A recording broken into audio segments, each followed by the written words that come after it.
Hello everyone, I'm Mr. Night Story, and welcome to tonight's journey toward peaceful sleep. If you're enjoying this content, I would be so grateful if you could take a moment to like this video.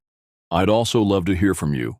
Please feel free to share in the comments where you're watching from and what time it is there. Your kind support truly helps me continue creating these relaxing experiences for you.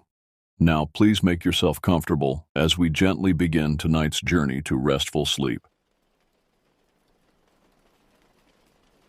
I've been in this farmhouse my whole life, so nights out here usually feel familiar, almost comforting. You learn to tune out the usual creaks in the old wood, the distant lowing of cattle, and the soft chirping that drifts in through the windows.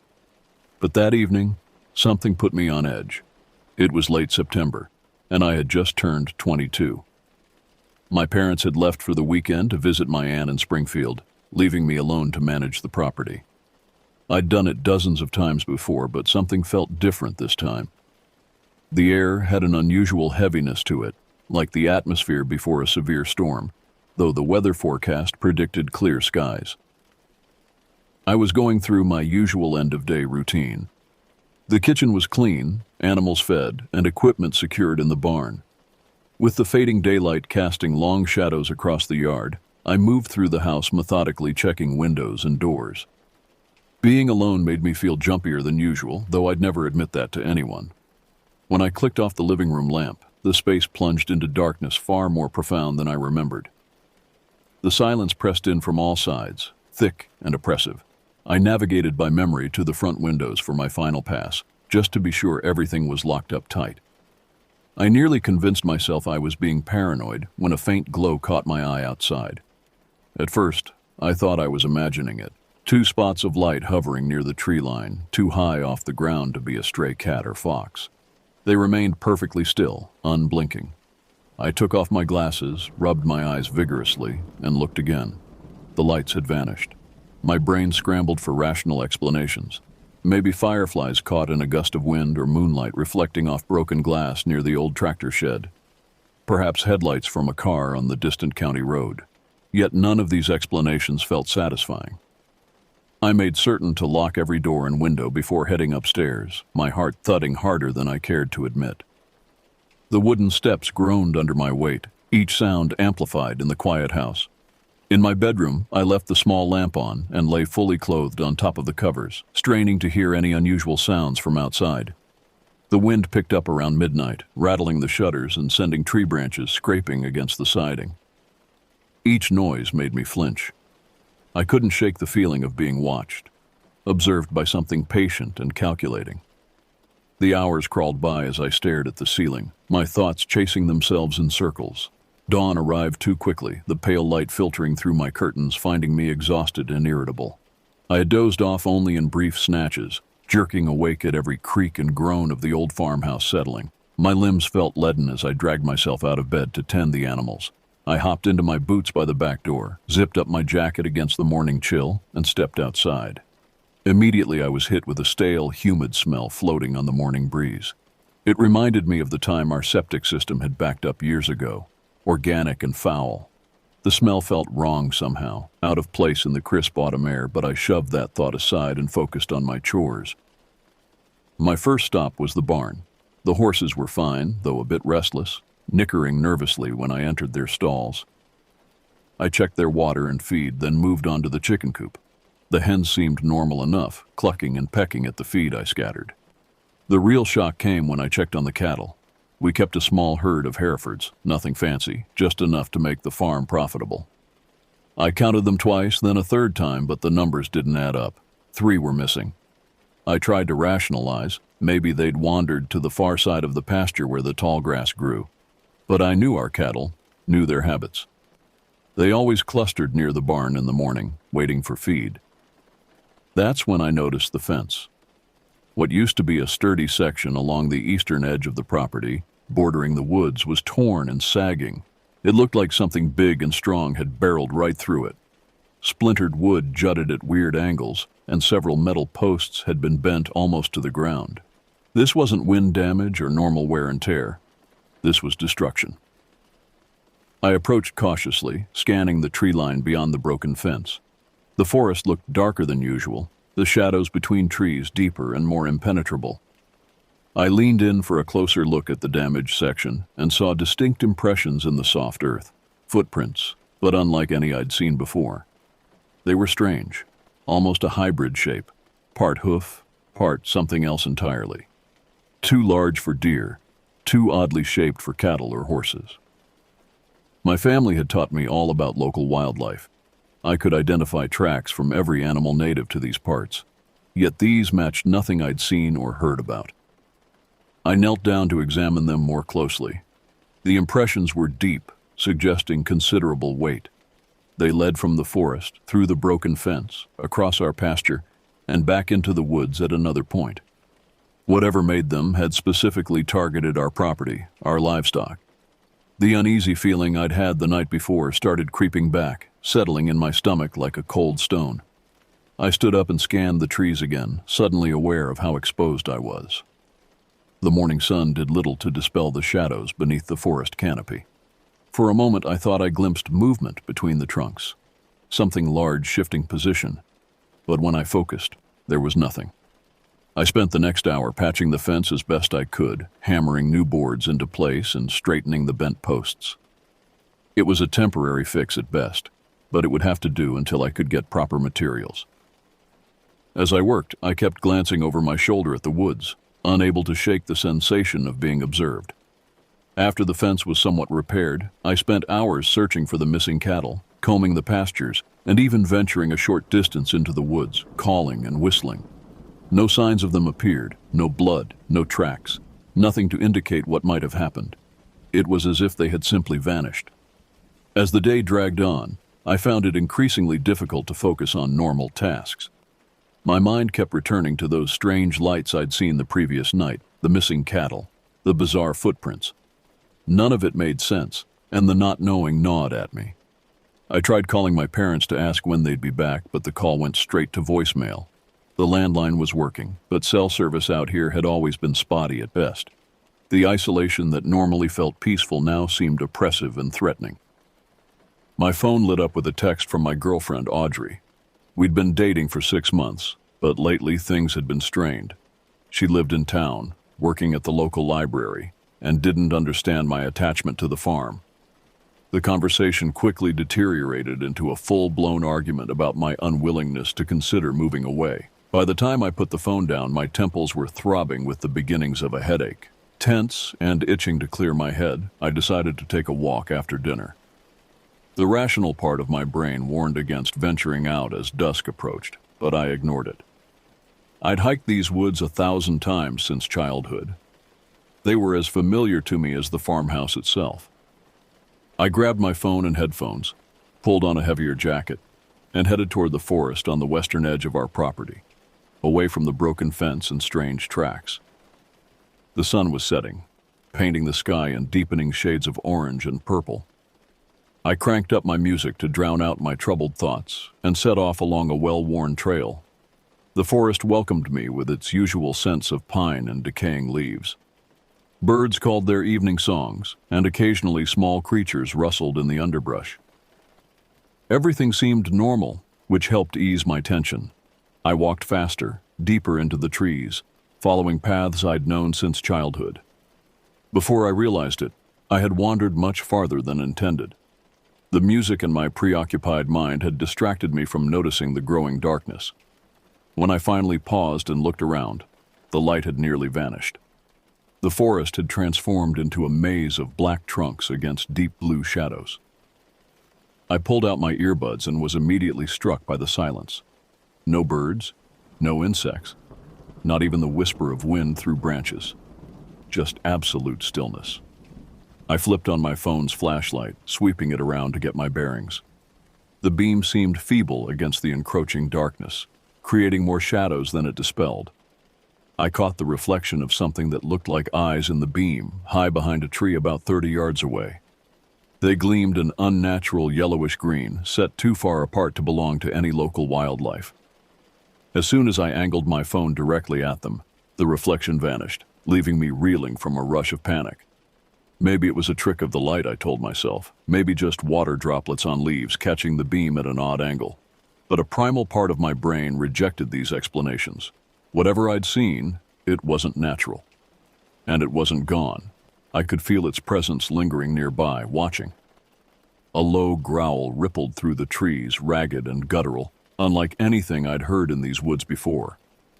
It seemed to come from everywhere at once, surrounding me. The hairs on the back of my neck prickled, and my mouth went dry.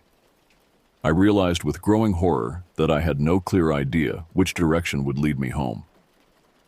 I started to backtrack, moving as quickly as I dared in the near-total darkness, stumbling over roots and tangling my boots in undergrowth.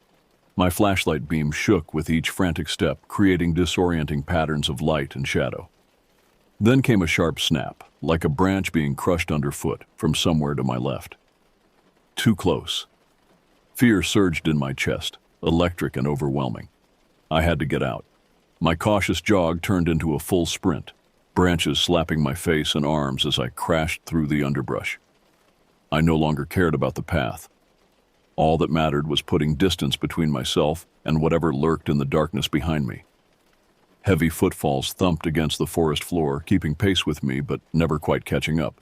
The sound pushed me to run faster than I thought possible, my lungs burning and legs threatening to buckle. When I finally glimpsed the farmhouse lights in the distance, I breathed a silent prayer of relief. I cleared the tree line and sprinted across the open field, not daring to look back. I hopped the broken fence I'd repaired earlier, nearly face-planting on the other side. Only when I reached the relative safety of the yard did I turn around. Something moved at the tree line, a tall, dark silhouette partially obscured by branches. I couldn't make out details in the darkness, but I could see its eyes, gleaming faintly like dying embers. A vile odor hit me, intense enough to make me gag, the same stench I'd noticed that morning, but stronger now, mixed with something metallic that reminded me of blood. The figure never advanced beyond the trees. It just stood there, watching with a stillness that felt deliberate, as if it were studying me, memorizing me. I forced myself to move, backing slowly toward the house until I felt the porch steps behind me. Then I turned and rushed inside, slamming the door and throwing every lock into place.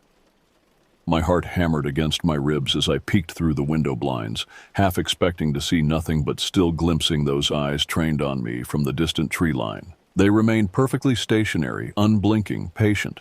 I yanked the blinds down and moved through the house methodically, shutting every curtain and blind, checking locks twice, and turning off most lights to prevent anything from seeing in. Enough was enough. I grabbed the old shotgun from my father's closet, loading it with trembling hands. I'd been hunting since I was 12, but this was different. This wasn't sport. It was protection. I added a box of shells to my pocket and retreated to the kitchen, where I had clear views of both the front and back doors. I tried calling my parents again. Still no answer. I considered calling the sheriff, but stopped myself. What would I say? That I saw strange lights and lost some cattle? That something with glowing eyes was watching my house? They'd think I was drunk or hallucinating. I needed concrete evidence before involving authorities. The old grandfather clock in the hallway ticked away the minutes with maddening slowness. Each sound from outside, branches scraping against siding, the normal settling of the house, made me jerk toward its source, shotgun raised. I tried the television for distraction and company, but the mindless chatter of late-night programming only heightened my anxiety. Around midnight, the power flickered, lights dimming momentarily before stabilizing. I froze, listening intently. The refrigerator hummed back to life, but another sound caught my attention. Scratching, faint but distinct, coming from the back of the house. It moved methodically along the wall as if something were testing for weaknesses. I crept toward the sound, shotgun braced against my shoulder. The scratching stopped abruptly when I entered the mudroom. For several heartbeats, nothing happened. Then a tremendous thud shook the back door, powerful enough to rattle dishes in the kitchen cabinets. The door held, but barely. Another impact followed, even stronger than the first. Whatever was out there wanted in, and the locked door wouldn't hold it back much longer. I backed away, thoughts racing. The house had been built in the 1930s, solid but not fortified. If that thing was determined enough, it would find a way inside. I retreated upstairs, barricading myself in my bedroom with the dresser shoved against the door. Sleep was impossible. I sat on the edge of my bed, shotgun across my lap, straining to hear any sound of intrusion. My thoughts whirled in chaotic patterns. What was this thing? Why was it targeting our farm? Would it leave once my parents returned, or was I its specific focus? Hours passed in tense silence. Eventually, exhaustion overcame fear, and I dozed fitfully, jolting awake at the slightest noise. When morning finally arrived, I felt as if I'd aged years overnight. My muscles ached from holding tension, and my eyes burned from lack of proper sleep. I carefully removed the dresser and opened my bedroom door, listening intently. The house was quiet. I checked each room systematically, shotgun ready, but found no signs of entry. When I finally worked up the courage to look outside, the yard was empty, peaceful in the morning light. No footprints, no evidence of the terror that had stalked me through the night. Had I imagined it all? Was stress and isolation playing tricks on my mind?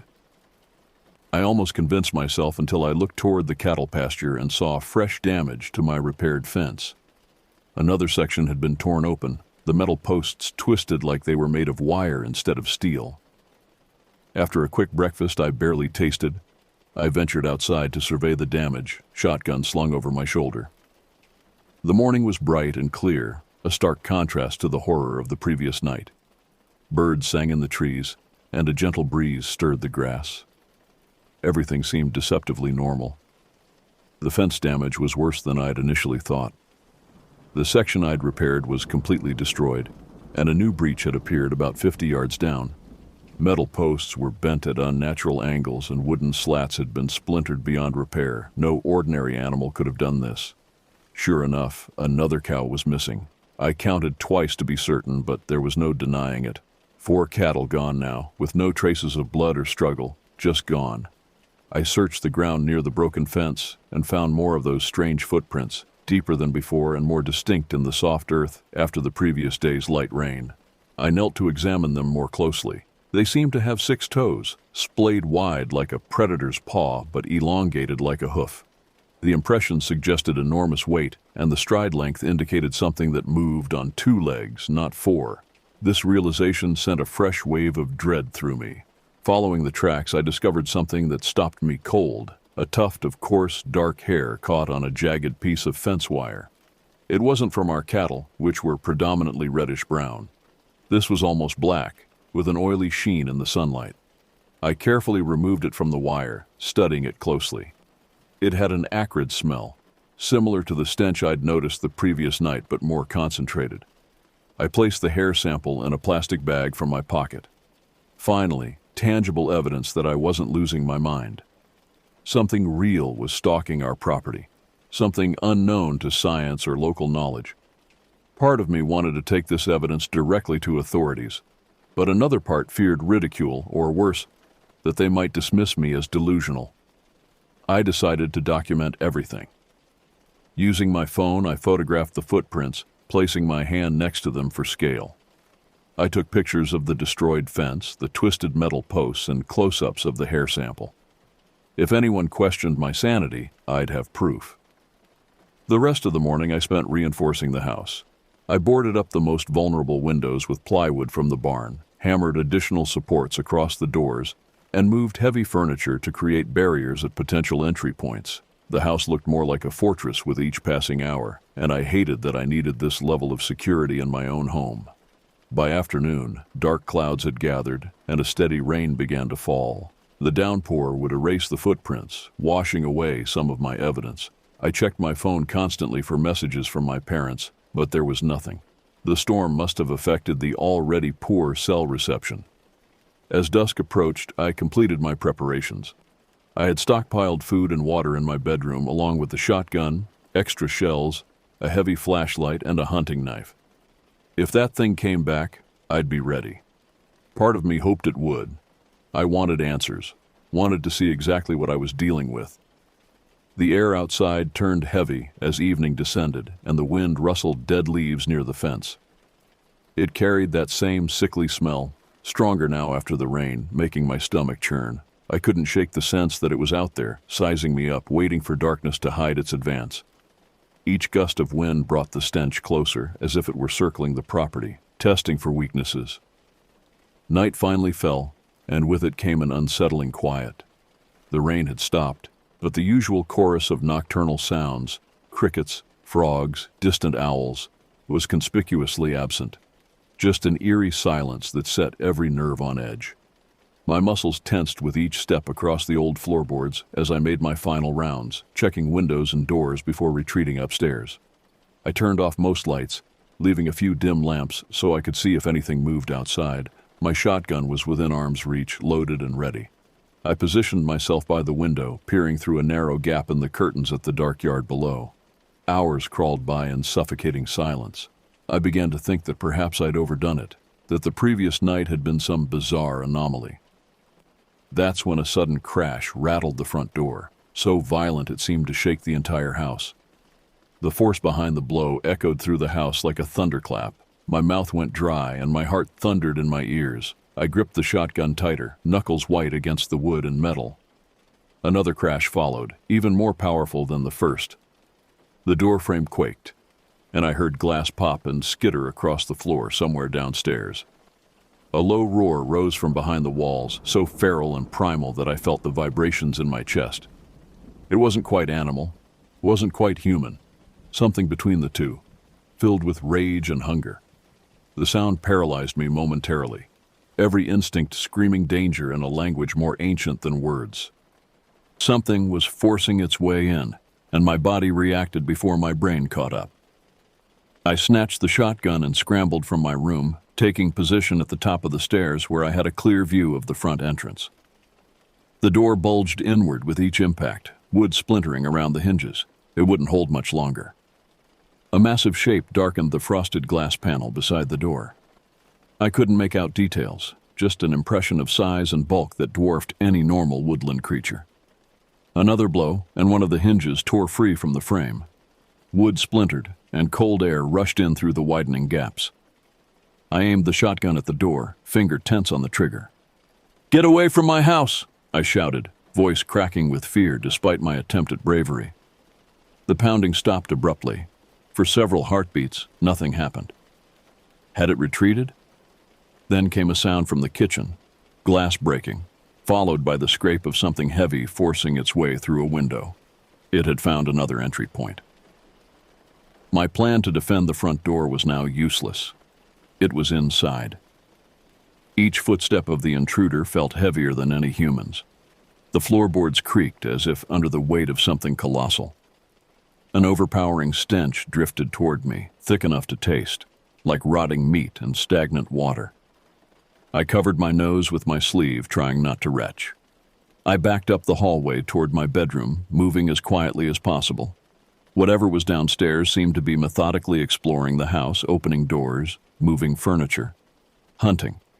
I slipped into my room and eased the door shut, then shoved my dresser in front of it. The wood felt flimsy, inadequate protection against the thing below. The house fell silent again. I stood frozen, straining to hear any movement. My breathing sounded impossibly loud in the quiet room. Then came the first footstep on the stairs, slow, deliberate, testing each tread before committing its weight. I counted each step, tracking its progress. 12 stairs. It was halfway up.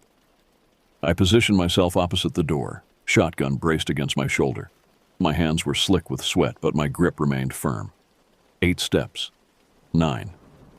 The creature paused, and I heard what sounded like sniffing, deep inhalations as it scented the air.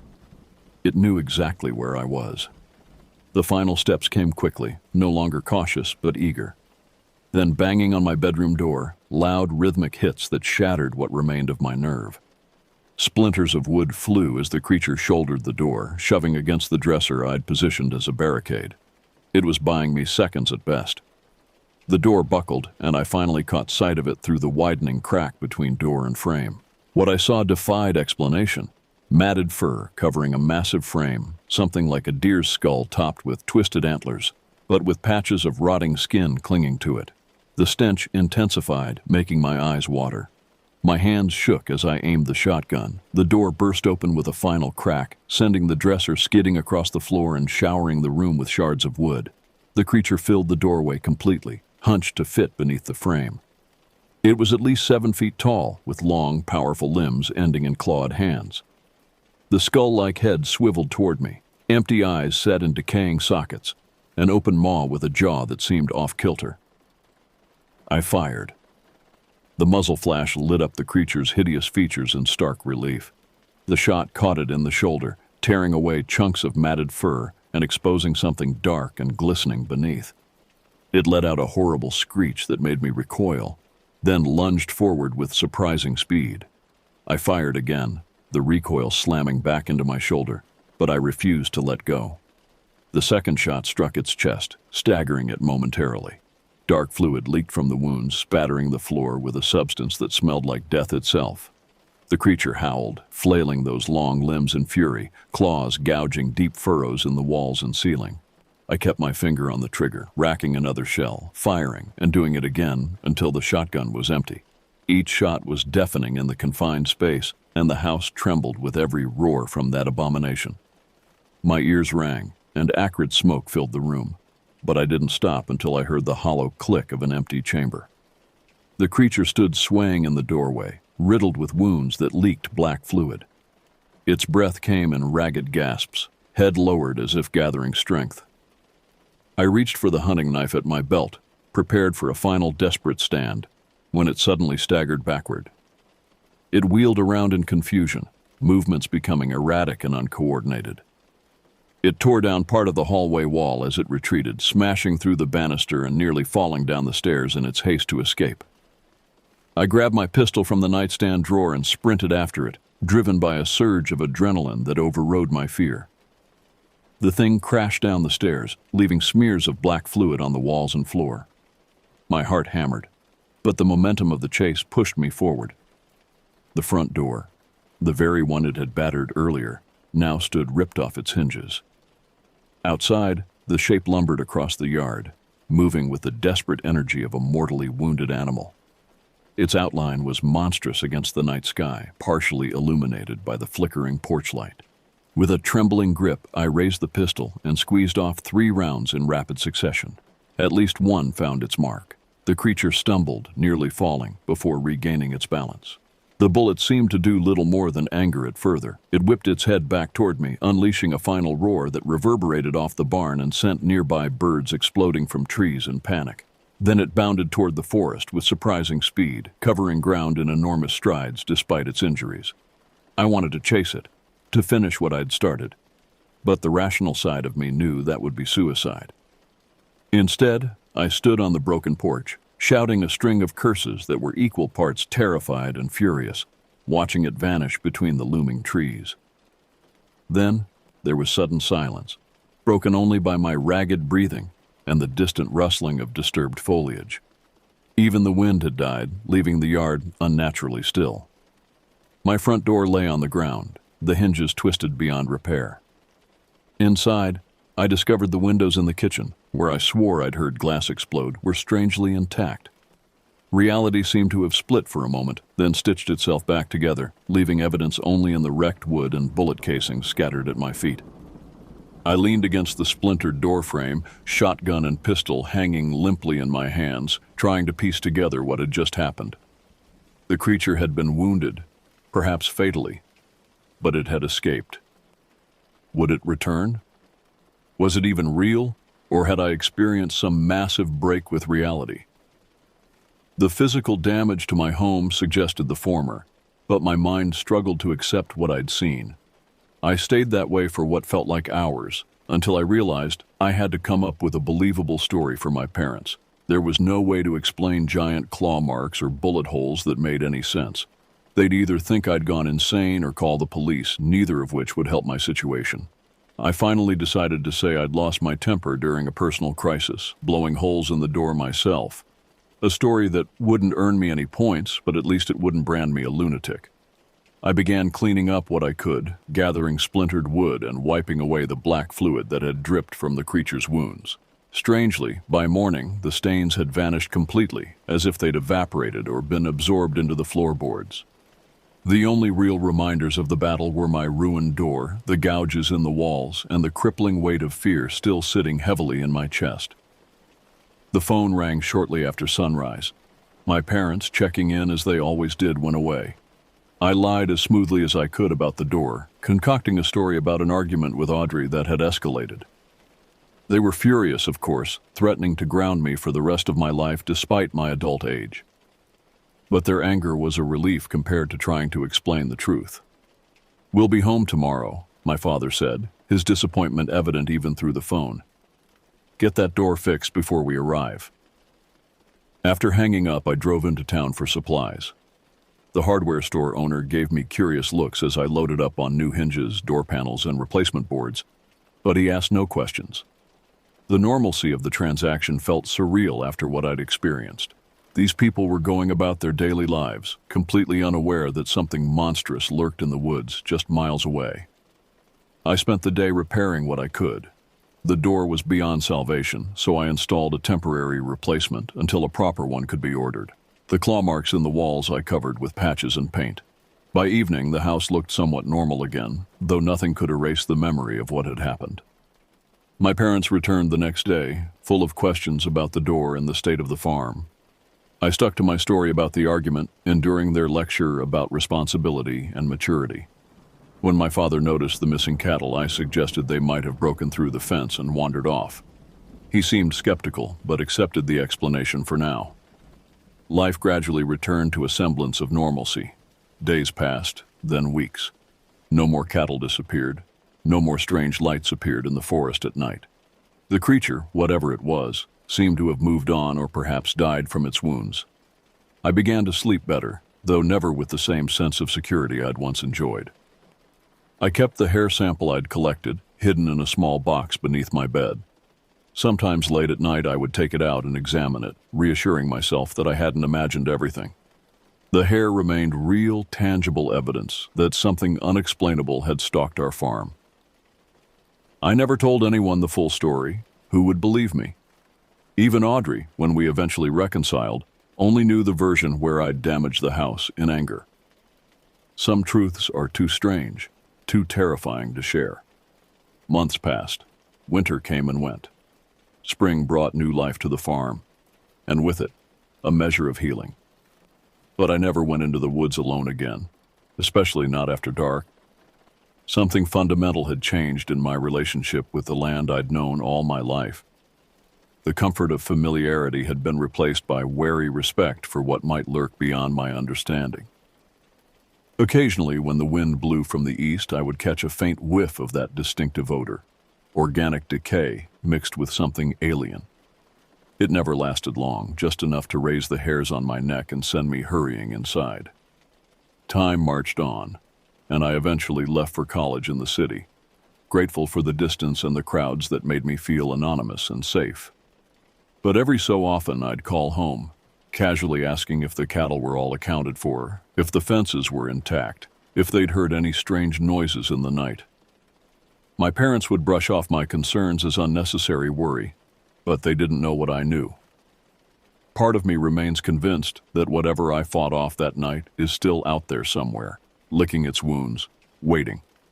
Not just in those specific woods, but in all the dark spaces we pretend to understand. The thought of returning to that farm alone still manages to send a sharp bolt of dread through my gut every time I consider it. Some nights I wake sweating from dreams where I'm back in that hallway, shotgun in hand, facing something my mind wasn't designed to comprehend.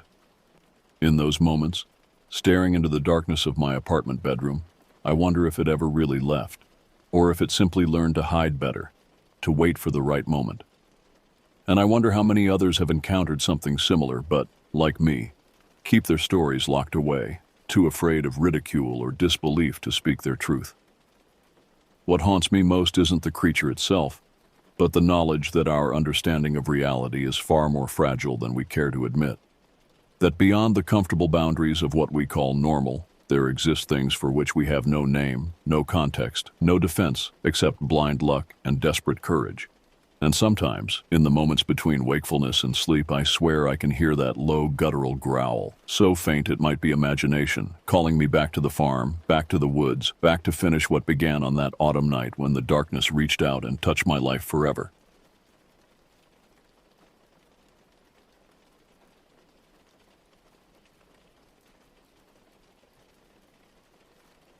September 15th, 2023.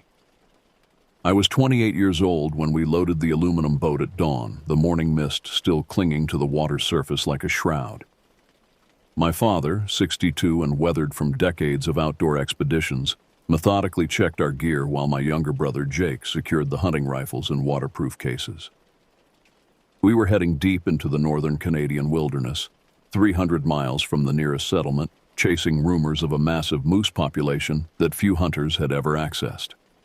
The launch point sat at the end of a gravel road that had taken us 14 hours to reach.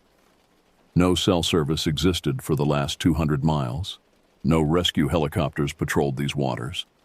We carried enough supplies for 10 days, including emergency rations that could stretch to 2 weeks if rationed carefully. The isolation should have felt liberating. But as I watched the truck disappear back down that lonely road, leaving us completely cut off from civilization, a knot formed in my stomach. The river stretched before us like a dark ribbon, flanked by dense walls of spruce and pine that had stood untouched for centuries. Ancient trees, some over 4 feet in diameter, created a canopy so thick that even at midday, the forest floor remained in perpetual twilight. The water ran deep and black, reflecting nothing but shadows. My father pushed us off from shore with practiced efficiency. The outboard motor coughed to life, breaking the profound silence that had settled over the landscape. As we began our journey upstream, I noticed how the sound of our engine seemed to be swallowed by the forest, as if the wilderness itself was absorbing every trace of human presence. The first few hours passed uneventfully. Jake tried to lighten the mood with stories from his construction job, but his voice carried an unusual tension. Even my father, normally talkative during these expeditions, remained focused and quiet. The deeper we penetrated into this untamed country, the more I felt like we were trespassing in a place that belonged to something else entirely. By afternoon, we had navigated through 3 sets of rapids, each requiring us to portage our gear over slippery rocks and through dense underbrush. The physical exertion was exhausting, but it was the oppressive weight of solitude that truly drained me. Hours would pass without seeing any sign of human civilization. No contrails in the sky, no distant sounds of machinery, nothing but the endless wilderness pressing in from all sides. We established camp on a small peninsula where the river bent sharply to the east. The site offered good visibility in 3 directions and a natural windbreak from the towering pines behind us. My father insisted on this location despite better fishing spots nearby. Later, I would understand his instincts about defensive positioning had been correct. Setting up our base camp took 2 hours of hard work. We erected a large canvas tent that could shelter all 3 of us, built a stone fire ring, and organized our supplies in bear-proof containers suspended from sturdy branches. The routine work felt reassuring. A return to familiar patterns that had defined our family hunting trips for over a decade. But as darkness approached, the atmosphere changed dramatically. The temperature dropped 15 degrees in 30 minutes, and an unnatural stillness settled over the landscape. No birds called from the trees, no insects buzzed near our fire. Even the gentle lapping of water against the shore seemed muffled and distant. Jake was the first to comment on the silence. "It's like everything just died," he muttered, poking at the fire with a stick. The flames cast dancing shadows that made the surrounding trees appear to shift and move. Beyond the circle of firelight, the darkness felt absolute and hostile. My father cleaned his rifle with methodical precision, checking the action and loading a full magazine. When I asked about his preparations, he simply said that large predators frequented this region. Bears, wolves, and occasionally mountain lions had been reported by the few trappers who worked these remote areas. But his behavior suggested he was preparing for something more dangerous than wildlife. We ate a simple dinner of canned stew and hardtack, speaking in low voices. Conversation felt wrong somehow, as if raising our voices might attract unwanted attention. The fire consumed our carefully gathered wood faster than expected, and by 10 o'clock, we faced the choice of venturing into the dark to collect more fuel or allowing our protective flames to die. I volunteered for firewood duty, partly to prove my courage and partly because the oppressive atmosphere was making me restless. My father handed me a powerful flashlight and reminded me to stay within shouting distance. Jake offered to accompany me, but I declined, wanting to demonstrate my independence. That decision nearly cost me my life. The moment I stepped beyond the fire's glow, the temperature seemed to drop another 10 degrees. My breath formed visible clouds in the frigid air. The flashlight beam penetrated only 20 feet into the surrounding darkness, creating a small bubble of visibility that made everything beyond seem even more threatening. The smell hit me first, a nauseating mixture of decay and animal musk that made my stomach clench. I had encountered dead animals before during hunting trips, but this odor carried something else, something wrong that made my primitive brain scream warnings about immediate danger. I was crouched, gathering dry branches near a fallen log, when I heard the first sound. A low rustling in the underbrush, too deliberate to be wind and too heavy to be a small animal. I froze, straining to identify the source. The rustling stopped immediately, as if whatever was making it had detected my attention. My flashlight beam swept across the area where the sound originated, revealing nothing but dense vegetation and shadow. But I could feel eyes watching me, studying my movements with predatory intelligence. The primitive fear response that had kept my ancestors alive flooded my system with adrenaline. Every instinct demanded that I retreat immediately to the safety of the camp. Instead, I forced myself to remain calm and continue gathering wood. Running would only confirm my vulnerability to whatever was observing me. But as I worked, the sensation of being stalked intensified. The rustling resumed, now coming from multiple directions, as if I was being surrounded by coordinated hunters. When the first voice called my name, I nearly dropped the flashlight in shock. The voice sounded exactly like my grandfather, who had died 8 months earlier from pancreatic cancer. The same gravelly tone, the same slight accent from his immigrant childhood, the same affectionate way he had always addressed me during family gatherings. "Come here, son," the voice said, emanating from a thick cluster of pine trees 40 feet away. "I need to show you something important." Logic insisted this was impossible. Grief counselors had warned me about auditory hallucinations following the loss of a loved one, especially during periods of stress and isolation. But the voice carried such authentic warmth and familiarity that my emotional response overrode rational thought. Against every survival instinct, I found myself walking toward the source. The flashlight beam illuminated a vague human shape standing between two massive tree trunks. The figure appeared to be wearing my grandfather's favorite hunting jacket, the old wool coat with leather patches that he had worn on countless expeditions. Even the posture seemed correct. Slightly stooped shoulders, hands clasped behind his back in his characteristic stance. But as I approached within 15 feet, details began to register that destroyed the illusion. The jacket hung wrong, as if the body inside was either too thin or somehow misshapen.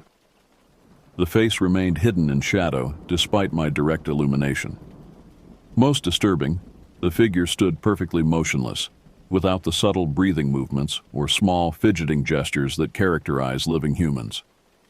"Closer," the voice urged, maintaining my grandfather's exact intonation. "I have something for you."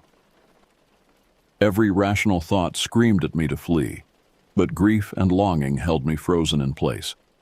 The voice of my beloved grandfather continued to speak, sharing intimate memories that only he would know, recounting fishing trips from my childhood with perfect accuracy. The emotional manipulation was devastatingly effective. When I reached 10 feet distance, the thing wearing my grandfather's appearance began to change. The transformation happened slowly at first, then with horrifying acceleration. The familiar jacket started to shift and writhe as if something beneath was struggling to escape. The face, still hidden in shadow, seemed to elongate and distort. But it was the smell that shattered my paralysis. That overwhelming stench of rotting meat and predatory musk intensified until it felt like a physical assault. This was not my grandfather. This was something that had studied him, learned his voice, and was now using that knowledge to lure me within killing range. I stumbled backward, raising the flashlight like a weapon. The beam caught the creature's face for one terrible instant before it lunged forward with inhuman speed. What I saw in that brief illumination would haunt my dreams for years afterward. Flesh that appeared to be rotting and healing simultaneously, features that shifted between human and something else entirely, and eyes that reflected light like an animal's but held a malevolent intelligence that no natural predator possessed. The creature's initial lunge carried it past me as I threw myself sideways into a tangle of low branches. Thorns tore at my clothing and skin, but the pain was nothing compared to the terror that drove me forward. Behind me, I could hear it crashing through the underbrush, moving with a fluid grace that suggested perfect adaptation to this environment. I ran without any sense of direction, guided only by panic and the desperate hope of reaching the campfire's safety. Tree branches whipped across my face, leaving bloody scratches. Roots caught my boots, sending me stumbling.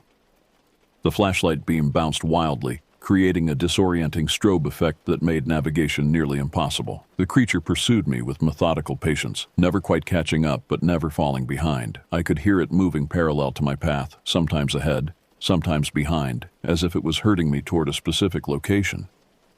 The realization that I was being played with, that this thing was toying with me rather than simply killing me, added a new dimension of horror to my flight. When I finally burst into the camp clearing, I was sobbing with relief and terror. My father and Jake were already on their feet, rifles in hand, alerted by the sound of my crashing approach. I collapsed near the fire, gasping for air and pointing toward the darkness I had just escaped. Something out there, I managed between ragged breaths. It was wearing his clothes. It sounded exactly like him. My father's response was immediate and military in its precision. He positioned Jake on one side of the camp with clear fields of fire while taking up position on the opposite side. They moved with a coordination that suggested previous experience with similar situations, though neither had ever mentioned encounters like this during our family's many wilderness expeditions. "Stay near the fire," my father commanded, checking his rifle's safety. "Keep it fed with wood. Whatever's out there doesn't like the light." The next few hours tested every limit of human endurance. We maintained a state of constant vigilance while something circled our perimeter with predatory patience. Occasionally, we would catch glimpses of movement just beyond the firelight's reach, a shadow that moved wrong, a silhouette that seemed too tall or too angular to be human. The psychological warfare was relentless. The creature continued to speak in my grandfather's voice, calling from different locations around the camp. Sometimes it recounted specific memories from my childhood. Other times it pleaded for help, claiming to be lost and injured. The emotional manipulation was expertly calculated to exploit every weakness in my psychological defenses. Jake proved more resistant to the creature's deceptions, perhaps because he had been less close to our grandfather. But even he showed signs of strain as the night wore on. His hands trembled slightly as he maintained his firing position, and sweat beaded on his forehead despite the cold air. The worst moment came around 3 in the morning when the creature began imitating our mother's voice, calling to us from the darkness. The sound of her familiar worry and love, twisted into a weapon of psychological torture, nearly broke my resolve. I had to bite down on my own hand to prevent myself from responding. My father's discipline never wavered. He maintained his position with the steady focus of someone who had faced genuine combat situations. Later, I would learn about his military service in Afghanistan, experiences he had never discussed with his family. That night, his training probably saved our lives. As dawn approached, the attacks became more aggressive. The creature began testing our perimeter, rushing toward the edge of our firelight before retreating into darkness. Each probe lasted only seconds, but it was enough to reveal glimpses of something that moved with unnatural speed and agility. During one particularly bold approach, Jake managed to get off a shot. The rifle's report echoed across the water like thunder, followed by a sound I had never heard before, a shriek that combined human vocal cords with something else entirely. The creature retreated deeper into the forest, but we could still hear it moving through the trees, wounded but not defeated. The arrival of dawn should have brought relief, but the pale morning light only revealed the true scope of our predicament. Around our camp, the ground showed clear evidence of the night's siege. Tracks in the soft earth indicated something that walked on 2 legs, but left impressions suggesting feet that were longer and narrower than human. Vegetation around the perimeter had been systematically disturbed, as if our stalker had spent hours studying our defenses and testing different approaches. Most disturbing were the claw marks on several trees, deep gouges in the bark that reached 8 feet above ground level, far higher than any normal human could reach. Jake's shot had drawn blood. Dark stains on the leaves and undergrowth marked the path of the creature's retreat. But the blood appeared wrong somehow, too dark, with an oily consistency that seemed to repel the morning dew rather than mixing with it. My father made the decision to abandon our hunting expedition immediately. We broke camp with frantic efficiency, loading our boat while maintaining constant watch on the surrounding forest. Every shadow could hide our tormentor. Every rustle of wind through the trees might mask the sound of approaching danger. The journey back downriver became a nightmare of constant vigilance. We took turns manning the outboard motor while the other two maintained watch with loaded rifles. The creature followed us, keeping pace with our boat by moving through the forest along the riverbank. Occasionally, we would glimpse it through gaps in the vegetation. A tall figure that moved with fluid grace between the trees, never quite revealing itself completely, but always maintaining visual contact with our boat. The psychological pressure was unbearable. We were being stalked by something that viewed us as prey, and our only protection was the open water between us and the shore. During one particularly narrow section of river, where overhanging branches forced us to travel close to the bank, the creature made its most aggressive move yet. It burst from the tree line and dove into the water with shocking agility, swimming toward our boat with powerful strokes that closed the distance with terrifying speed. My father opened fire while Jake gunned the motor to maximum throttle. The rifle shots echoed across the water as I watched something that should not exist pursuing us through the dark river. One shot found its mark, causing the creature to falter and sink beneath the surface. We waited, engines idling, for it to resurface. It never did. But somehow that brought no comfort. The absence felt more threatening than its presence had been. We continued downstream in tense silence, constantly scanning the water for any sign of movement below the surface. Hours later, when we finally reached the logging road where we had left our truck, the sense of relief was overwhelming. But as we loaded our gear and prepared to leave this cursed wilderness behind, I noticed something that chilled my blood. Fresh tracks in the mud around our vehicle. The same elongated footprints we had found around our camp. The creature had somehow anticipated our route and reached our extraction point ahead of us. The drive back to civilization became a test of endurance that pushed all three of us to our psychological limits. My father drove with grim determination, his knuckles white on the steering wheel, while Jake and I took turns monitoring our mirrors for any sign of pursuit. The rational part of my mind insisted that we had left our tormentor behind in the wilderness, but primitive fear whispered that something capable of such impossible behavior might not be constrained by normal limitations. Every few miles we passed through small logging towns that should have felt like sanctuaries of human civilization. Instead, they seemed vulnerable and exposed, isolated outposts surrounded by the same endless forest that had nearly claimed our lives. The few people we encountered at gas stations and roadside diners appeared normal, but I found myself studying their faces for any sign of the wrongness I had witnessed in that creature's shifting features. Sleep became impossible despite our exhaustion. Even when we stopped at a motel in Thunder Bay, I lay awake listening to every creak of the building, every footstep in the hallway outside our room.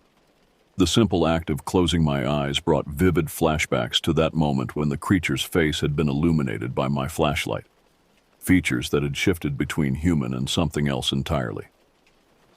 Jake suffered similar symptoms. He would start awake from brief doses, reaching for a rifle that was no longer within reach. During our few attempts at conversation, he would stop mid-sentence to listen to sounds that existed only in his traumatized imagination. The confident, joking brother I had known for 25 years seemed to have been replaced by someone constantly poised for flight. My father's reaction was different, but equally disturbing. He maintained an exterior calm that bordered on the unnatural, as if he was drawing upon reserves of discipline forged by experiences he had never shared with his family. But I caught him staring out windows with the focused intensity of someone expecting an attack, and he insisted on checking the locks on our motel room door multiple times before attempting to rest. The final leg of our journey took us through familiar territory, past landmarks I had known since childhood. But even these comforting sights felt contaminated by our recent experience. The woods along the highway, which had once seemed peaceful and welcoming, now appeared to hide potential threats behind every tree. When we finally reached our hometown, the relief was tempered by a disturbing realization. The experience had changed us in ways that might prove permanent. We were no longer the same people who had departed on what should have been a routine hunting expedition.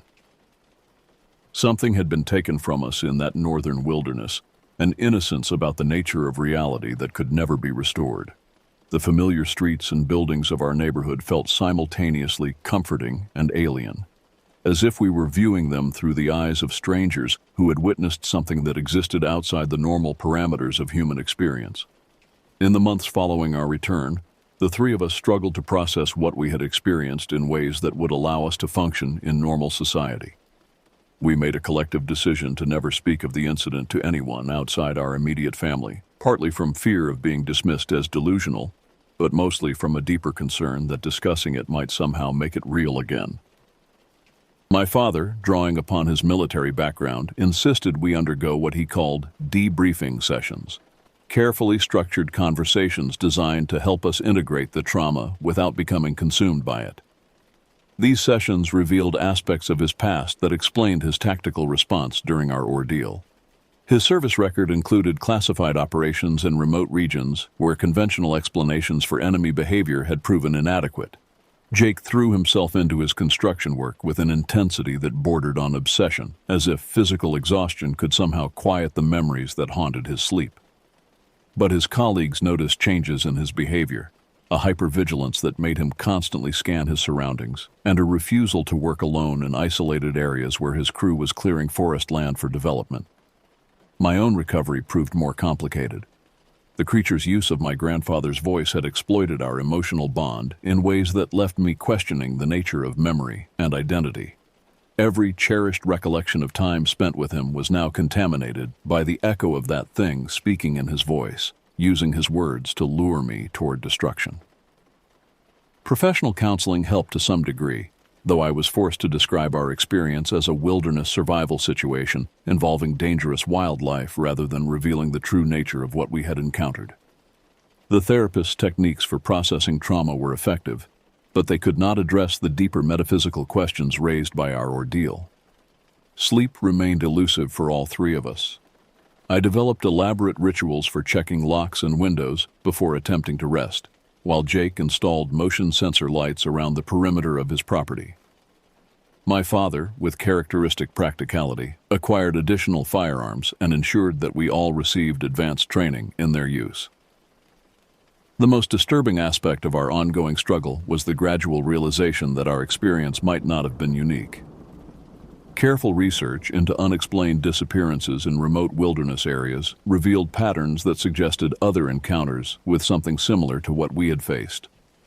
Experienced hunters and outdoorsmen vanishing without trace, despite being well-equipped and familiar with survival techniques. Government agencies responsible for managing vast wilderness areas maintained databases of such incidents, but their explanations invariably cited conventional hazards, animal attacks, weather emergencies, or equipment failures. Reading between the lines of official reports, however, suggested that some investigators suspected causes that could not be publicly acknowledged. As I write this account 2 years after our ordeal, the memories remain as vivid and disturbing as ever. The physical wounds from our flight through the forest have healed, but the psychological scars serve as constant reminders that the world contains dangers beyond human understanding. We have never returned to that region of northern Canada, though my father maintains contact with other hunters and guides who work those areas. Their reports suggest that whatever we encountered has not been idle during our absence. Equipment caches left by hunting parties have been systematically destroyed, and several experienced woodsmen have abandoned territories they had worked for decades, citing an atmosphere of malevolence that made their continued presence untenable. The three of us remain bound together by our shared knowledge of something that exists outside the accepted boundaries of reality. That bond has strengthened our family relationships in some ways, but it has also isolated us from others who have never glimpsed the darkness that lurks in the world's most remote places. I continue to hope that time will dull the sharp edges of these memories, allowing us to reclaim some measure of the peace we possessed before our journey into that cursed wilderness. But deep in my heart, I suspect that some experiences change a person so fundamentally that full recovery becomes impossible.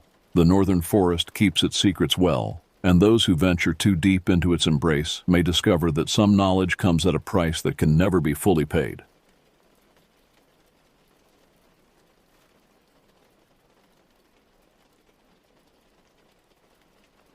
I've always found peace in isolation. After 30 years as a park ranger across the country, I've learned to appreciate the quiet moments between the chaos of tourist seasons. My name is Alex Johnson, and I've been at Yosemite for the last decade. The granite faces of El Capitan and Half Dome have become more familiar to me than the lines on my own weathered face. It started on a Wednesday night in late October. The fog had rolled in thick, blanketing the valley floor in a milky haze that muffled sound and distorted perspective. I was finishing paperwork in my cabin when the call came through. "Alex, it's Meredith at Dispatch. Got another report from the Mariposa Grove area. Third one this week." I sighed, rubbing my eyes. "Let me guess. Strange noises? Missing equipment?" "Worse this time. Family of 4 claims they saw something in the trees. Said it had wings and red eyes. The dad's pretty shaken up, says it was watching their kids. I should have dismissed it. Wildlife sightings get exaggerated all the time by visitors unaccustomed to the wilderness." But something in Meredith's voice gave me pause. "Any rangers closer to the area?" "Everyone's tied up with that search and rescue near Vernal Fall. You're it, unless you want to wait till morning." I glanced at my watch, 11:47 p.m. "I'll check it out. Tell them I'm on my way." The drive through the park at midnight was eerie. Headlights carved a tunnel through the dense fog, the massive sequoias appearing and vanishing like sentinels standing guard. The radio crackled with static, and I switched it off, preferring the silence. As I approached Mariposa Grove, I noticed how unnaturally quiet it had become. October nights in Yosemite are typically alive with sound: owls calling, crickets chirping, the rustle of nocturnal creatures. But tonight, nothing. Complete silence pressed against my eardrums like cotton. I parked at the trailhead and grabbed my gear: flashlight, radio, first aid kit, and, though park policy discouraged it, my personal sidearm. 30 years in the wilderness teaches you to trust your instincts, and tonight mine were screaming. "Dispatch, this is Ranger Johnson. I'm at Mariposa Grove, beginning investigation of reported wildlife sighting." "Copy that, Alex. Check in every 20 minutes." The fog had settled between the massive trunks of the sequoias, creating an otherworldly landscape. My flashlight beam seemed swallowed by the mist, illuminating only a few feet ahead. The silence was deafening. I followed the main trail, scanning for signs of disturbance. About half a mile in, I noticed the first anomaly: a patch of ground where the fallen pine needles had been swept away in a circular pattern, as if by a powerful downdraft. Kneeling, I examined the area. The soil was compacted, almost crystallized, like it had been subjected to extreme cold. I touched it with my bare hand and jerked back immediately. The ground was frigid, at least 20 degrees colder than the surrounding area. That's when I felt it. A temperature drop so sudden it stole my breath. The air went from crisp autumn night to bitter winter in seconds. My exhalations clouded heavily before me. "What the hell?" I muttered, watching frost form on the sleeve of my jacket. A crack echoed through the grove, the unmistakable sound of a massive branch breaking under strain. I swung my flashlight upward toward the canopy. The beam caught something moving between the trees, something large and dark. I tracked it, struggling to make sense of what I was seeing. It wasn't a bear or mountain lion. It moved differently, almost floating between the massive trunks. Then it stopped and turned. 2 glowing red orbs pierced the darkness, floating about 9 feet above the ground. Not the reflected eyeshine of an animal. These were self-illuminating, pulsing with an internal light that reminded me of hot coals. I stood frozen, my training momentarily forgotten, as I struggled to categorize what I was seeing. The shape unfurled what appeared to be massive wings, spanning at least 10 feet across. The silhouette was unnervingly humanoid: 2 arms, 2 legs, and a head, but all wrong in proportion and movement. "This is Ranger Johnson," I whispered into my radio, eyes never leaving the creature. "I've encountered—" I paused, unsure how to describe it. "An unknown entity in Mariposa Grove, requesting immediate backup." Only static answered. The radio was dead. The creature's head tilted, an eerily human gesture of curiosity. The red eyes blinked once, and then it launched itself upward with terrifying speed, disappearing into the canopy with a sound like tearing canvas. I stood motionless for several minutes, flashlight trained on the spot where it had vanished. My heart hammered against my ribs, and for the first time in decades, I felt like an intruder in the wilderness I'd sworn to protect. This wasn't a bear or a mountain lion or any animal native to the Sierra Nevadas. This was something else entirely. I thought of the old stories I'd heard from a Miwok elder years ago, warnings about a winged creature that appeared before disasters, a harbinger of catastrophe. I'd dismissed them as folklore, the kind of campfire tale that every wilderness area accumulates over time. Now, standing alone in the silent grove, I wasn't so certain. My radio crackled to life, making me jump. "Alex? Alex, do you copy? You missed your check-in?" I raised the radio with a shaking hand. "I'm here. Something's happening in Mariposa Grove, something I can't explain." "Say again? You're breaking up." "I'm heading back to the vehicle. Meet me at headquarters in 30 minutes. As I turned to leave, my flashlight beam caught something on the massive trunk of the nearest sequoia, a series of parallel gouges in the bark, fresh enough that sap still oozed from the wounds. The mark started 8 feet up the trunk and ran downward, as if something with massive claws had landed there and slid to the ground. I touched one of the marks. The sap was cold, almost frozen. "There's something in the sequoias," I whispered to myself. "Something that shouldn't be here." The following morning brought clear skies and rational thought. In the fluorescent light of the ranger station, my midnight encounter seemed less supernatural and more likely the product of fatigue and fog. Park Superintendent Monica Reeves certainly thought so. "Temperature inversions happen all the time in the valley, Alex, and the marks could be from a bear." I pushed the photos across her desk, the circular pattern on the ground, the claw marks on the sequoia. "Bears don't leave downdraft patterns, Monica, and these claw marks are spaced too wide." Monica sighed, removing her glasses. "What exactly are you suggesting?" I hesitated. 30 years of credibility was on the line. "I don't know yet. But there's something unusual happening in Mariposa Grove." "Well, whatever it is, keep it quiet. The last thing we need is panic among the visitors, or, God forbid, some cryptid hunters trampling protected areas." I nodded, though the dismissal stung. "I'd like permission to set up cameras in the area." "Fine. But this stays between us until you have concrete evidence." That afternoon, I recruited Jake Mendoza, a wildlife biologist who'd been studying the park's black bear population. At 28, he had the enthusiasm I'd lost somewhere along the way, and more importantly, he had access to high-quality trail cameras. "So, what exactly are we looking for?" Jake asked as we hiked to the spot of my encounter. "I'll know it when I see it again," I replied, unwilling to sound crazy by mentioning glowing red eyes and massive wingspans. We set up 6 cameras in a perimeter around the area, angling them toward the tree canopy rather than the ground. Jake gave me curious looks but didn't question my instructions. "These have infrared capability," he explained, mounting the last camera. "If anything moves through here at night, we'll catch it." "Good. Let's check the data in the morning." Jake cleared his throat.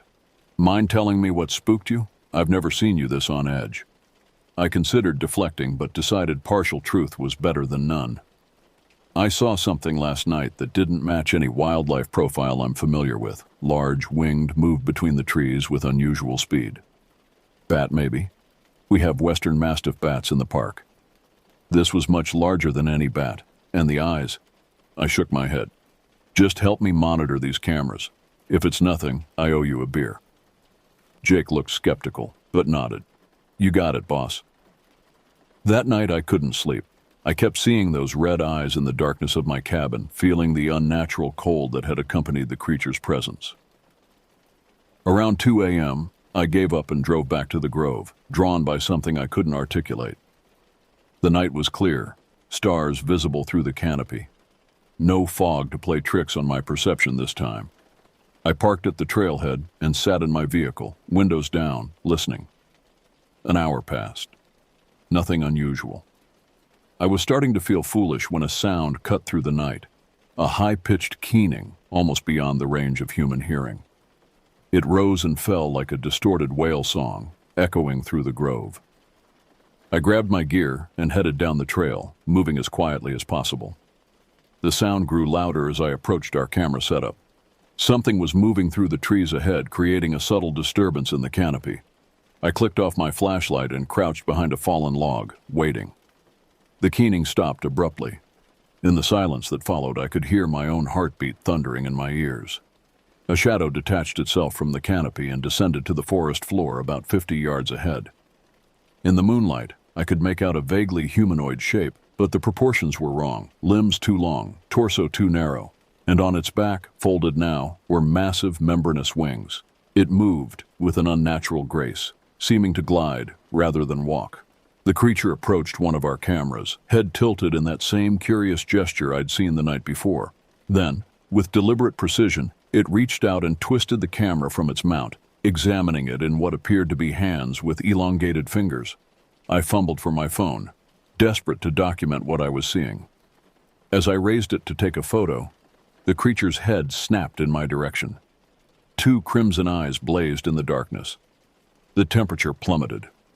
My phone died instantly, the battery drained to zero. Frost formed on the fallen log beneath my hands. The creature unfurled its wings, 15 feet of leathery membrane stretched between bony appendages. It wasn't the wings of a bat or bird. The structure was all wrong, more like the wings of an enormous moth or butterfly, but substantial, powerful. It took a step toward me, and I found myself unable to move, transfixed by those glowing eyes. A pressure built in my head, a buzzing that grew louder until it seemed to fill the world. The creature opened what I assumed was its mouth, revealing not teeth, but something like a proboscis that uncoiled grotesquely. The buzzing intensified, and I realized with horror that it was attempting some form of communication. Images flashed through my mind. The dam at Hetch Hetchy rupturing, the valley floor submerged, bodies floating among the debris. I saw El Capitan crumbling, massive sheets of granite sliding into the valley. I saw fire consuming the sequoia grove, ancient trees exploding from the heat. I clapped my hands over my ears, though I knew the sound wasn't coming through them. "Stop," I gasped. "I don't understand." The buzzing ceased. The creature retracted its proboscis and stepped back, wings folding against its body. It placed the camera carefully on the ground, then launched itself upward with that same tearing canvas sound, disappearing into the canopy. I remained crouched behind the log, shaking violently for what seemed like hours. When I finally found the courage to move, I discovered the camera had been completely dismantled, its components arranged in a precise pattern on the forest floor. The memory card was missing. I gathered the pieces as evidence and retreated to my vehicle. As I drove back to headquarters, a single thought circled my mind. The creature hadn't acted aggressively. It had been curious, examining our technology, attempting communication. And it had shown me visions of disaster. "They're completely drained," Jake said, examining our recovered cameras the next morning. "Not just the batteries. It's like every electronic component has been wiped clean. I've never seen anything like it." We were in his lab at the research station, surrounded by the dismantled remains of our surveillance equipment. 5 of the 6 cameras had been found in the same condition, taken apart, components arranged in geometric patterns, memory cards missing. "And you're sure it wasn't vandals?" Jake asked, though his voice suggested he was running out of rational explanations. I shook my head. "I saw it happen, the same creature from the first night." Jake put down his tools and faced me. "Alex, I've worked with you for 4 years. You're the most level-headed ranger in this park. If you say you saw something, I believe you. But what exactly are we dealing with here?" I hesitated, then pulled out my phone and showed him an image I'd found online. "Does this look familiar?" The image was an artist's rendering of the Mothman, a winged humanoid figure with glowing red eyes. According to folklore, It had been sighted in Point Pleasant, West Virginia in the 1960s, appearing repeatedly before the Silver Bridge collapse killed 46 people. Jake studied the image, his skepticism visible. Cryptozoology isn't exactly my field. I know how it sounds, I admitted, but the similarities are undeniable. And last night, when it tried to communicate, I saw visions of disasters in the park. The dam breaking, rock slides, fires.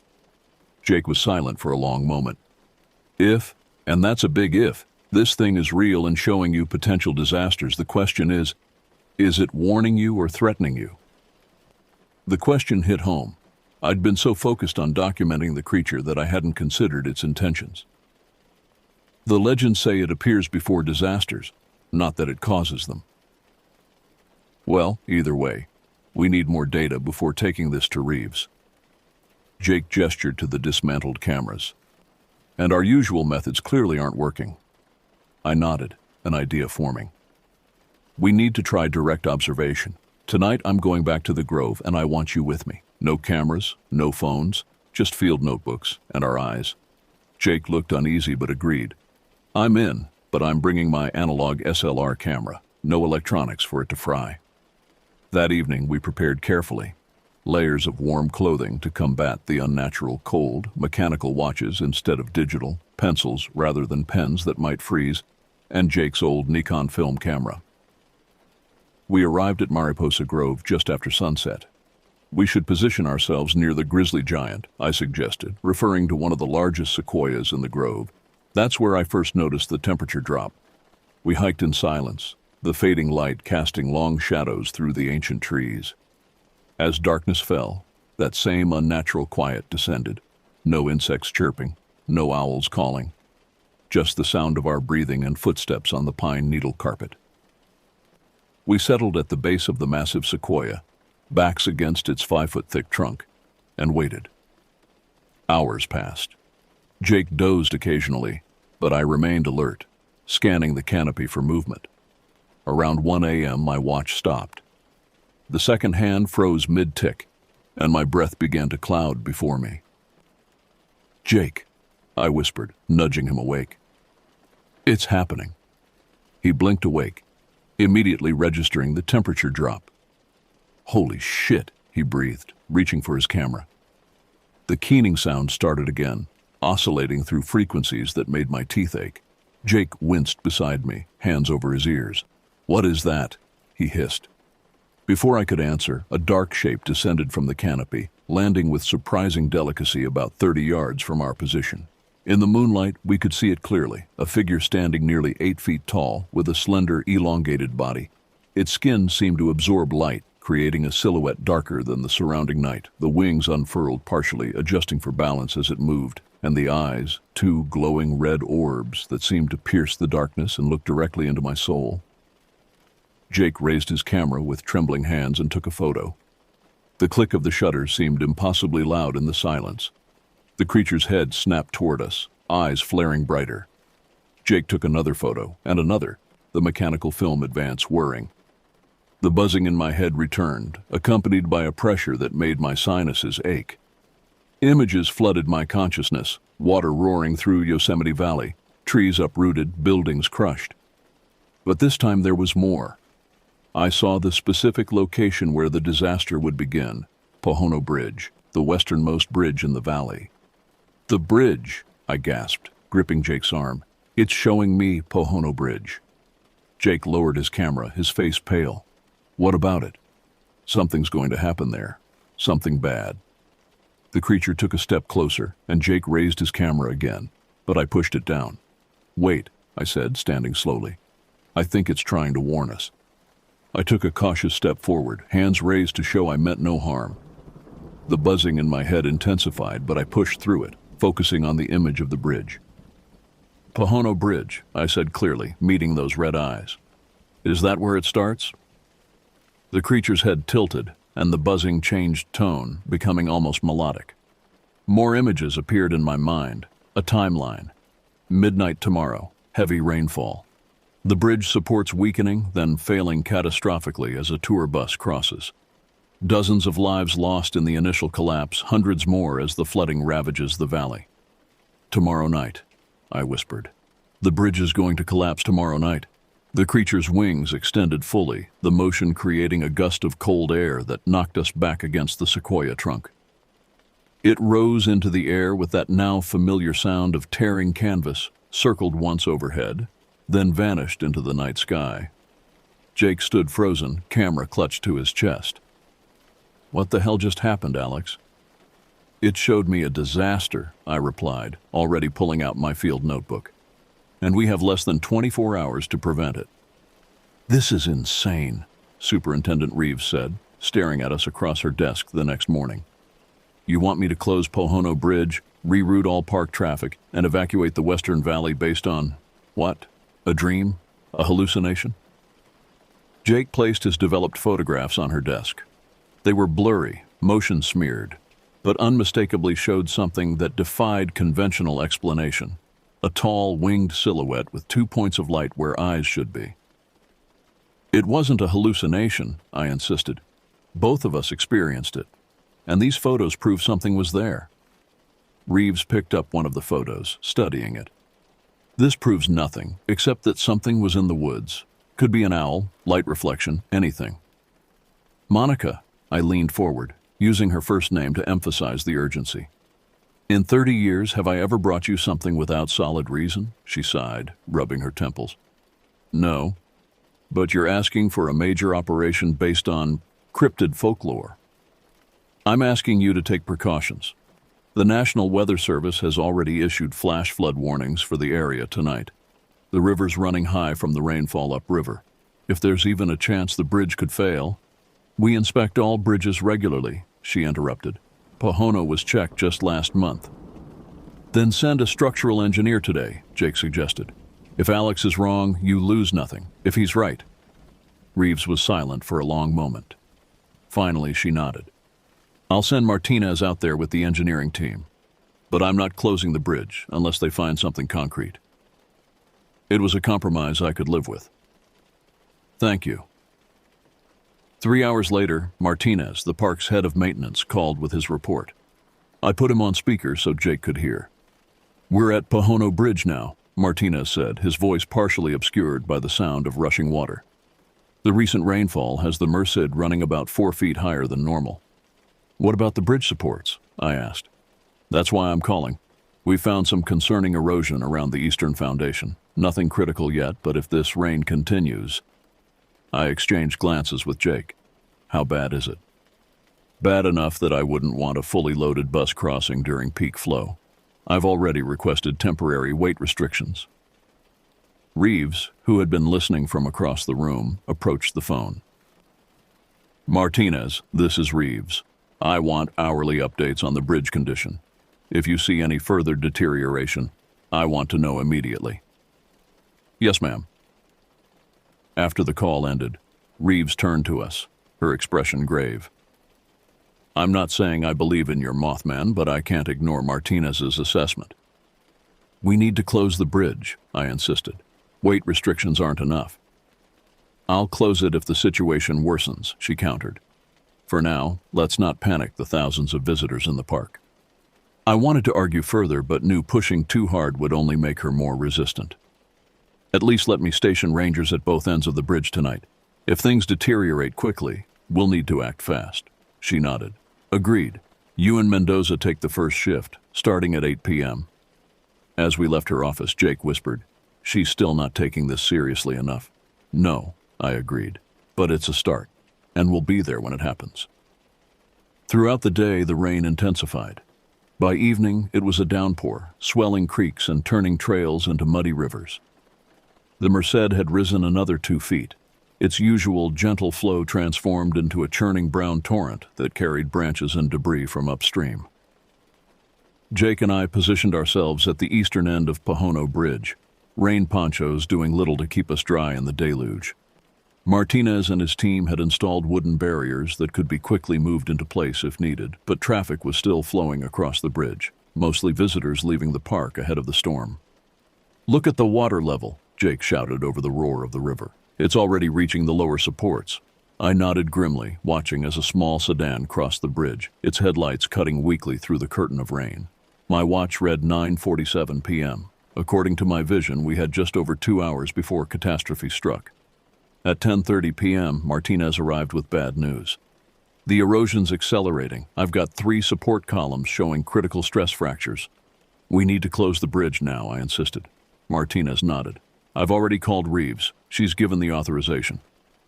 We moved quickly, positioning the barriers and setting up flashing warning lights. Park rangers at the western end were doing the same. Within minutes, the bridge was closed to all traffic, with temporary detour signs directing vehicles to alternate routes. By 11:15 p.m., the rain had become biblical. The Merced was now just 6 feet below the bridge deck, roaring past with frightening power. Trees torn from the riverbank upstream crashed against the bridge supports, each impact sending vibrations through the structure. "It's going to fail," Jake said, staring at the straining bridge. "Just like you saw." I nodded, feeling no satisfaction in being proven right, but at least no one will be on it when it happens. At 11:45 p.m., headlights appeared on the western approach to the bridge, a large vehicle moving steadily toward the barricades.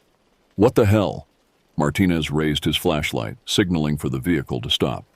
It was a tour bus, windshield wipers fighting a losing battle against the downpour. It rolled to a stop just short of the barriers, and the door opened.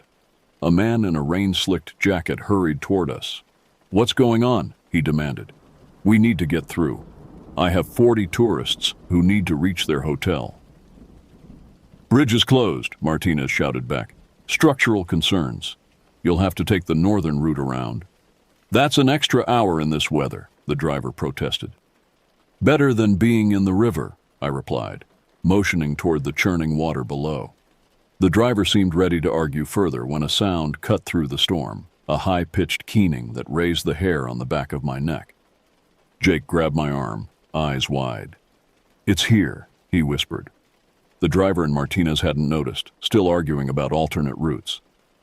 But I scanned the rainy darkness and saw it. A dark shape perched atop one of the trees overlooking the bridge, red eyes glowing like embers. As we watched, a massive section of debris, an entire tree trunk, slammed into one of the compromised support columns. The bridge shuddered visibly, a deep groan of metal and concrete rising above the river's roar. "Everyone back!" I shouted, grabbing the driver's jacket and pulling him away from the bridge approach. Martinez got on his radio, alerting the rangers on the western side. "Bridge failure imminent! Clear the area!" The bus driver's face went pale as he finally understood the danger. He ran back to his vehicle, presumably to move it to safer ground. Jake and I retreated to our patrol vehicle, watching as small chunks of concrete began to fall from the bridge's underside. The Mothman remained perched on its tree, wings partially extended, observing. At exactly midnight, with a sound like thunder, the eastern support of Pohono Bridge gave way. The structure twisted grotesquely, the roadbed tilting into the furious river below. Metal screamed as it tore, and the concrete deck fractured along its length. In less than 30 seconds, the historic bridge was gone, swept downstream in the floodwaters, leaving only broken stumps of concrete where it had stood for decades. "Oh my God," Jake breathed, his camera forgotten in his hands. "If that bus had been crossing..." I nodded, unable to speak as I watched the destruction. Then I turned my attention back to the tree where the Mothman had been perched. It was gone. The morning after the bridge collapse dawned clear and bright, as if the previous night's deluge had never happened. The Merced River still ran high and fast, but the rain had stopped, allowing emergency and assessment teams to work safely. I stood with Superintendent Reeves at the eastern approach to where Pohono Bridge had stood for nearly a century, now just a memory and a gap in the road. "Preliminary engineering assessment confirms what we suspected," she said, reviewing the report in her hands. The support columns had been compromised by previously undetected erosion. Last night's flooding was the final straw. I nodded, watching as divers searched the riverbed downstream for bridge remnants. "If we hadn't closed it when we did..." "I know."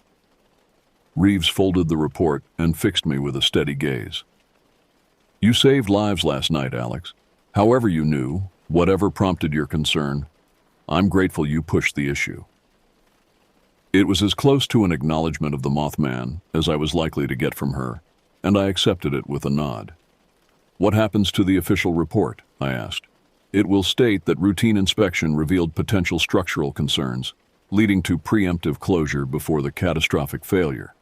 She paused. "Your other observations will remain between us." "And Jake's photographs?" "Mr. Mendoza has agreed to turn over all copies to Park Archives. They'll be classified as part of the incident documentation." I wasn't surprised. Jake had been unusually quiet since the collapse, spending hours in his lab developing the remainder of his film roll.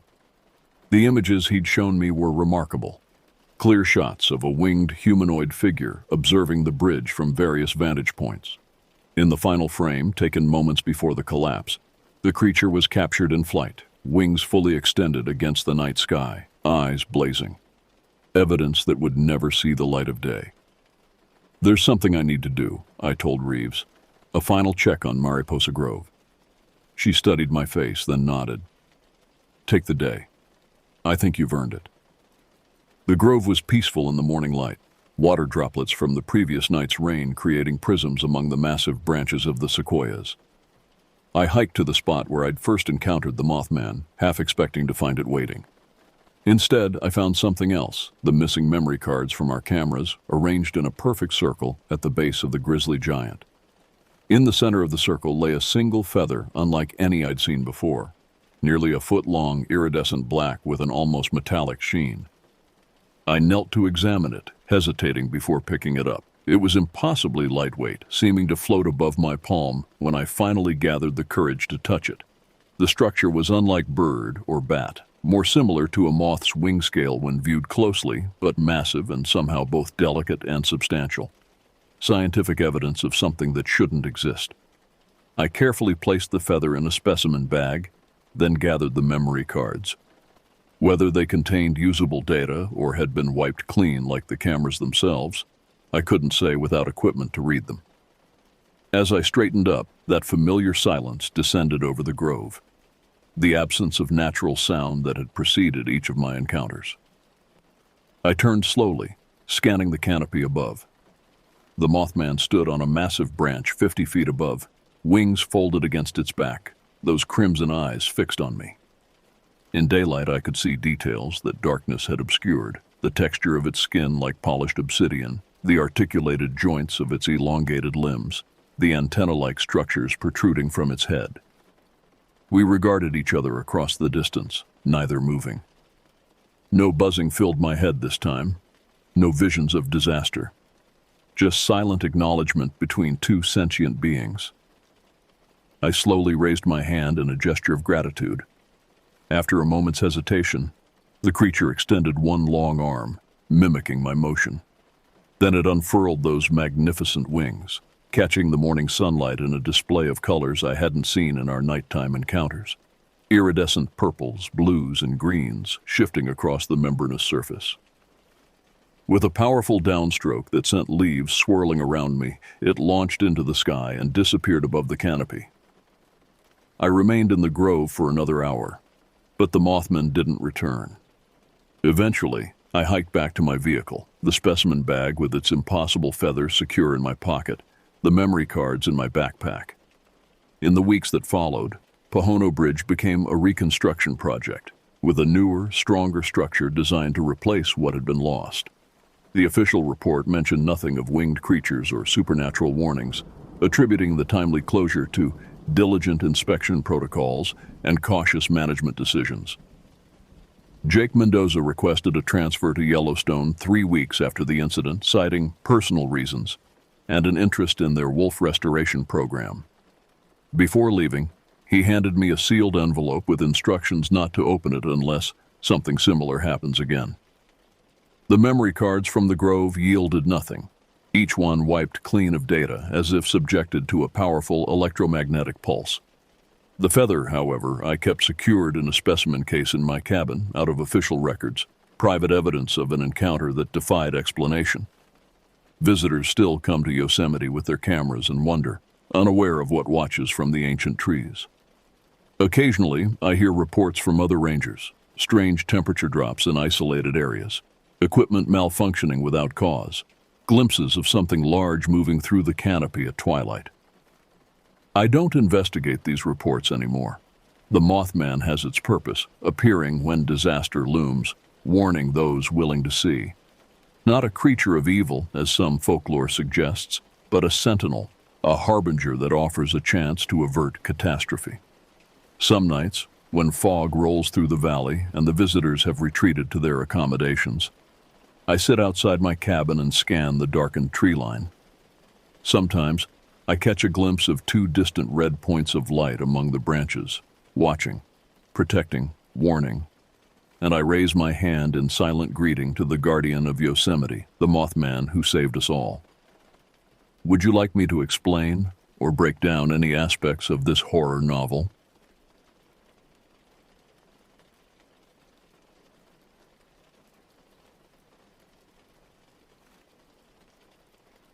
I remember how the fire crackled that evening, casting jittery shadows across our campsite in the Adirondack Mountains. It was late June 2023, and at 16, I considered myself something of a wilderness expert. My parents were chatting with some neighbors from the adjacent campsite, swapping stories about fishing spots and the best ways to avoid encounters with wildlife. The air smelled of pine and wood smoke, comforting scents that had accompanied every summer camping trip since I was 7. Jason sat across the fire from me, absently poking at the embers with a stick. We'd been friends since elementary school, bonded by our shared love of the outdoors. He caught my eye and raised an eyebrow, our silent signal. Despite the comfort of the campfire's glow, restlessness tugged at me. Our families would talk for hours, retelling the same stories they shared every year. Meanwhile, the forest beyond our tents beckoned with promise. "I'm getting another soda," I announced to no one in particular. My mother nodded without breaking her conversation. Jason stretched and mumbled something about needing to grab his jacket from his tent. Our midnight explorations had become tradition over the years, quick adventures while our parents remained oblivious, believing us to be safely within the campground's boundaries. I was so sure of myself back then. 5 consecutive summers of camping had convinced me I knew all the forest's rhythms. Which animals emerged at dusk, which trails looped back to the main path, how far I could wander before risking disorientation. The darkness held no mystery I couldn't decode, or so I believed with the unearned confidence of adolescence. "Same route as yesterday?" Jason asked as we slipped past the row of tents at the edge of our campsite. "Let's go farther tonight," I suggested, feeling unusually bold. "I want to check out that ridge we saw during the hike." Jason hesitated. "That's pretty deep in, isn't it?"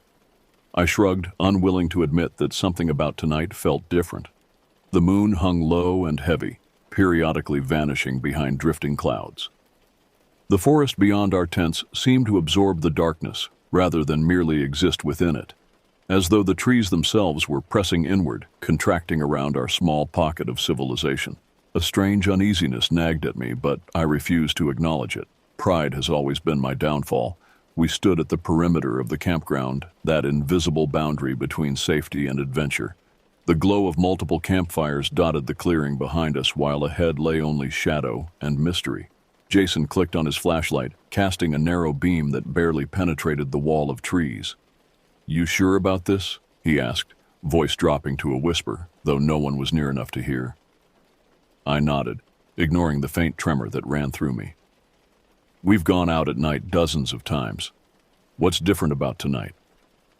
What was different? Something in the atmosphere, perhaps. The unusual stillness of the air, the absence of the typical forest ambiance. No cricket chorus, no distant owl hoots. Just a pressing silence that seemed to wait for something. "We'll just go to the first clearing and back," I promised, though I had no intention of cutting our adventure short. 30 minutes tops. Jason nodded, seemingly reassured. I led the way, stepping carefully over the border of small stones that marked the edge of the designated camping area. There's a certain electric thrill in leaving the secure glow of civilization and stepping into near-total darkness. The forest immediately enveloped us, and the temperature dropped several degrees. Twigs snapped beneath our shoes, each crack amplified in the unusual quiet. The smell of damp earth hung thick around us, carrying hints of decay and growth simultaneously. Usually, we hovered around the outskirts, close enough to still glimpse the reassuring embers of our campfire through gaps in the foliage. But tonight, some combination of boredom and bravado pushed us to test our boundaries. "Let's head toward that ridge," I suggested, pointing vaguely northeast. "Should take us 15 minutes to reach it." 15 minutes is already farther than we usually go," Jason remarked, but he followed without further protest. We moved deeper into the woodland, our flashlight beams bouncing erratically across twisted trunks and dense undergrowth. The familiar trails gradually gave way to less trodden paths. With each step, the campground's ambient sounds, distant laughter, muted conversations, the occasional bark of someone's dog, faded into nothingness. "We should mark our trail," Jason suggested after several minutes of silent walking. "Break some branches or something." I laughed, the sound unnaturally loud in the stillness. "What are we, children in a fairy tale? We know these woods." The confidence in my voice didn't quite match the growing uneasiness in my gut.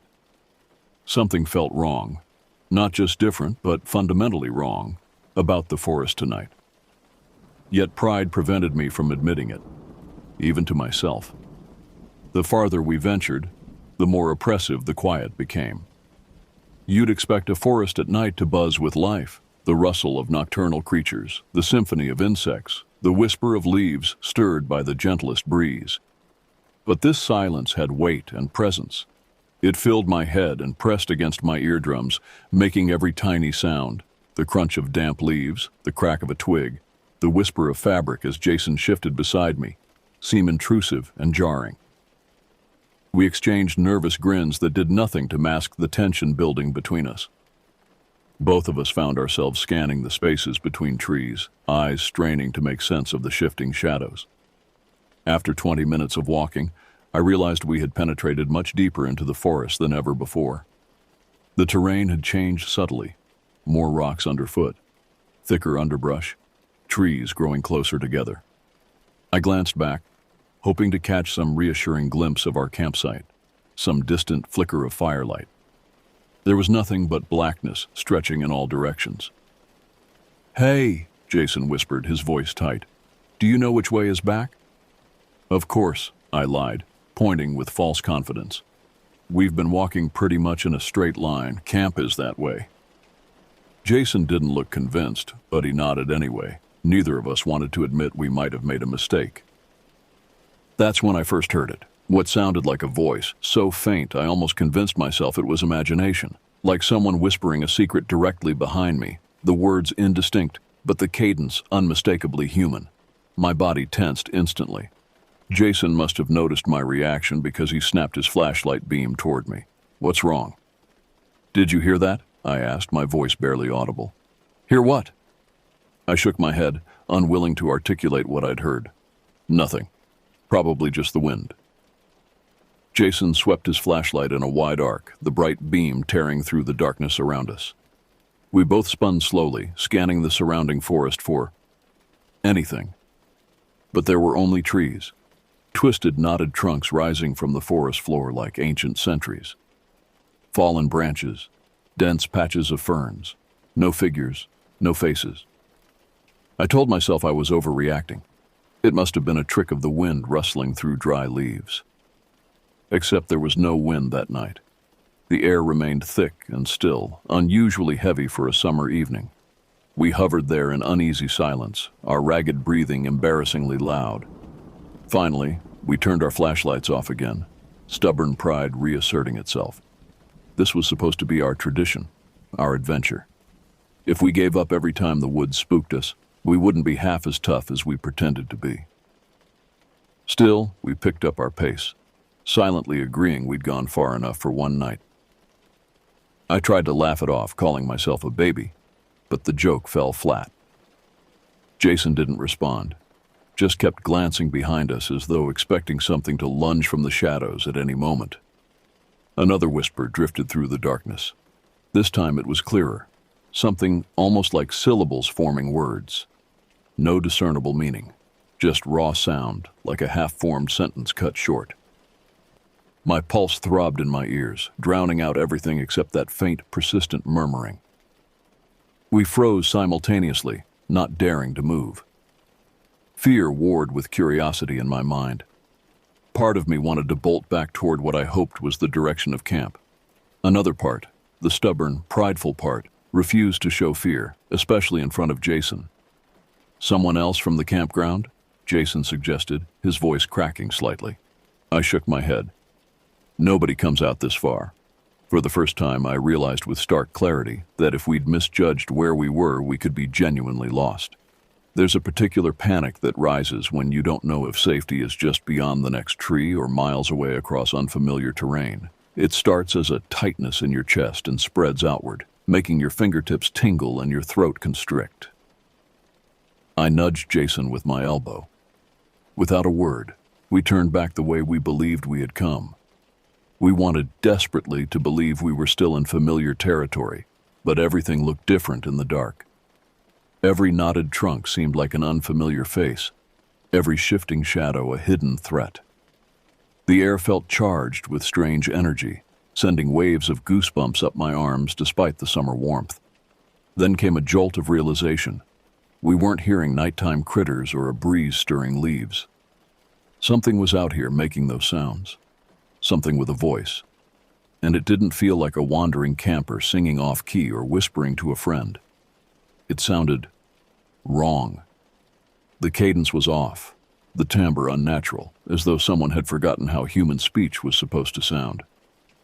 We walked faster, our earlier bravado evaporating with each step. My flashlight quivered in my grip, its beam dancing erratically across the forest floor. Each footfall crackled over fallen branches and dried leaves, broadcasting our presence to whatever might be listening. Jason locked eyes with me, and in that glance I saw the same mix of fear and stubborn determination I felt.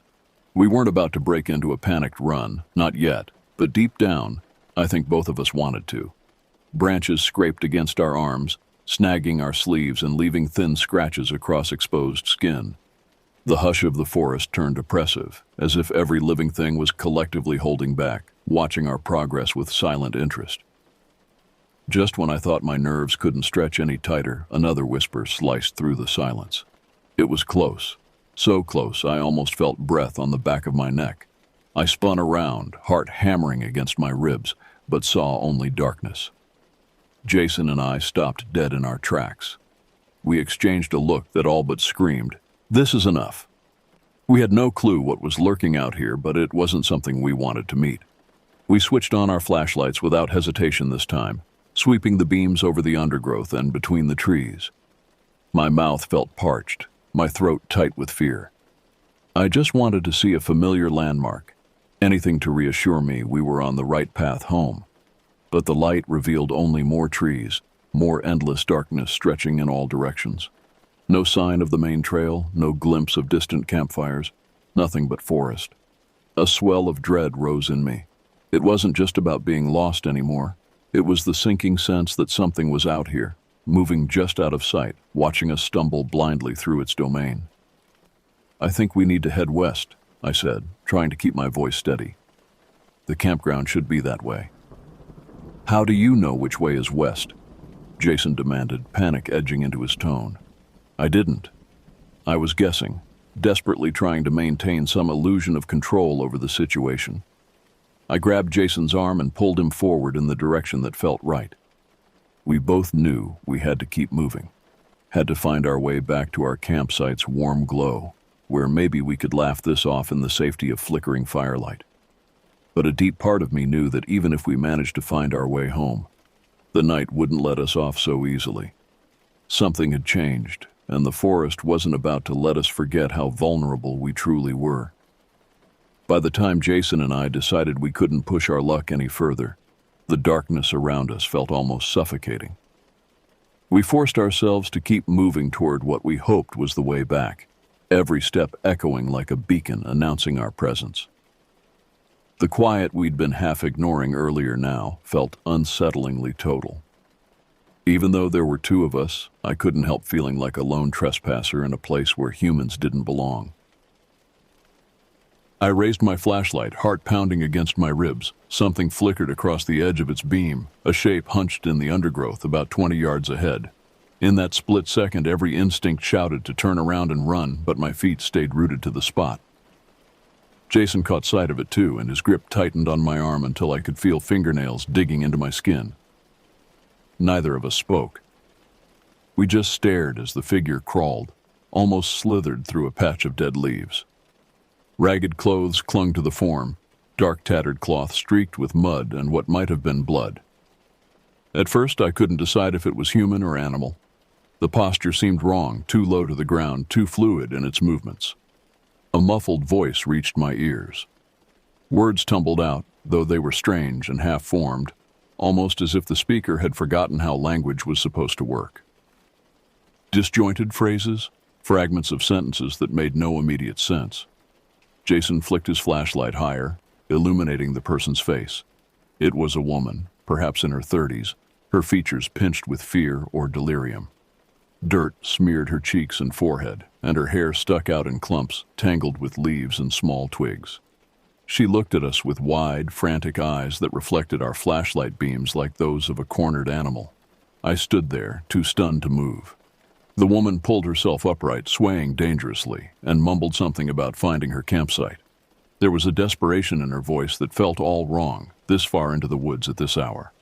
"Please," she said, the word clear among the garbled phrases. "Can't find my way back." Part of me wanted to back away. Everything about her presence set off internal alarms. She shouldn't be here, alone in the darkness, crawling through the underbrush. But she looked helpless, in a way that couldn't be ignored, lost, confused, possibly injured. Jason and I exchanged glances, and even though terror still coursed through me, I knew we had to do something. We couldn't leave her out here, not in this state. "We're heading back to the campground," I said, my voice steadier than I expected. "You can come with us." "Your campsite, which one?" Jason asked. "Site 47, she mumbled, "by the lake path." I knew that area. It was on the opposite side of the campground from our site, near where the more serious partiers tended to gather. We offered to guide her back, and she mumbled what might have been a yes. Without warning, she lurched forward, wobbling like she might collapse at any second. I stepped in to keep her from tumbling into a thorny bush, and Jason moved to her other side. That close, I noticed an odd chemical smell on her breath. Alcohol, certainly, but something else too, sharper, more medicinal. Her eyes darted around as if searching for something lurking in the shadows. I found myself following her gaze, half expecting to see shapes moving between the trees. "What's your name?" I asked, trying to establish some normalcy. "Vera," she said after a long pause, as if she'd had to search her memory for the answer. "I'm Jason, and this is—" Jason began.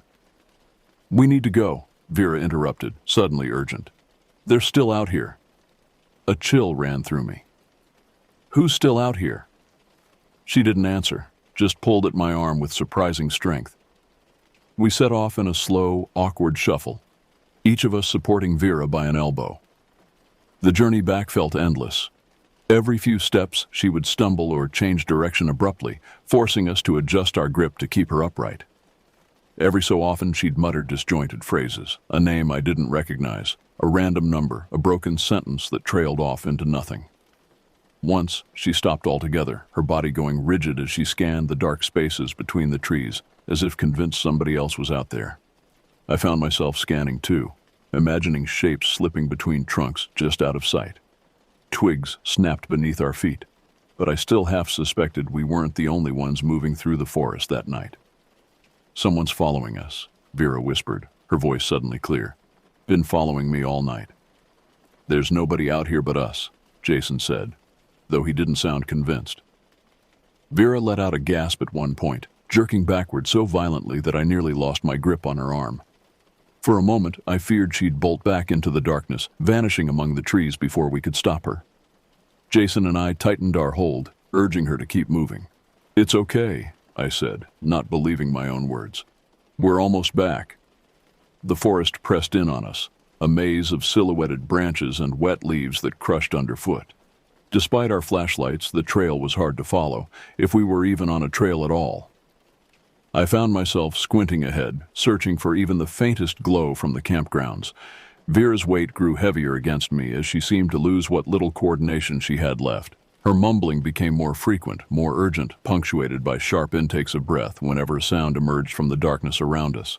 Eventually, after what felt like hours but was probably only 40 minutes, the tree line began to thin. Through gaps in the foliage, I caught glimpses of a dull orange flicker, a campfire in the distance. Relief surged through me, but it was laced with lingering unease, like stepping into a safe zone while still expecting trouble to pounce from behind.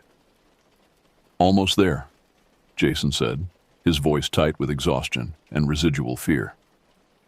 Vera nodded weakly, her steps becoming marginally more coordinated as we approached civilization.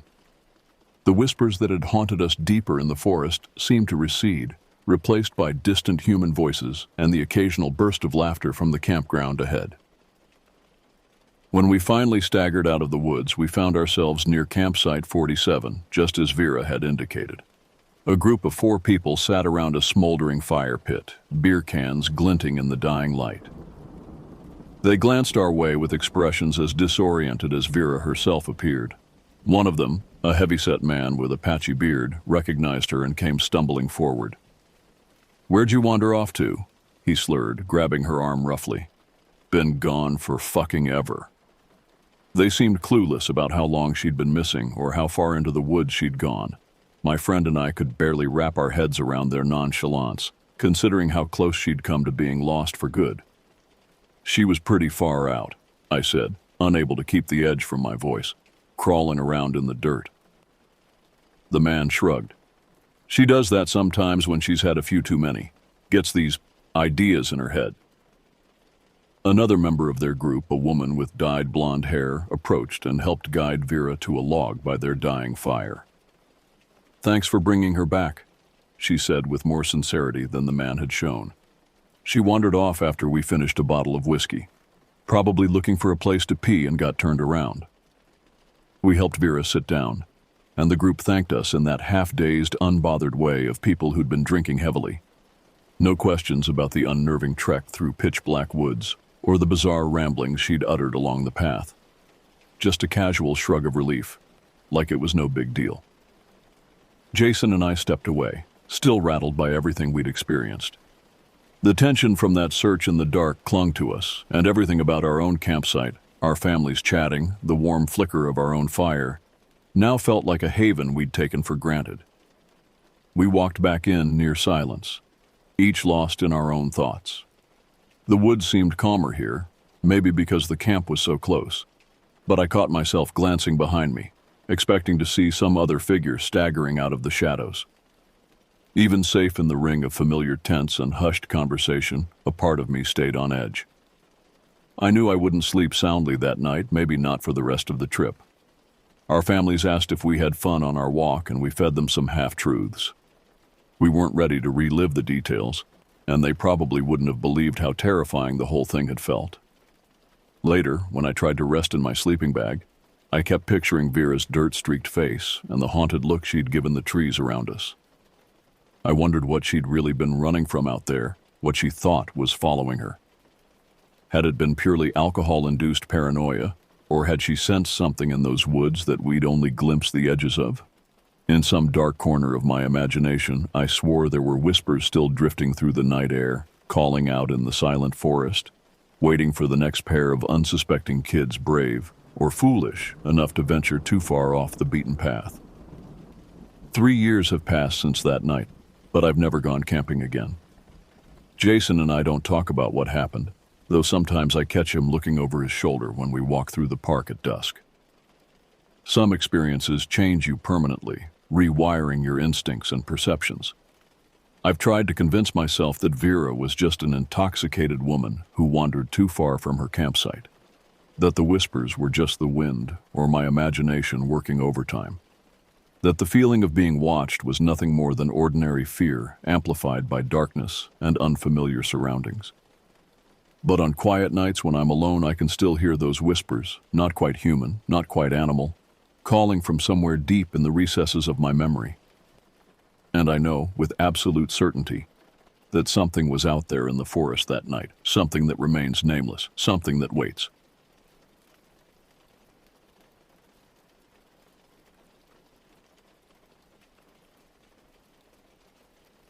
I've been telling this story for 15 years now, and each time I do, I notice how people's faces change when I get to the part about the eyes. That shift from casual interest to something deeper, something primal that recognizes truth when it hears it. This happened in September 2008 when I was 26 years old, living in a small cabin community outside Jamestown, Colorado, with my two closest friends, Vincent and Diego. The old Barquet Ranch isn't what most people picture when they hear ranch. Forget the pastoral meadows and grazing cattle.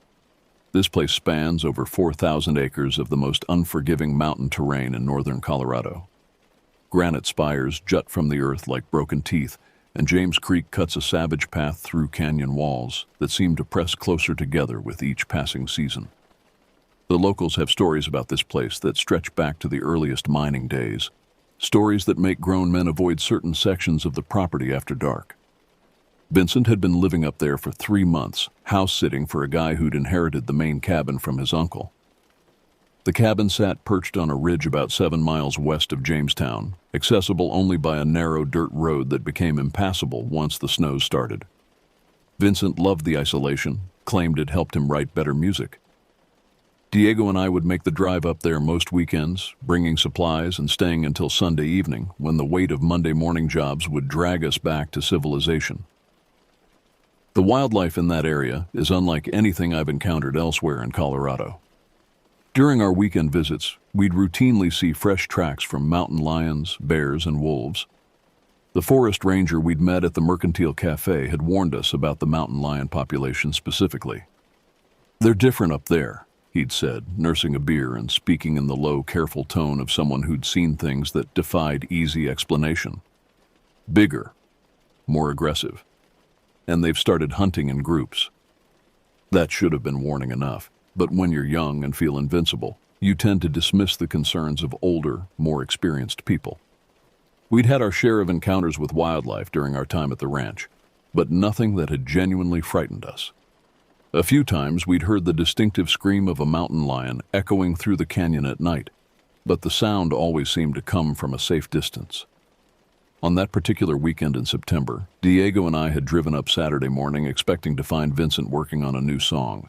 Instead, we found a note taped to the cabin door. "Gone to Boulder for supplies. Back Sunday evening. Make yourselves at home. V." We should have turned around and driven back to town. That's what sensible people would have done. Instead, we decided to stay the night and surprise Vincent when he returned. The cabin was comfortable enough, with a wood-burning stove and a well-stocked pantry. We spent Saturday afternoon hiking the immediate area around the cabin, exploring trails we'd walked dozens of times before. But something felt different that day. The usual sounds of the forest, birds calling, squirrels chattering, the distant rustle of small animals moving through underbrush, were notably absent. The silence wasn't peaceful. It was oppressive, like the moment before a thunderstorm when every living thing seeks shelter. Diego noticed it too. He kept stopping during our hike, tilting his head as if listening for something that wasn't there. "You feel that?" he asked around 3 in the afternoon as we stood on a rocky outcrop overlooking the main canyon. I knew exactly what he meant, the feeling of being watched, not by curious wildlife or other hikers, but by something that was studying us with an intelligence that felt entirely too focused, too purposeful. The sensation was so strong it made my skin crawl. We returned to the cabin as the sun began its descent behind the western peaks. Neither of us spoke about the unease we'd felt during the hike, but it lingered in the space between our conversations. We cooked dinner, played cards, and drank the beer we'd brought up from town, but underneath the normal rhythms of an evening with friends, tension coiled like a spring wound too tight. Around 10 o'clock, Diego suggested we hike back down to town. "Vincent's not coming back tonight anyway," he reasoned. "We could surprise him tomorrow instead." I was about to agree when we heard Vincent's truck rumbling up the access road. Headlights swept across the cabin windows as he pulled into the clearing. We watched him unload groceries and gear, moving with the efficient motions of someone who'd made this trip many times before. "Surprise!" Diego called out as we emerged from the cabin. Vincent nearly dropped the box he was carrying. "God, you two scared me half to death. I thought someone had broken in." We helped him carry his supplies inside, and within minutes the evening had transformed into the kind of spontaneous gathering that makes for the best memories. Vincent had brought back a bottle of whiskey from Boulder, and we spent the next 2 hours catching up on each other's lives, sharing stories and laughing in the way that only happens when good friends reunite. It was Diego who suggested the night hike. Vincent had been telling us about a new trail he'd discovered that led to a series of natural rock formations deeper in the canyon. They look like ancient temples, he said, his eyes bright with enthusiasm. You have to see them in the moonlight. By the time we left the cabin, it was nearly 1 a.m. The September night was clear and cold, with a 3/4 moon providing enough light to navigate without flashlights. We should have brought them anyway.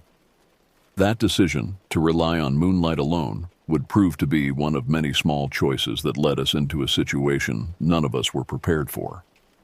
The trail Vincent had found was barely visible, more of a game path than anything humans had created. It wound through dense stands of pine and aspen, occasionally opening into small meadows where the moonlight pooled like spilled mercury. The silence that had troubled Diego and me earlier in the day seemed even more pronounced now. Our footsteps on the rocky trail sounded unnaturally loud in the stillness. After about 40 minutes of steady hiking, we reached the rock formations Vincent had described. He hadn't been exaggerating. Towering columns of granite rose from the canyon floor, arranged in patterns that seemed almost deliberate. In the moonlight, they did indeed resemble ancient ruins, the kind of place where you could imagine rituals being performed by people who understood secrets that modern civilization had forgotten. "This is incredible," I whispered, though I wasn't sure why I felt the need to lower my voice. Vincent led us between the formations, pointing out details that were lost in shadow but clearly visible to him after multiple visits. There was a narrow passage between 2 of the largest columns that opened into a small amphitheater surrounded by stone walls. The acoustics in that space were remarkable. Every sound seemed amplified and clarified. The sound began as a low rumble so deep it was felt more than heard. It seemed to come from everywhere and nowhere at once, vibrating through the rock beneath our feet and resonating in our chests. For a moment we stood frozen, each of us trying to identify what we were hearing. "Rockslide?" Diego suggested, but his voice lacked conviction. The rumble continued for perhaps 30 seconds before fading into silence. In the quiet that followed, I became aware of my heartbeat hammering in my ears. Something about that sound had triggered every evolutionary alarm bell built into human DNA. Vincent was the first to spot them. We were making our way back through the rock formations, moving more quickly now, motivated by a shared sense that we needed to be somewhere else. He stopped so suddenly that Diego nearly walked into him. "Do you see that?" Vincent's voice was barely a whisper. I followed his gaze to a point about 50 yards down the slope from where we stood. At first I saw nothing but shadows and the vague shapes of trees and boulders. Then the shadows shifted, and I saw them too.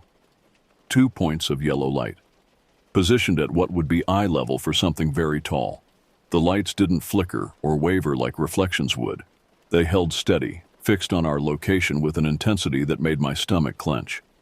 Worse, they seemed to be studying us, evaluating us in a way that suggested intelligence and intent. "Mountain lion?" Diego asked, but his voice carried no more conviction than when he'd suggested the rock slide. I'd seen mountain lion eyes reflect light before. These weren't reflections. These were sources of illumination, glowing with their own cold fire. And they were positioned at least 8 feet off the ground. We stood motionless for what felt like an eternity, but was probably less than a minute. The lights never moved, never blinked. They simply watched us with a patience that felt predatory and calculating. Then, without warning, they disappeared. Not gradually, not by turning away or moving behind cover. They simply vanished, as if someone had switched off a light. "We need to go," Vincent said. "Now." We didn't argue. We began moving back toward the trail, trying to maintain some semblance of casual walking while fighting the urge to run. Every shadow seemed to hide potential threats. Every sound, the whisper of wind through pine needles, the distant hoot of an owl, made us flinch. We'd covered maybe 100 yards when we heard the sound again. The same low rumble, but closer now, and followed by something that made my blood feel cold in my veins. The unmistakable sound of large branches snapping under enormous weight. The snapping sounds came from our left, moving parallel to our path through the forest. Whatever was making them was keeping pace with us, staying just out of sight in the dense undergrowth. The sounds were rhythmic, suggesting deliberate movement rather than random breakage. Something large was moving through the forest, and it was following us. Vincent increased his pace, and Diego and I matched him without discussion. The trail that had seemed charming and adventurous an hour earlier now felt like a gauntlet. Every turn could hide an ambush. Every shadow could conceal a predator. The snapping sounds continued, sometimes closer, sometimes farther away, but always present. Occasionally, we'd hear what sounded like heavy breathing or snuffling, as if something was scenting the air, tracking us by smell as well as sight. "There," Diego said suddenly, pointing to our right. Another pair of yellow lights positioned on the opposite side of the trail from the first sounds. These were closer, maybe 30 yards away, and they moved as we watched. They seemed to be circling us, maintaining a consistent distance while changing position. The realization hit all three of us simultaneously. We were surrounded. Vincent stopped walking and began gathering dry wood from the forest floor. "Fire," he said simply. "We need fire." Diego and I immediately understood. We spread out, staying within sight of each other while collecting anything that would burn. Dead branches, pine needles, strips of bark, anything that might sustain a flame. The sounds of movement in the forest continued around us, but now they seemed more cautious, as if our pursuers were reassessing the situation. Working together, we built a rough fire pit using stones from the trail. Vincent had a lighter, and within minutes, we had a small flame growing among the tinder we'd gathered. The fire cast dancing shadows around us, creating a perimeter of light that felt like safety, even though we knew it was largely illusory. As the flames grew, we added larger pieces of wood. The fire crackled and popped, sending sparks spiraling into the night sky. For the first time since we'd spotted the lights, I felt like I could breathe properly. That's when the screaming started. I've heard a lot of animal sounds in my life. I've heard the scream of mountain lions, the howl of wolves, the roar of bears. The sound that erupted from the darkness around us was unlike any of those. It was a vocalization that seemed designed to inspire terror, a sound that bypassed rational thought and spoke directly to the most primitive parts of the brain. The scream began as a low roar, but quickly escalated into something that was part howl, part shriek, and part something I couldn't identify. It was impossibly loud, seeming to come from multiple directions at once. The sound physically hurt, making my ears ring and my chest vibrate with sympathetic resonance. Diego grabbed my arm, his fingers digging in with desperate strength. Vincent was frantically feeding more wood to the fire, sending sheets of flame and sparks into the night. The screaming continued for what felt like minutes but was probably only seconds, finally trailing off into a series of huffing sounds that reminded me uncomfortably of laughter. In the relative quiet that followed, we could hear our own ragged breathing and the frantic beating of our hearts. The fire provided light for maybe 20 feet in any direction. Beyond that perimeter lay absolute darkness, and we knew we were not alone in it. "What do we do?" Diego asked. His voice was steady, but I could see the fear in his eyes. Vincent was already gathering more fuel for the fire. "We keep the fire going until dawn," he said, "then we get out of here." For the next several hours, we maintained a constant vigil. We fed the fire steadily, keeping the flames high and bright. We took turns sleeping, though none of us managed more than brief periods of unconsciousness. The sounds in the forest continued throughout the night, not constant, but frequent enough to prevent any real rest. Sometimes we'd hear the heavy footsteps moving through the underbrush. Sometimes we'd catch glimpses of those yellow lights at the edge of our firelight. Once, around 4 in the morning, we heard what sounded like voices having a conversation just beyond our ability to make out words. The tones were definitely communicative, back and forth, as if 2 or more entities were discussing us.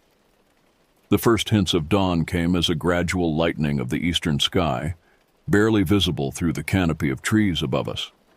We'd burned through most of our fuel, and the fire had settled into a steady glow of coals. The sounds in the forest had stopped about an hour earlier, but none of us trusted the silence. As the light strengthened, we began to see the forest around us more clearly. What we saw made my stomach drop. The ground around our fire was marked with tracks. Not ordinary animal tracks, but impressions in the soft earth that defied easy explanation. They were large, much larger than any mountain lion or bear track I'd ever seen, and they were everywhere. The tracks formed rough circles around our camp, overlapping and intersecting in patterns that suggested our watchers had been moving constantly throughout the night. Some of the impressions were so deep they suggested enormous weight. Others showed what looked like claw marks, gouged into the earth and the bark of nearby trees. "We need to document this," Vincent said, pulling out his phone to take pictures. But when he activated the camera, the screen showed nothing but static. Diego tried his phone with the same result. My phone was completely dead, despite having been fully charged when we left the cabin. The electronic failure felt like the final straw. Whatever we'd encountered, it seemed to have properties that extended beyond the merely physical. We extinguished the fire carefully, making sure no embers remained that could start a forest fire, and began making our way back toward the cabin. The hike back was a nightmare of paranoia and exhaustion. Every sound made us jump. Every shadow could hide a threat. We moved as quickly as the terrain allowed, but the trails that had seemed familiar the night before now felt alien and threatening. About halfway back to the cabin, we found something that made us stop cold. Across the trail, at roughly head height, a massive pine tree had been stripped of its bark. The exposed wood was white and fresh, clearly done recently. But what made us stare in horror were the claw marks. Deep gouges ran from the base of the stripped section to well above our heads, higher than any bear could reach, even standing on its hind legs. We made it back to the cabin as the sun fully cleared the eastern peaks. In the clear light of morning, with Vincent's truck sitting in the driveway and the familiar comfort of human habitation around us, the events of the night began to feel like a shared nightmare. But the physical evidence was undeniable. Our clothes were torn from pushing through underbrush. We were exhausted from a sleepless night, and we all carried the memory of those yellow lights, watching us with inhuman intelligence. Vincent made coffee while Diego and I sat on the cabin's front porch, staring out at the forest that had nearly claimed us. None of us spoke about what we'd experienced. The silence felt protective, as if talking about it might somehow summon it back. After an hour, we packed up and prepared to leave. Vincent was coming back to town with us. The isolation that had once appealed to him now felt dangerous. As we loaded the truck, I noticed he kept glancing back at the tree line, as if expecting to see those lights even in broad daylight. The drive back to Jamestown passed in relative quiet. It wasn't until we were sitting in the Mercantile Cafe, surrounded by the comfortable sounds of normal human activity, that we began to process what had happened. "We need to report this," Diego said finally. "Report what?" Vincent asked. "That we saw some lights in the forest? That we heard some sounds we couldn't identify?" He was right, of course. What could we tell authorities? That we'd been stalked by something that might or might not have been a known animal? That our phones had mysteriously failed? That we'd found tracks that didn't match anything in the guidebooks? Over the following weeks, we did research. We found stories from other people who'd had similar experiences in the Colorado mountains. Tales of glowing eyes, electronic failures, and encounters with something that didn't fit into any known category of wildlife. The internet was full of speculation and theories, but no definitive answers. The forest ranger we'd met before was more helpful when we described our experience in general terms. He listened carefully, nodding at details that seemed familiar to him. "You're not the first people to report something like this from that area," he said finally. "There's something up there. I don't know what it is, but I've seen enough evidence to know it's real." He pulled out a topographical map and marked several locations with a red pen.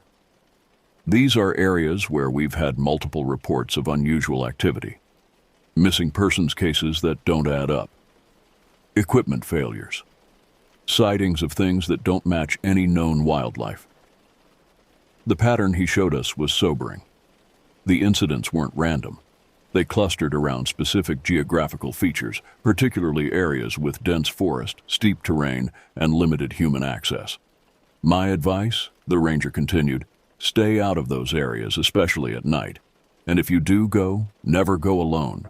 Always carry multiple light sources and trust your instincts. If something feels wrong, it probably is. In the years since that night, I followed his advice. I still love the Colorado mountains, but I've developed a healthy respect for the spaces between the trails, the places where the map says, "Here be dragons," in invisible ink. Vincent sold his interest in the Barquet cabin and moved back to Boulder. Diego eventually relocated to Arizona, claiming he needed more desert and less forest in his life. We stay in touch, and occasionally the conversation turns to that night in September. Each time, we remember new details, small things that seemed insignificant at the time, but take on greater meaning in retrospect. The complete absence of normal forest sounds, the way our fire seemed to struggle, as if something was actively working against it. The certainty that we were being evaluated by an intelligence that had no interest in our survival. I still don't know what we encountered that night, but I know it was real, and I know it was watching us with a purpose I'd rather not understand. The mountains of Colorado are vast and wild, home to creatures that have learned to avoid human contact while remaining very much aware of our presence. Sometimes, in the deep wilderness, the roles of hunter and hunted can shift without warning. And sometimes, the only thing that saves you is luck, fire, and the approaching dawn. The old Barquet Ranch still stands, and Vincent tells me the current caretaker has reported his own experiences with unexplained lights and sounds. The cycle continues, and the watchers remain, patient and persistent in the darkness between the trees. Some places are meant to stay wild, and some mysteries are better left unsolved.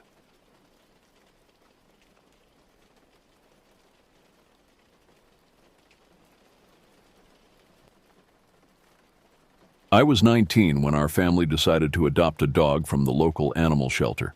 It was the spring of 2019, and I had just finished my first year of community college, feeling restless and uncertain about my future. The dog we brought home was a golden retriever mix named Penny, though her coat was more cream-colored than truly golden.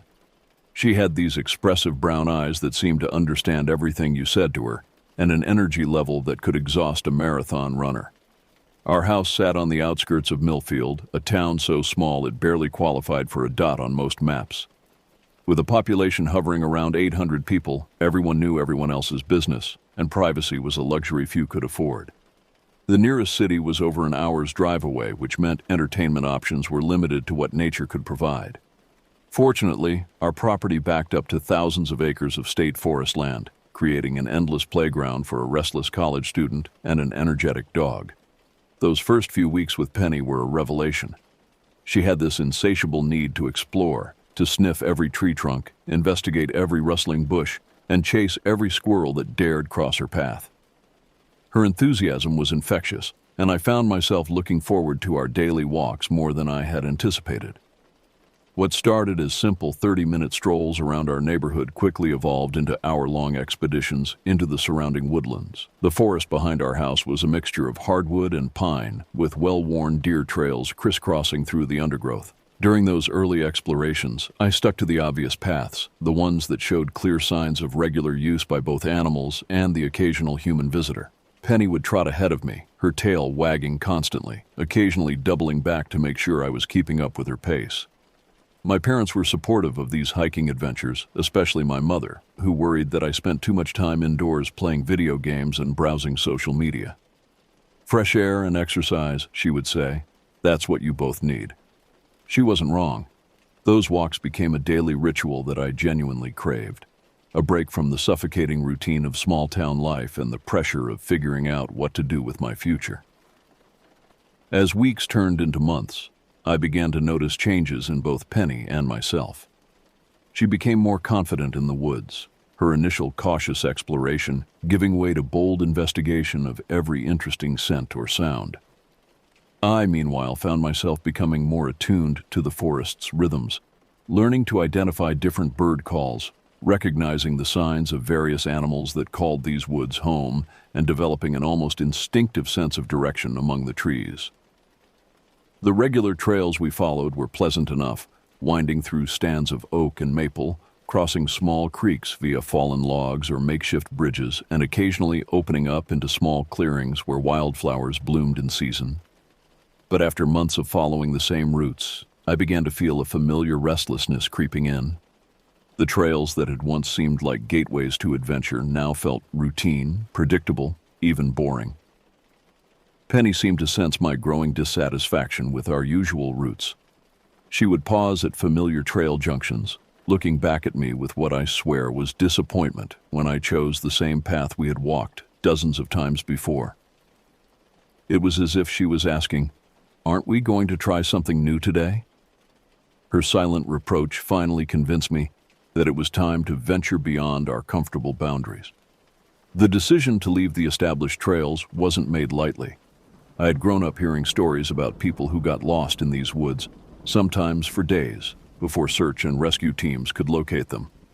The forest was vast, with thousands of acres stretching in every direction, and it was easy to become disoriented among trees that all looked remarkably similar. But I was confident in my growing familiarity with the area, and I always carried a compass and my cell phone, though service was spotty at best in the deeper parts of the forest. Our first off-trail adventure was modest, a short detour from one of our regular paths to investigate what looked like an old logging road. The road had been reclaimed by nature years ago, but the route was still visible as a slight depression in the forest floor, marked by trees that were noticeably younger than their surroundings. Penny loved this new territory, her excitement obvious as she bounded ahead, nose to the ground, following scent trails that were invisible to me. That first successful deviation from our routine opened up a world of possibilities. Over the following weeks, we began exploring old logging roads, abandoned trails, and game paths that led deeper into the forest than I had ever ventured. We discovered hidden clearings where deer had bedded down, leaving circular impressions in the tall grass. We found streams that weren't marked on any map I had seen, crystal clear water flowing over smooth stones and creating tiny waterfalls that sparkled in the filtered sunlight. Each new discovery fueled my growing obsession with exploration. I started researching the history of our local forest, learning about the logging operations that had once dominated the area, the old homesteads that had been abandoned when the timber played out, and the network of roads and trails that had connected these remote settlements to the outside world. Much of this infrastructure still existed, hidden beneath decades of new growth, but still navigable for those willing to push through the undergrowth. Penny thrived on these adventures, her confidence growing with each successful expedition. She developed an uncanny ability to navigate through the forest, often leading me along paths that I wouldn't have noticed on my own. Sometimes I wondered if she could sense things that were beyond my perception, the way she would suddenly change direction or pause to examine something that looked perfectly ordinary to me. As summer progressed, our hiking adventures became longer and more ambitious. We would set out early in the morning when the air was still cool and the forest was alive with bird song, and wouldn't return home until late afternoon, both of us tired but satisfied with our discoveries. I began carrying a small backpack with water, snacks, and a basic first aid kit, treating these expeditions with the seriousness they deserved. The forest was revealing its secrets to us, one hidden trail at a time. We found abandoned deer stands, their wooden platforms weathered and overgrown with vines. We discovered old stone foundations, probably the remains of cabins or outbuildings from the area's logging days. In one memorable expedition, we stumbled across what appeared to be an old cemetery, its handful of weathered headstones barely visible among the encroaching vegetation. But it was during one of our longer explorations, on a humid day in late August, that we made the discovery that would change everything. The morning of August 28, 2019, started like many others that summer. I woke before dawn, eager to beat the heat that had been building steadily over the past week.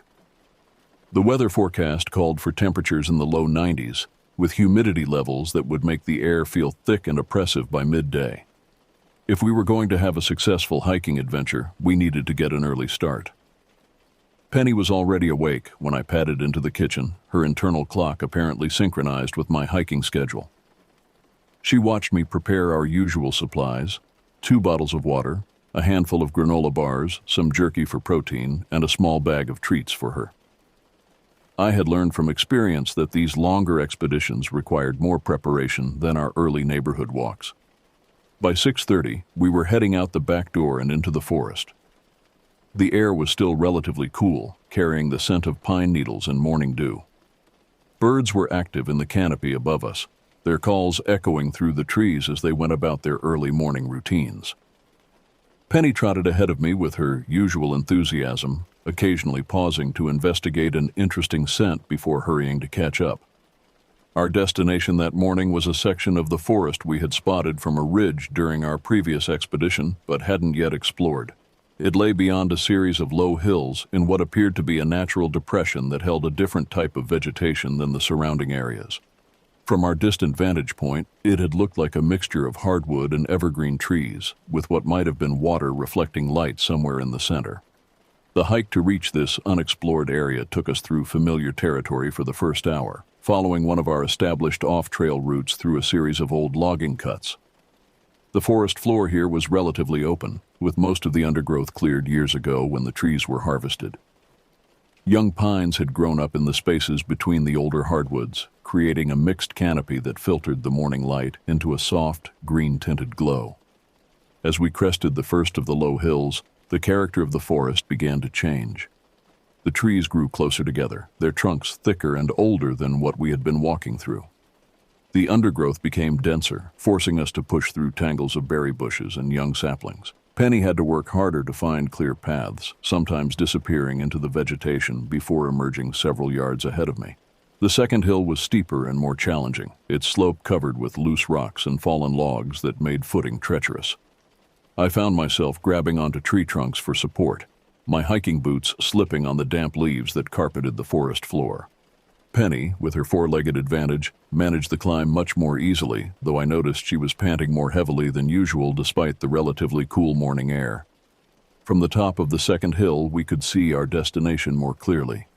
The depression in the forest floor was larger than it had appeared from a distance, probably covering several acres. The vegetation was indeed different here, with more evergreen trees and what looked like areas of wetland scattered throughout.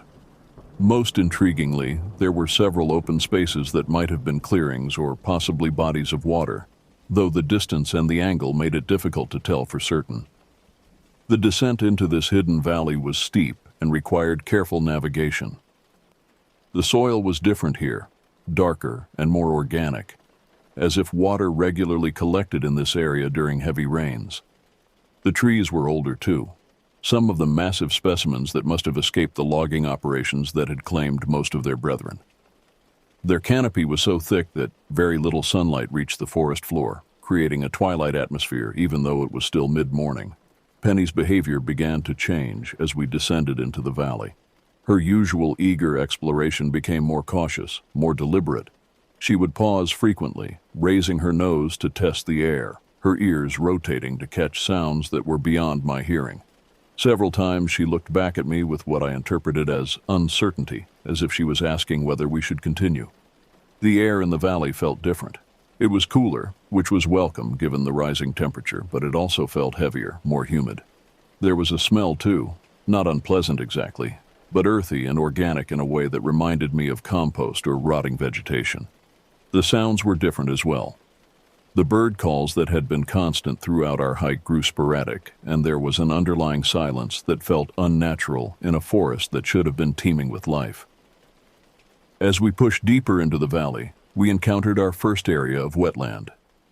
It wasn't quite a swamp, but the ground was soft and spongy underfoot, with standing water visible in the low spots. Cattails and other wetland plants grew in thick clusters, and I could hear the sound of water moving somewhere ahead of us, though I couldn't see its source. Penny picked her way carefully through this area, her paws making soft squelching sounds in the muddy ground. The evergreen trees became more dominant as we continued, their needle-covered branches creating an almost tunnel-like effect over what appeared to be an old trail. The path was barely visible, more of a game trail than anything humans had created, but it seemed to lead in the direction we wanted to go. The pine needles underfoot muffled our steps, making our passage almost silent, except for the occasional crack of a dead branch or the rustle of vegetation as we pushed through denser areas. After nearly an hour of careful navigation through this changing landscape, we finally reached what appeared to be the center of the valley. The trees opened up slightly, revealing a roughly circular clearing perhaps 50 yards across. The ground here was covered with a thick carpet of pine needles and decomposing leaves, creating a soft surface that felt almost spongy underfoot. But what immediately caught my attention wasn't the clearing itself, but what lay at its far edge. There, nestled between the massive trunks of several ancient pine trees, was a body of water unlike anything I had seen in our months of forest exploration. It wasn't the kind of clear, babbling creek or small pond that we had encountered elsewhere. This was something altogether different, something that made me stop in my tracks and stare. The water was perfectly dark, so dark that it seemed to absorb light rather than reflect it. The surface was absolutely still, without even the slightest ripple to disturb its mirror-like appearance. It was roughly oval in shape, perhaps 60 or 70 feet at its widest point, and extended back into the shadows between the trees far enough that I couldn't see its far shore. But what really captured my attention, what made me stand there staring despite Penny's obvious discomfort, was the single dead tree that stood in the center of the dark water. It wasn't a fallen log or a piece of debris that had somehow ended up there. This was a tree that had apparently grown in that spot, died, and remained standing even as the water level around it rose. Its pale, leafless branches reached up toward the canopy like gnarled fingers, creating a stark silhouette against the dark water. There was something almost hypnotic about the scene. The contrast between the perfectly still, dark water and the skeletal tree created an image that seemed more like something from a dream than a real place hidden in the forest. I found myself drawn toward the water's edge, my feet moving almost without conscious direction. It was then that I noticed Penny's reaction, and it was unlike anything I had seen from her during all our months of hiking together. Penny had stopped moving entirely, her body rigid with a tension I had never seen before. She stood about 10 feet behind me, her legs slightly spread as if bracing herself against some invisible force. Her ears were pinned back against her head, and her tail, usually wagging or at least relaxed, was tucked tightly between her legs. But most disturbing of all was the sound she was making, a low, continuous whine that seemed to come from deep in her throat, a sound of pure distress. I turned away from the dark pond to look at her more closely. "What's wrong, girl?" I asked, using the gentle tone that usually calmed her when she was anxious. But instead of responding to my voice, she took several steps backward, never taking her eyes off the water behind me. Her whining grew more intense, and I could see that her whole body was trembling. In all the months we had been hiking together, through encounters with wild animals, thunderstorms, and challenging terrain, I had never seen Penny react this way to anything. She was typically a brave, confident dog who approached new experiences with curiosity rather than fear. Even when we had stumbled across that old cemetery with its weathered headstones, she had investigated it with interest rather than anxiety. But this was different. Every instinct she possessed seemed to be telling her that we needed to leave this place immediately. I looked back at the pond, trying to see it through her senses, to understand what had triggered such an extreme reaction. The dark water remained perfectly still, its surface like black glass reflecting the canopy above. The dead tree in its center stood exactly as it had when we first arrived, its bare branches reaching toward the sky. Nothing had changed, nothing had moved, and yet Penny's distress was escalating by the minute. "It's okay," I said, taking a step toward her.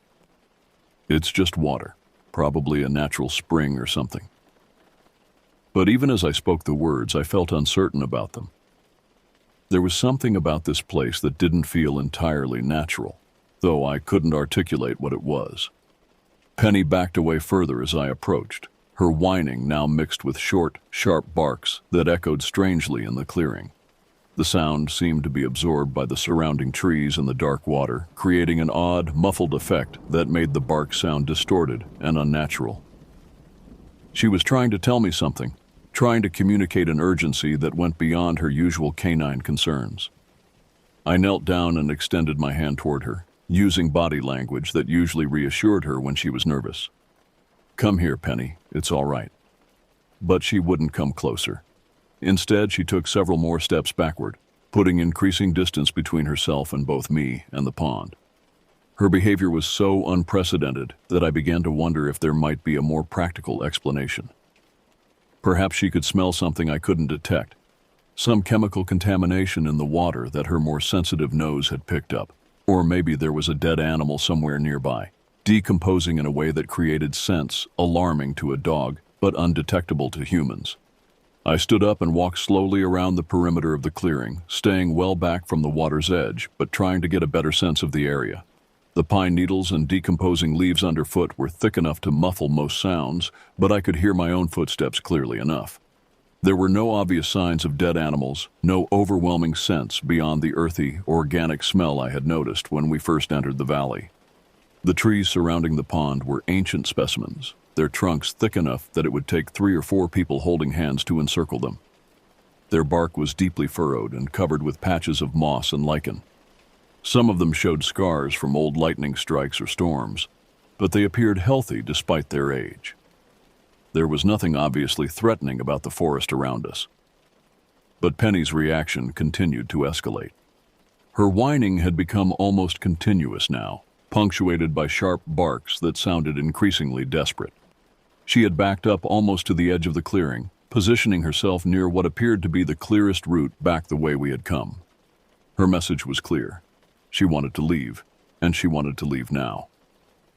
I had learned to trust Penny's instincts during our months of hiking together. She had warned me about unstable footing on steep slopes, alerted me to the presence of wild animals before I had seen or heard them myself, and guided us away from areas that might have been dangerous for reasons I didn't understand. Her senses were far more acute than mine, and her survival instincts were undoubtedly better developed. But despite her obvious distress, I found myself reluctant to leave. There was something about this place that fascinated me, something that drew me back toward the dark water, despite the rational part of my brain that said I should listen to my dog's warnings. The pond was unlike anything I'd seen before, and the opportunity to explore it might not come again. I compromised by moving closer to the water's edge while keeping one eye on Penny's reaction. The ground near the pond was soft and muddy, my boots sinking slightly with each step. The mud had an odd consistency, almost clay-like, and it made a soft sucking sound as I lifted my feet. The closer I got to the water, the more unstable the ground became, until I was standing on what felt like a thin crust over much softer material beneath. From this closer vantage point, I could see that the water was not completely opaque. There were depths visible beneath the dark surface, though they quickly faded to black just a few feet down. The dead tree in the center was more impressive up close, its trunk easily 3 feet in diameter and its branches spreading in complex patterns that created intricate shadows on the water's surface. But what struck me most was the absolute stillness of the water. Even with a slight breeze moving through the canopy above, the surface remained perfectly smooth. There were no insects skimming across it, no fish jumping, no signs of the life that should have been present in any natural body of water. It was as if the pond was somehow separate from the ecosystem around it, untouched by the normal cycles of forest life. Penny's barking became more frantic, and when I looked back at her, I saw that she had moved even further away from me. She was now at the very edge of the clearing, partially hidden behind one of the large pine trees. Her distress was so obvious that I felt guilty for not responding to her warnings immediately. "All right, girl," I called to her. "We'll go in a minute. Just let me take a quick look around." But as I spoke those words, something happened that changed everything. The perfectly still surface of the dark water was disturbed by a single small ripple that spread outward from somewhere near the base of the dead tree. It was subtle, barely visible, but in water that had been absolutely motionless. It was as obvious as a scream. I froze, staring at the spot where the ripple had originated. There was no wind strong enough to create such a disturbance, no falling leaves or debris that could have broken the surface tension. The ripple had come from beneath the water, something moving in the depths that I couldn't see. As I watched, transfixed, another ripple appeared, this one slightly larger and originating from a different location. Then another, and another, until the surface of the pond was marked by a series of concentric circles that overlapped and interfered with each other in complex patterns. Penny's barking reached a pitch that was almost painful to hear, a sound of pure terror that cut through the forest air like a siren. She was no longer just warning me, she was pleading with me to move, to get away from whatever was creating those ripples in the dark water.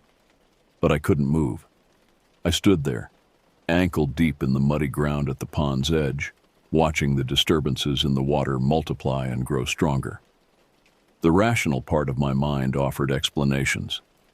Fish, though I had seen no signs of aquatic life. Bubbles from decomposing organic matter on the bottom, even small underground springs that might create currents in the water. But none of those explanations felt adequate as I watched the pattern of ripples become more complex, more organized, as if something large was moving purposefully beneath the surface. The dead tree in the center began to sway slightly, its branches creaking in a way that suggested the water around its base was being disturbed by something substantial. It was then, as I stood there mesmerized by the increasingly active water, that I noticed something that made my heart race. One of the larger ripples was moving in my direction, crossing the pond in a straight line that would bring it to the exact spot where I was standing. The ripple approaching me moved with a deliberate purpose that defied any natural explanation I could conjure. It wasn't the random disturbance of fish or the gentle spread of bubbles rising from decomposing matter. This was something large, something directed, something that seemed to have noticed my presence at the water's edge and was coming to investigate. I wanted to step back, every rational instinct screaming at me to retreat to safer ground, but my feet seemed rooted in the muddy soil. The approaching disturbance created a wake in the dark water, a V-shaped pattern that grew wider as it drew closer. Whatever was causing it had to be substantial, far larger than any fish that should have inhabited a forest pond. Penny's desperate barking had become a continuous sound of alarm, but it seemed to come from very far away despite her proximity. My attention was completely focused on the water, on the approaching ripple that was now only 20 feet from shore. The wake it created disturbed the reflection of the dead tree, breaking the skeletal branches into fragmented pieces that danced across the surface. 15 feet, 10 feet. The disturbance was slowing now, as if whatever created it was approaching more cautiously. The water just offshore from where I stood began to darken further, if such a thing was possible. What had been black as night seemed to deepen to an even more profound darkness, as if something large was rising from the depths. I found my voice and took a stumbling step backward, my boot making a loud sucking sound as I pulled it free from the mud. The noise seemed to echo across the water, and in response, the approaching disturbance stopped entirely. The pond returned to its mirror-like stillness so abruptly that I wondered if I had imagined the entire episode. But I hadn't imagined it. The evidence was still visible in the pattern of waves that lapped gently against the muddy shore, the only sound in a forest that had become unnaturally quiet. Even Penny had stopped barking, though when I glanced back at her, I could see that she remained rigid with terror, her eyes fixed on the water behind me. I took another step backward, then another, my eyes never leaving the surface of the pond. The stillness that had returned seemed different now, charged with potential energy, as if the water was holding its breath. The dead tree in the center swayed slightly in a breeze that I couldn't feel, its branches creating soft, creaking sounds that carried clearly across the water. It was as I was taking my fourth or fifth step backward that it happened. The thing I had been both dreading and anticipating, the moment that would haunt my dreams for months to come. Something broke the surface of the water. It wasn't dramatic or sudden. There was no splash, no violent eruption from the depths. Instead, something pale simply appeared above the waterline so smoothly and quietly that it took several seconds for my brain to process what I was seeing. At first, it looked like a piece of driftwood or maybe a dead fish floating belly up. But as I stared, frozen in place, the shape became more defined, more recognizable, more terrifying. It was roughly oval, about the size of a dinner plate, and it was positioned near the base of the dead tree where the approaching ripple had originated. The color was wrong for anything that should have been in forest water. Instead of the browns and greens of natural organic matter, this was a pale, sickly white, like something that had been submerged for far too long. The surface appeared smooth, but seemed to shimmer slightly, as if covered by a thin film of some kind. As I watched, paralyzed by a mixture of fascination and growing horror, the pale shape began to rotate slowly in the water. What had appeared to be a simple oval revealed itself to have more complex contours, ridges, and depressions that caught the filtered light in unsettling ways. There were darker spots visible on the surface, arranged in a pattern that my mind struggled to interpret. It was Penny's renewed barking that finally broke the spell. Her voice cut through my trance like a physical blow, reminding me that I was standing in an increasingly dangerous situation. The pale thing in the water had stopped rotating and was now oriented directly toward me, as if it had somehow detected my presence and was studying me in return. I stumbled backward more quickly now, my rational mind finally overriding the horrible fascination that had kept me frozen at the water's edge. The ground became more stable as I moved away from the pond, my footing more secure on the thick carpet of pine needles that covered the clearing. But even as I retreated, I couldn't stop looking back at the water. The pale shape remained visible just below the surface, maintaining its orientation toward my position. As the distance between us increased, I could see that it was larger than I had initially thought, extending several feet in each direction. The darker spots on its surface were arranged in a pattern that looked almost like... I forced myself to stop that line of thinking.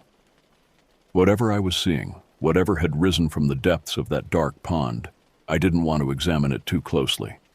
Some knowledge was too dangerous, some sights too disturbing to contemplate fully. Penny was already moving toward the edge of the clearing when I reached her position. She pressed against my legs for a moment as if reassuring herself that I was still there, then immediately began leading the way back toward the trail we had followed into the valley. Her message was clear. We were leaving, and we were leaving now. I followed her gratefully, casting one final look back at the pond as we reached the tree line. The pale shape was still visible in the water, still oriented in our direction. But now there were others. 3 or 4 similar forms had appeared near the dead tree, all of them maintaining the same unsettling focus on our retreat. The hike back through the valley seemed to take forever. Every sound made me jump. Every movement in the peripheral vision made me spin around to check behind us. Penny led us unerringly back along the route we had taken, her usually enthusiastic exploration replaced by a focused determination to put distance between us and the dark pond. The climb out of the valley was harder than the descent had been, made more difficult by my frequent looks over my shoulder and the adrenaline that was making my hands shake. By the time we reached the ridge that overlooked the depression, both of us were breathing heavily, though from exertion or fear I couldn't say. From our elevated position I could see back down into the valley, though the thick canopy made it impossible to locate the pond among the trees. The entire area looked peaceful and ordinary from this distance, showing no signs of the disturbing discovery we had made. If I hadn't experienced it myself, I would never have believed that such a place existed in our familiar forest. The remainder of our hike home was completed in relative silence, both of us lost in our own thoughts. Penny stayed closer to me than usual, occasionally looking back the way we had come as if checking to make sure we weren't being followed. Her behavior remained subdued even after we emerged from the forest and could see our house in the distance.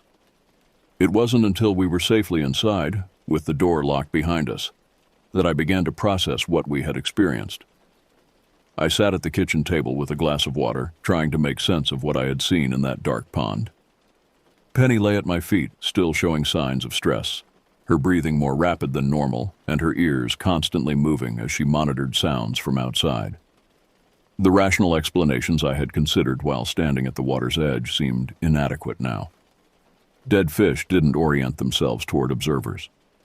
Decomposing organic matter didn't rise to the surface in organized patterns, and nothing natural should have been able to create the sense of focused attention I had felt coming from those pale shapes in the water. But if natural explanations were insufficient, what did that leave? The alternative possibilities were even more disturbing, touching on things that rational people didn't believe in, things that belonged in horror movies rather than the real world. I spent the rest of that day trying to convince myself that I had imagined or misinterpreted what we had seen. But deep down, I knew that wasn't true. Something was in that pond, something that didn't belong in any forest ecosystem I had ever heard of. And worse still, whatever it was had been aware of our presence, had watched us, had perhaps even followed us to the water's edge. As night fell and I prepared for bed, I made a decision. We wouldn't be returning to that part of the forest. There were plenty of other areas to explore, other trails to follow. The dark pond and whatever inhabited it could remain undisturbed, a secret that Penny and I would keep to ourselves. But even as I made that resolution, I knew it wouldn't be that simple. The memory of those pale shapes in the dark water, their unsettling focus and apparent intelligence, had lodged itself in my mind like a splinter. I would think about them when I was trying to fall asleep, wonder about them during quiet moments, and feel drawn back to that hidden valley despite every rational instinct telling me to stay away. The dark pond had become an obsession, and obsessions, I was about to learn, have a way of drawing us back whether we want to go or not. That first night after our encounter at the pond, I barely managed to get any rest at all.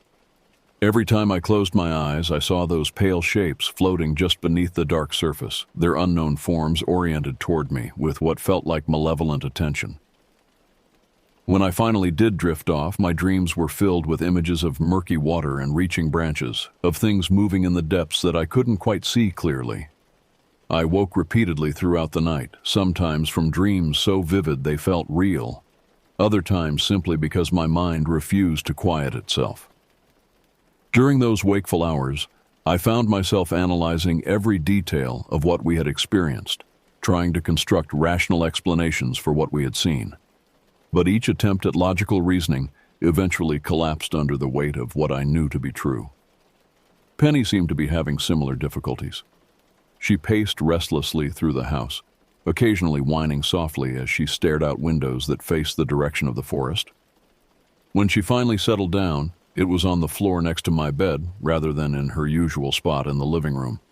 Even in sleep, she remained alert, her ears twitching at sounds that I couldn't detect. The next morning brought no relief from the obsessive thoughts that had plagued me through the night.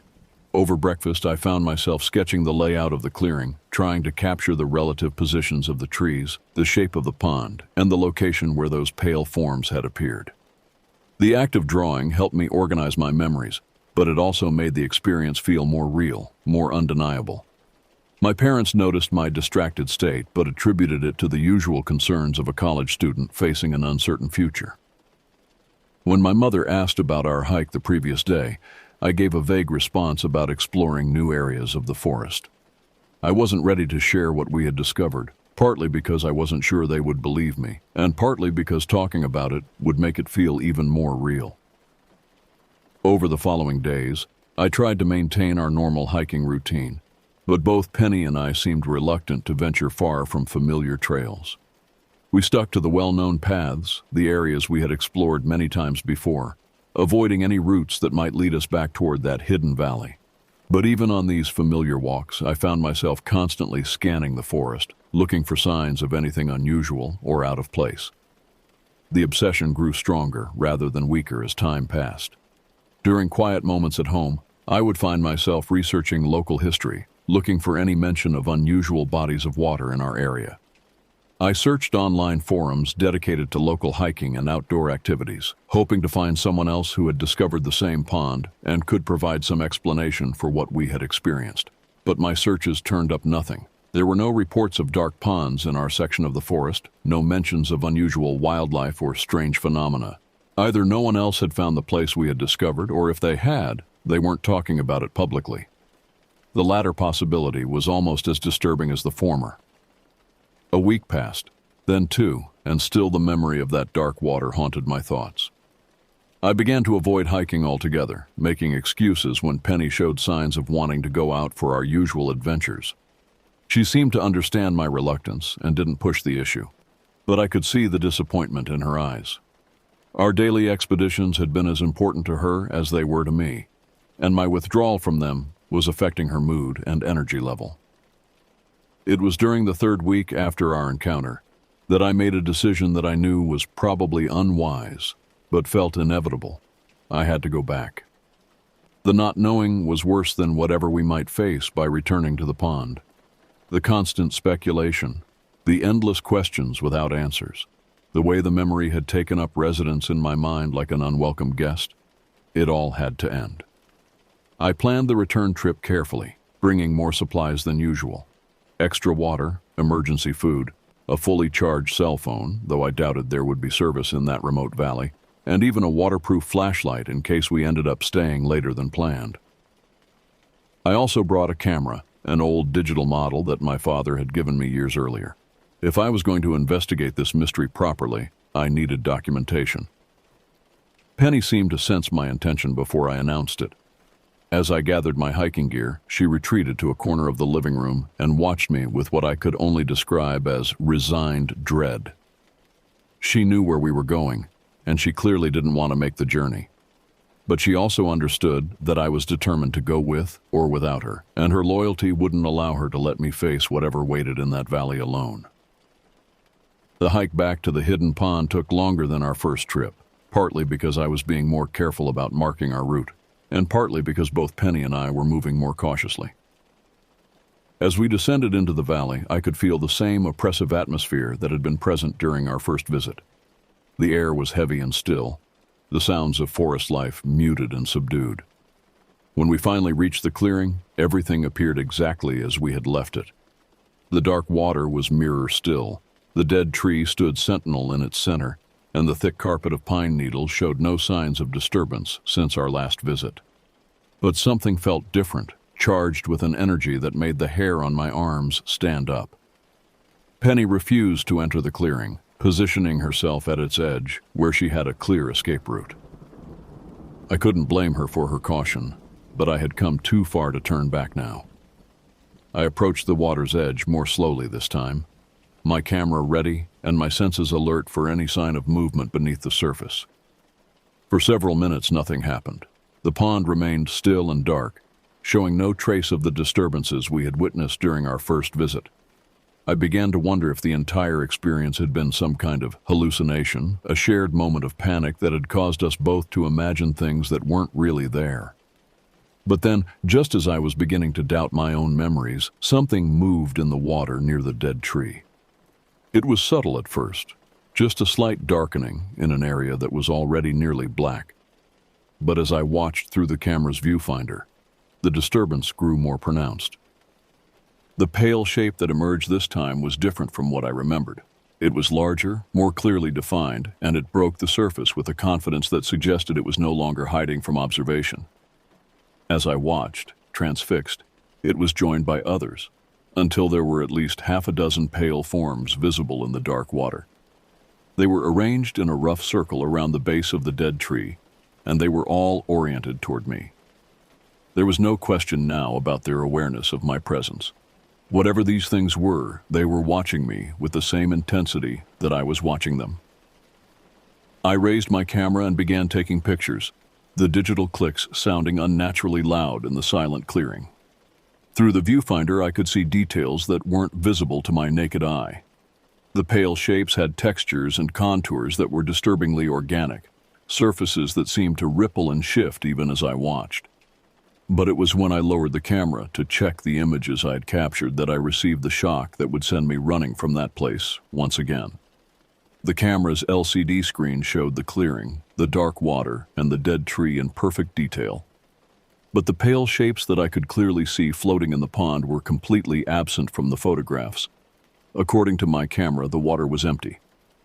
I stared at the camera's display screen in disbelief, scrolling through the images I had just taken. Each photograph showed the same thing, a dark, still pond with a dead tree in its center, surrounded by ancient pines in a shadowy clearing. The composition was perfect, the lighting adequate, the focus sharp.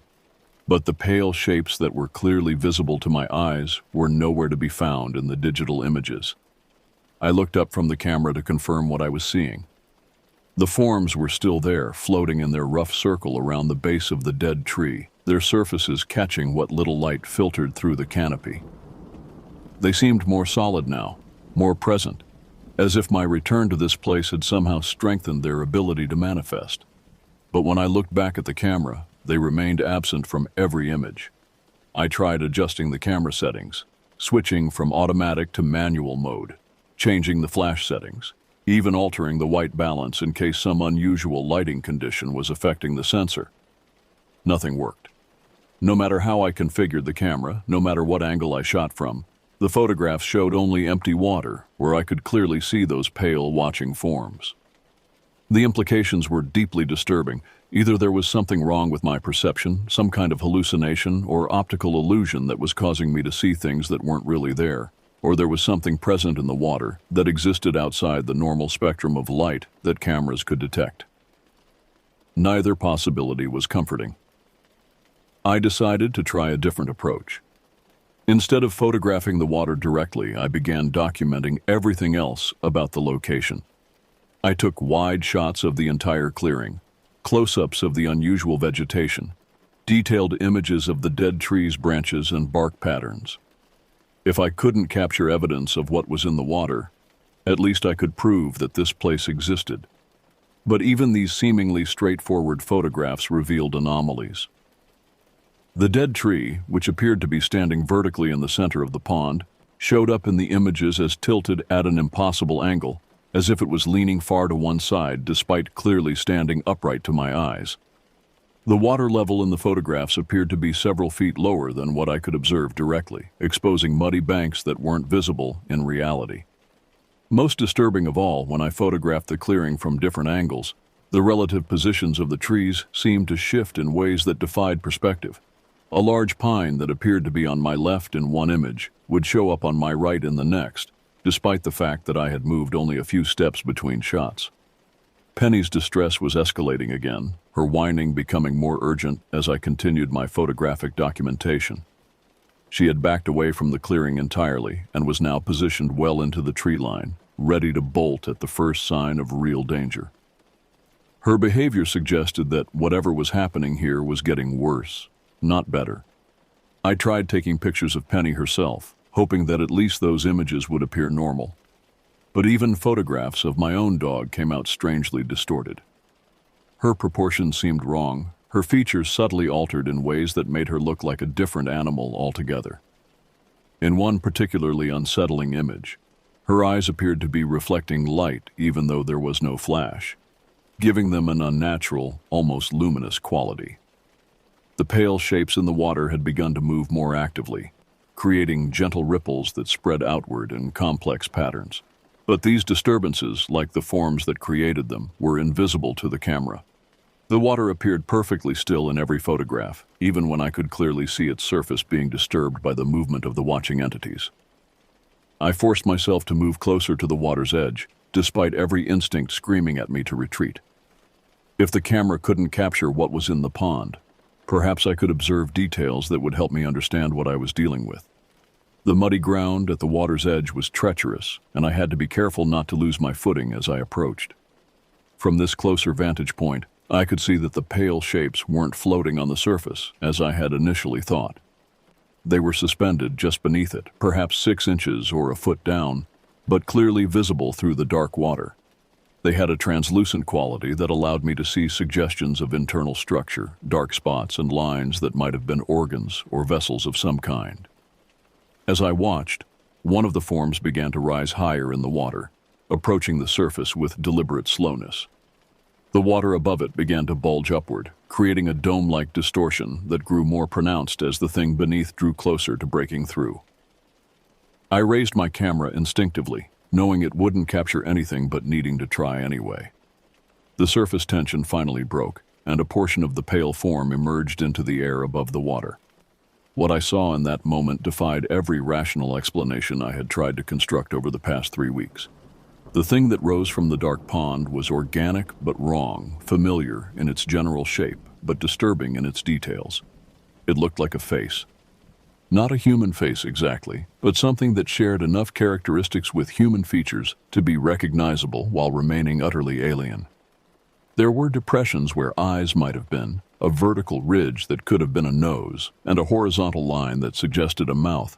But the proportions were wrong, the symmetry imperfect, and the entire surface had a texture that looked like it had been underwater for far too long. The face-like form turned slowly in my direction, and I felt a moment of connection, of recognition, that chilled me to the bone. Whatever this thing was, it was aware of me not just as a presence in its environment, but as an individual entity. It was studying me with the same focused attention that I was directing toward it. Other forms began to surface around the first, each one slightly different but sharing the same basic characteristics. They emerged with varying degrees of completeness, some showing only suggestions of features, others revealing more detailed structures that I didn't want to examine too closely. All of them oriented themselves toward my position at the water's edge. I took photograph after photograph, knowing they would show nothing but compelled to try. The camera's mechanical sounds seemed to echo strangely in the clearing, bouncing off the water and the surrounding trees in ways that created an almost musical rhythm. But the LCD screen continued to show only empty water, providing no validation for what my eyes were recording. It was when I lowered the camera to check the latest batch of images that I noticed something that made my heart race. While the pale forms remained invisible in the photographs, there was something else present in the water that hadn't been there before. Dark shapes moved beneath the surface, shadows that seemed to dart and weave among areas where I could see the pale entities floating. These shadow forms were visible in the camera, appearing as dark streaks and undefined masses that moved through the water with obvious purpose. They seemed to be circling the pale entities, sometimes passing directly beneath them, sometimes approaching close enough to create turbulence in the water above. The presence of these shadow forms in the photographs, while the pale entities remained invisible, suggested that I was dealing with multiple phenomena, things that existed on different levels of reality or perception. The pale faces could be seen by my eyes but not recorded by the camera, while the dark shadows were invisible to direct observation but showed up clearly in the digital images. The implications were staggering. I was witnessing the intersection of multiple realities, multiple forms of existence that normally remained separate but were somehow overlapping in this hidden location. The dark pond wasn't just a body of water. It was some kind of boundary point, a place where different dimensions or states of being could interact. Penny's barking cut through my theoretical contemplation like a physical blow. She was no longer just distressed, she was terrified, backing away from the clearing with her hackles raised and her tail tucked between her legs. Her barks had taken on a quality I had never heard before, a sound of pure alarm that suggested immediate danger. I looked back toward the water and saw that the situation had changed dramatically. The pale faces were no longer content to float passively at the surface. They were moving, rising higher out of the water, revealing more of their impossible anatomy with each passing moment. And they were no longer arranged in a circle around the dead tree. They were moving toward the shore, toward me. The rational part of my mind insisted that I document this unprecedented event, that I continue taking photographs even though they weren't capturing the most important elements of what was happening. But my survival instincts were stronger than my scientific curiosity. I took one final shot, then turned and ran toward where Penny was waiting at the edge of the tree line. As I ran, I could hear sounds behind me that I didn't want to identify, wet, sliding noises that suggested movement through muddy ground, and splashing sounds that indicated something large was disturbing the water. I didn't look back, didn't slow down, didn't stop until we were well clear of the valley and climbing toward the familiar ridgeline that would lead us home. But even as we fled, I knew that this encounter had changed something fundamental about my relationship with that place. The entities in the dark pond were no longer content to remain hidden, no longer satisfied with passive observation. They had revealed themselves more completely, had shown me glimpses of their true nature that would be impossible to forget. And most disturbing of all, they had begun to move toward me, suggesting that the boundary between their world and mine was becoming increasingly permeable. Whatever was happening at that remote pond, it was escalating, and I was somehow at the center of it. The weeks following our second encounter at the pond were consumed by obsessive research. I spent hours online, searching through local historical records, geological surveys, and any documentation I could find about our region's natural features. The photographs I had taken, while they didn't show the pale entities, did provide clear evidence of the pond's location and unusual characteristics. I used these images to cross-reference topographical maps and satellite imagery, trying to find any official record of the water body we had discovered. What I found was deeply unsettling. According to every map I could locate, there was no pond in that area of the forest.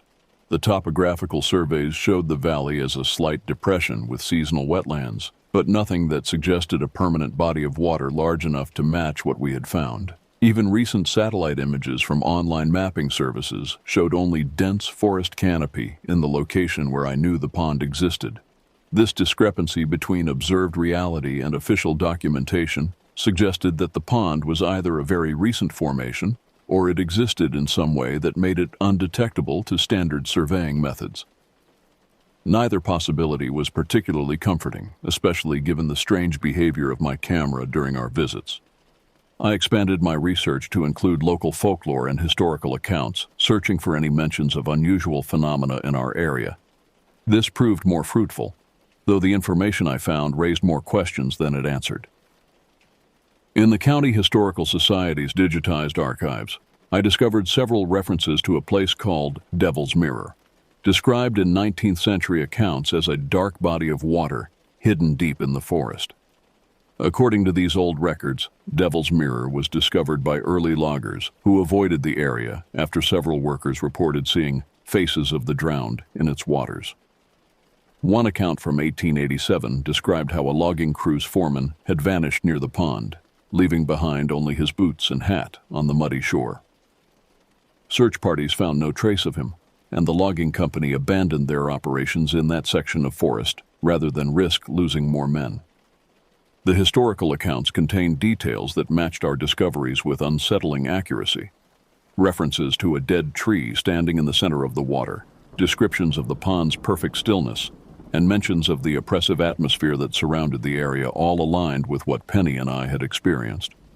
But most disturbing were the repeated references to the pond's inhabitants, pale forms that watched from beneath the surface and seemed to draw the living toward the water's edge. I found newspaper clippings from the early 1900s that mentioned several disappearances in the area, always described as hunting or hiking accidents, but with details that suggested something more sinister. In each case, personal belongings were found near bodies of water, but the victims themselves were never recovered. The pattern continued sporadically through the decades, with reports becoming less frequent as the area became more remote and less visited. But the most significant discovery came when I located the personal journal of a forest ranger named William Hayes, who had worked in our area from 1965 to 1989. Hayes had kept detailed records of his patrols and observations, and his journal contained multiple references to what he called the Watching Pond.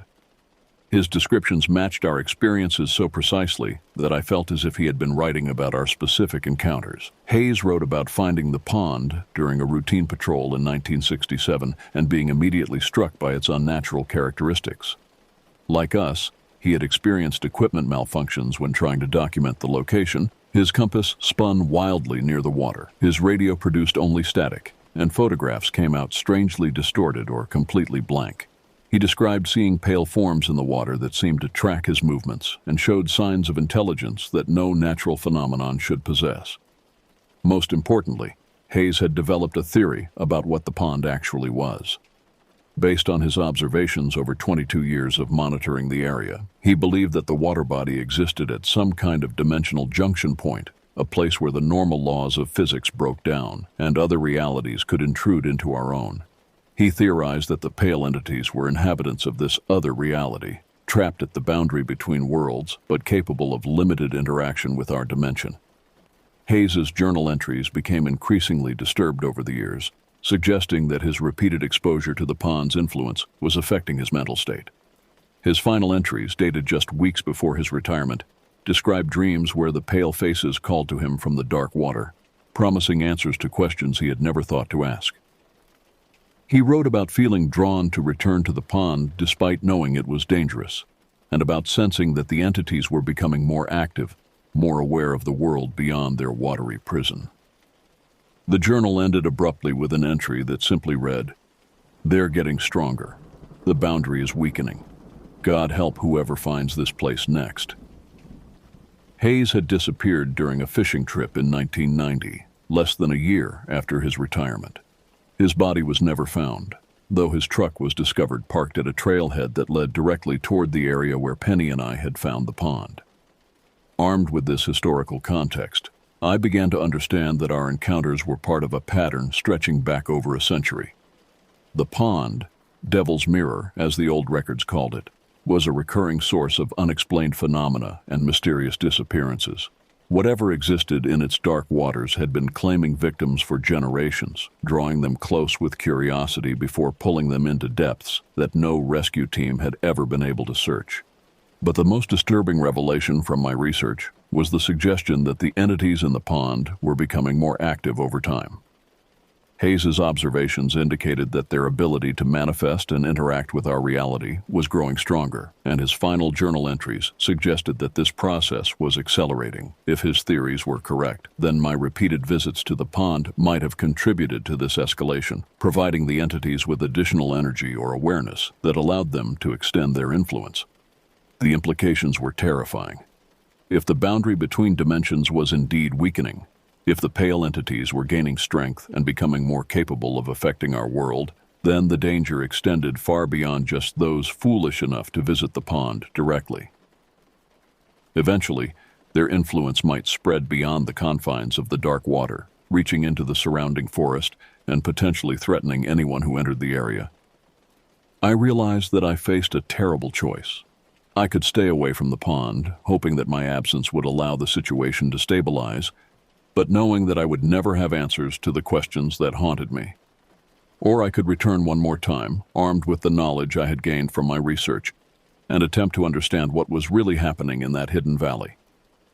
The decision was made for me when I found Penny standing at our back door early one morning, staring out toward the forest with an intensity that I had never seen before. When she noticed me watching her, she looked back at me with eyes that seemed almost human in their expression of urgent communication. She was trying to tell me something, trying to convey a message that went beyond normal canine behavior. It was then that I realized the entities in the pond weren't content to wait for us to return to them. Somehow they had established a connection with both of us during our previous visits, a link that was drawing us back whether we wanted to go or not. The obsessive thoughts, the constant awareness of the pond's location, the way it dominated my dreams and waking hours, these weren't just normal human curiosity. They were signs of an influence that extended far beyond the physical boundaries of that dark water. Penny and I were being called, summoned by entities that existed at the intersection of realities.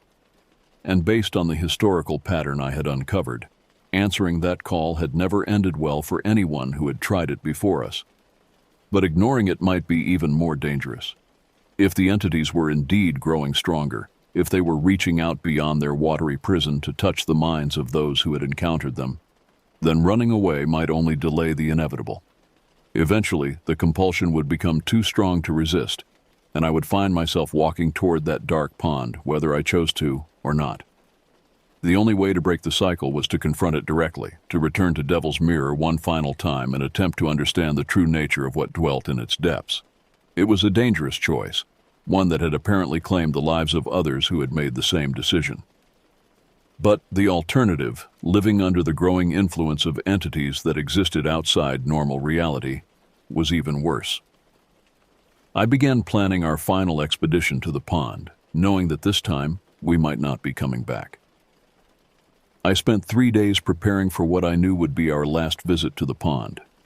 This time, I approached the expedition with the seriousness of someone who might not return, making arrangements that would be necessary if Penny and I simply disappeared into the forest like so many others before us. I left detailed notes about our discoveries hidden in my room, along with copies of all the research I had conducted and the historical documents I had uncovered. If something happened to us, at least there would be a record of what we had found. The equipment I gathered was more extensive than anything I had brought on previous hikes. Along with the usual supplies of food and water, I packed a waterproof flashlight, extra batteries, a length of rope, and even a small folding shovel that I thought might prove useful if I needed to examine the muddy shore of the pond more closely. Most importantly, I brought 2 cameras, the digital model that had failed to capture the pale entities, and an old film camera that my grandfather had given me years earlier. If there was something about digital technology that prevented proper documentation of what existed in the pond, perhaps analog film would prove more effective. Penny seemed to understand the significance of this final expedition. Her behavior over the past few days had become increasingly strange, alternating between periods of intense alertness and episodes of what could only be described as trance-like fascination. She would stand for hours staring toward the forest, her body rigid and her eyes unfocused, as if she was listening to sounds that I couldn't hear or seeing sights that were invisible to me. When I showed her the hiking gear I had assembled, her reaction was unlike anything I had seen from her before. Instead of the usual excitement that accompanied preparations for our forest adventures, She displayed a resigned acceptance that was almost human in its emotional complexity. She seemed to understand that we were being drawn back to that place against our better judgment, compelled by forces that neither of us fully comprehended. We set out before dawn on a gray October morning, the air crisp with the promise of an early winter.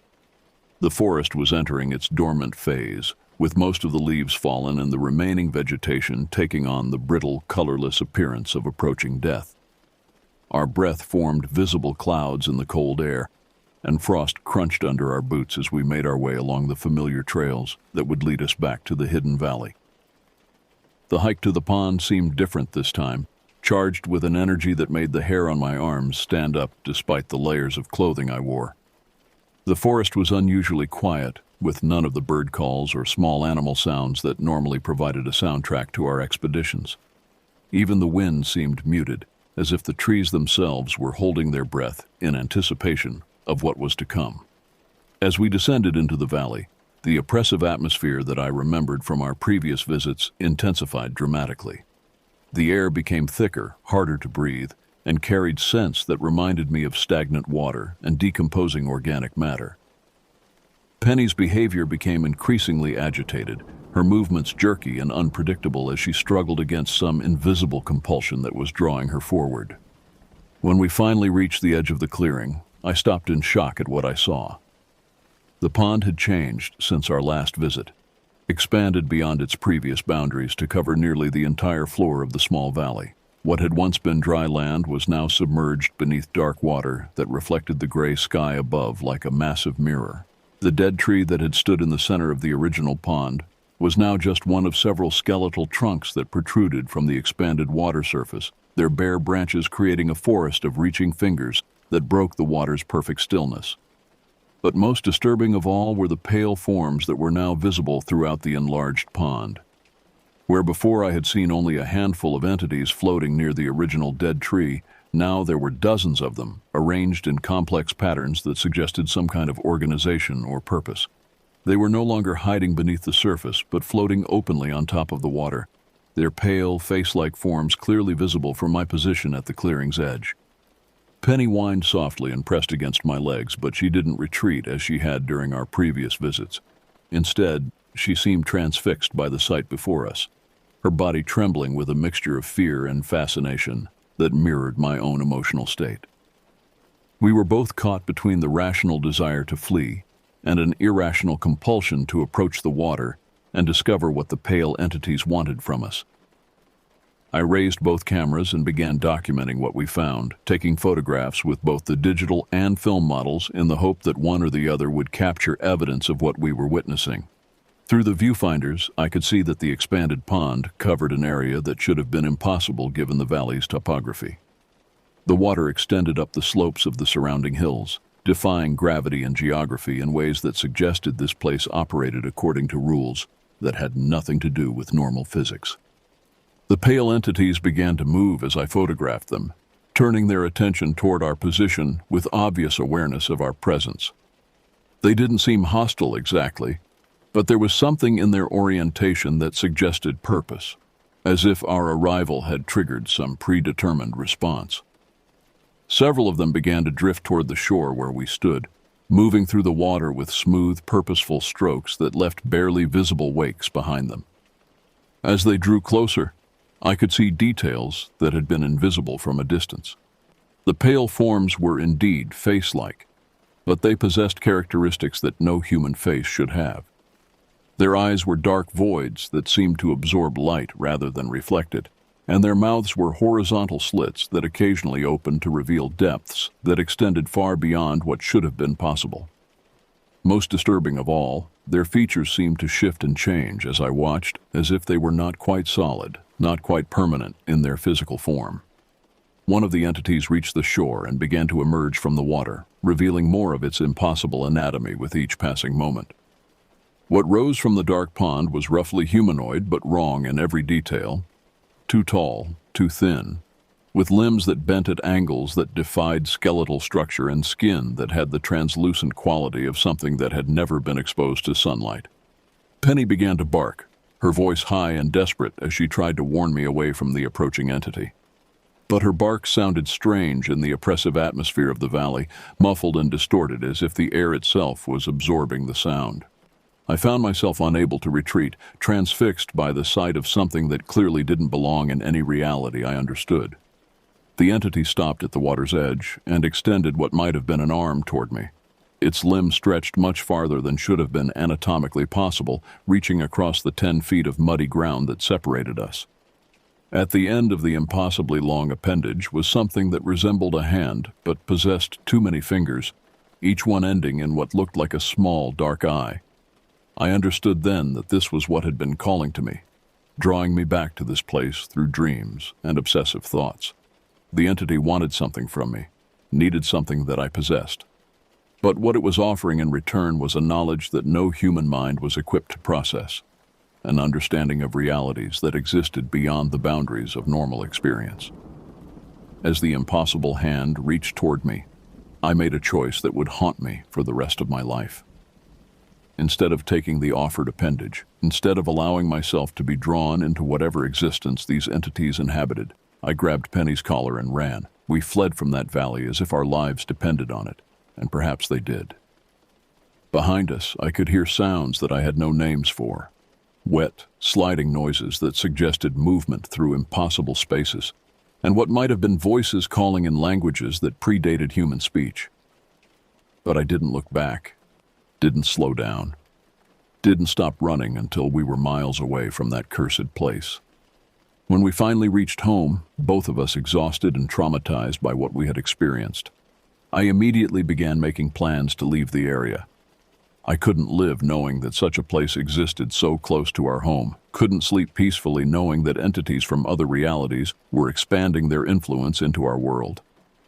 Within a week, I had convinced my parents that I needed to transfer to a college in another state, and by the end of the month, we had moved away from that small town and its hidden horrors.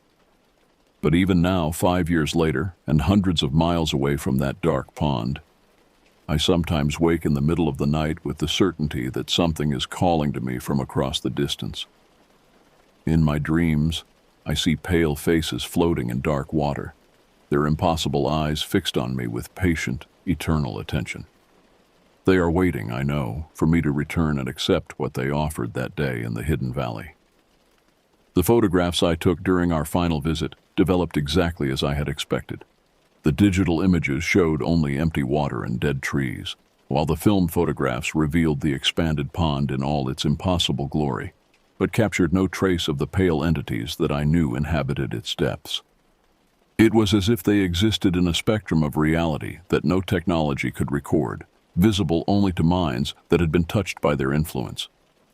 I kept both sets of photographs as evidence of what we had discovered, but I've never shown them to anyone else. Who would believe such a story?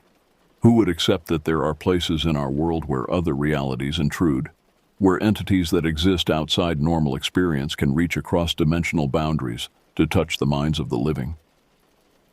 Sometimes I wonder what would have happened if I had taken that offered hand, if I had allowed myself to be drawn into the dark water with its patient, waiting inhabitants. Would I have gained the knowledge they seemed eager to share, or would I have simply become another unexplained disappearance, another name added to the long list of those who had vanished near Devil's Mirror? I'll never know, and perhaps that's for the best. Some knowledge is too dangerous to possess, some realities too alien to comprehend. The pale entities in that dark pond represent something that exists beyond human understanding, something that our minds are not equipped to process without losing our sanity in the attempt. But they are still there, I know, waiting in their expanded realm at the intersection of realities. And sometimes, in the quiet hours before dawn, I can feel them calling to me across the miles, patient and eternal in their alien purpose. They know that eventually curiosity will overcome caution and someone else will find their way to that hidden valley. When that happens, I can only pray that the next visitor will be wiser than I was, strong enough to resist the terrible fascination of those pale, watching faces. Because once you've seen what dwells in the depths of Devil's Mirror, once you've felt the touch of their impossible attention, you can never quite escape the knowledge that there are things in this world that should never be disturbed.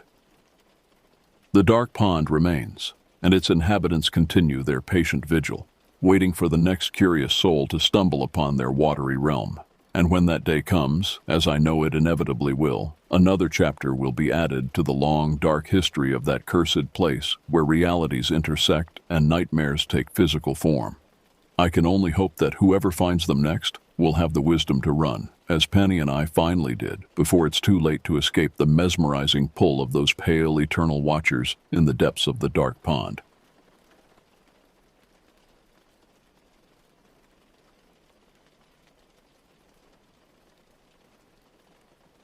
My name is Ira Timmons, and this happened to me on November 3rd, 1996. I was a truck driver back then, making runs across the Midwest. I drove a beat-up old Kenworth W900, the kind that had seen its fair share of long hauls and sleepless nights. I wasn't armed, never saw the need for it. I figured if you kept your head down and did your job, you'd be fine. 29 years later, I still remember how wrong I was. The day started like any other. I woke up in a cheap motel outside Kansas City, showered in water that never quite got warm enough, and choked down a stale donut with burnt coffee from the lobby. The November air bit at my face as I walked to my truck, frost crunching beneath my boots. The parking lot lights cast long shadows across the pavement, and my breath hung in clouds before me. My dispatcher had given me what should have been a simple job: haul a load of frozen meat from a processing plant in Kansas City to a distribution center in Casper, Wyoming. A long drive, but nothing I hadn't done before. The meat was loaded and ready by 6 a.m., and I was on the road before rush hour hit. The cab heater worked just enough to keep my fingers from going numb, but not enough to be comfortable. I kept my thermos of coffee between my legs, and the radio turned to some AM station playing old country songs that faded in and out as I crossed county lines. The first 8 hours passed without incident. I stopped once for fuel, and again for lunch at a truck stop where the special was meatloaf that tasted like cardboard. By late afternoon, I was deep into Nebraska, surrounded by endless stretches of winter-dead cornfields and occasional clusters of barren trees. The sky had turned a dull gray, threatening snow that never quite materialized. Just flurries dancing in my headlights as darkness fell. Around 4 p.m., my eyes started to burn from staring at the highway. I needed to stretch my legs, splash some water on my face, maybe grab another coffee. I spotted a sign for a rest area 3 miles ahead and decided to pull in. It wasn't one of those newer places with the chain restaurants and clean facilities. This was old school, just a cracked parking lot, a couple of vending machines, and bathrooms that smelled like disinfectant, struggling against decades of use. I parked the Kenworth at the far end of the lot, away from the 2 other vehicles. A rusted sedan with Nebraska plates, and another semi with its engine idling. The cold hit me like a slap when I stepped out of the cab. I zipped my jacket to my chin and trudged toward the vending machines, fishing in my pocket for loose change. The machines stood like sentinels under a flickering fluorescent light. I fed quarters into one and watched a sad-looking sandwich drop into the tray, then did the same for a Coke. I took my meager dinner to one of the concrete picnic tables and sat, my back to the wind. The highway noise provided a constant background hum, punctuated occasionally by a passing truck's jake brake. That's when I felt it. The sensation of being watched. A prickling at the back of my neck that made me straighten up and look around. At first I saw nothing unusual, just the empty rest area with its shabby amenities. Then I noticed him. A man stood at the edge of the scraggly tree line that bordered the property. Tall and thin, with a scruffy beard that didn't hide the gauntness of his face. He wore a dirty baseball cap pulled low, but I could feel his eyes on me. His clothes, jeans, flannel shirt, worn canvas jacket, weren't remarkable, but something about how he stood perfectly still sent alarm bells ringing through my mind. I nodded in his direction, the way travelers sometimes acknowledge each other. He didn't respond, didn't nod back, didn't move at all. I finished my sandwich quickly, suddenly eager to be back on the road. As I walked back to my truck, I glanced over my shoulder. The man had moved closer to the restrooms, but was still watching me. Under the harsh outdoor lighting, I could see his face more clearly now. His skin was weathered, with deep lines around his mouth, set in what seemed like a permanent grimace. His eyes, though, They were what bothered me most. They followed me with an intensity that felt predatory. Back in my truck, I locked the doors before starting the engine. As I pulled out of the rest area, I checked my mirrors. The man stood in the middle of the parking lot now, turning to track my departure. The last thing I saw as I accelerated onto the highway was his figure growing smaller in my rearview mirror, still watching, still unmoving. I told myself he was just some drifter, just some lonely guy with nowhere to be. But the uneasiness followed me down the dark highway, a passenger I couldn't shake.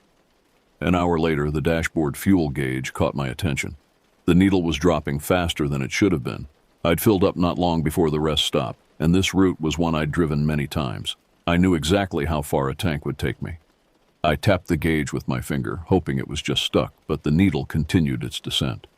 "Damn it," I muttered, scanning the roadside for signs of the next exit.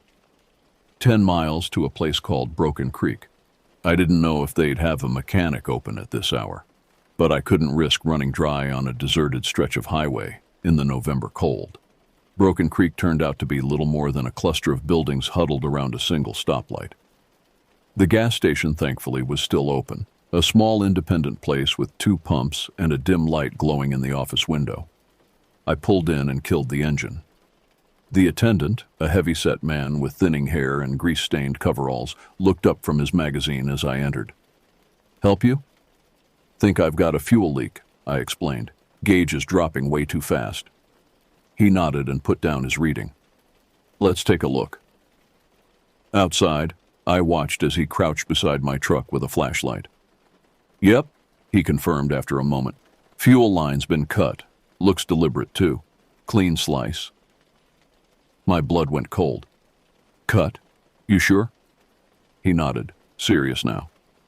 "This wasn't no accident or wear and tear. Somebody took a knife to this." I immediately thought of the man from the rest area. Had he done something while I was eating? I hadn't been gone from the truck for more than 15 minutes. "Can you fix it?" I asked. "Not properly, not tonight, but I can patch it enough to get you to Casper if that's where you're headed." "It is. Gonna take me a couple hours to get the parts I need. My brother runs a salvage yard down the road. You can wait in your cab if you want. Or there's a diner across the street stays open late." I decided to wait in the truck. The thought of sitting in a diner window exposed didn't appeal to me.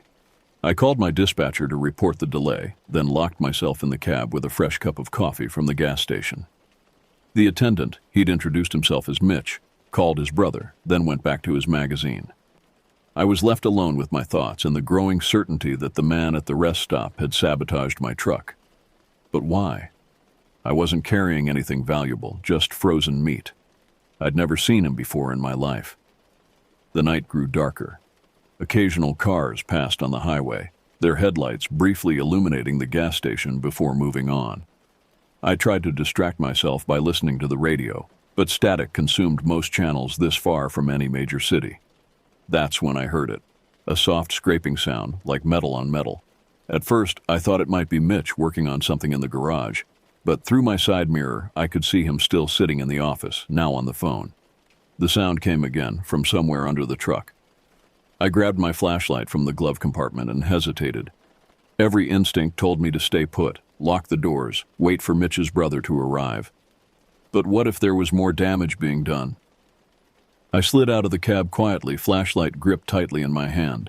The temperature had dropped further, and the wind cut through my jacket. I moved cautiously around the front of the truck, sweeping the beam beneath the chassis. Nothing. I continued around to the driver's side, crouching to check underneath. That's when I saw him. The same man from the rest stop, crouched by my rear wheels, a hunting knife in his gloved hand. He was working at something near the brake lines. I froze, my heart hammering against my ribs. He hadn't seen me yet. I backed away slowly, careful not to make a sound, then hurried back to the cab. Once inside, I locked the doors and reached for the horn, pressing it hard. The blaring noise cut through the night. Through my mirror, I saw Mitch startle and look up. The man under my truck scrambled out, knife still in hand.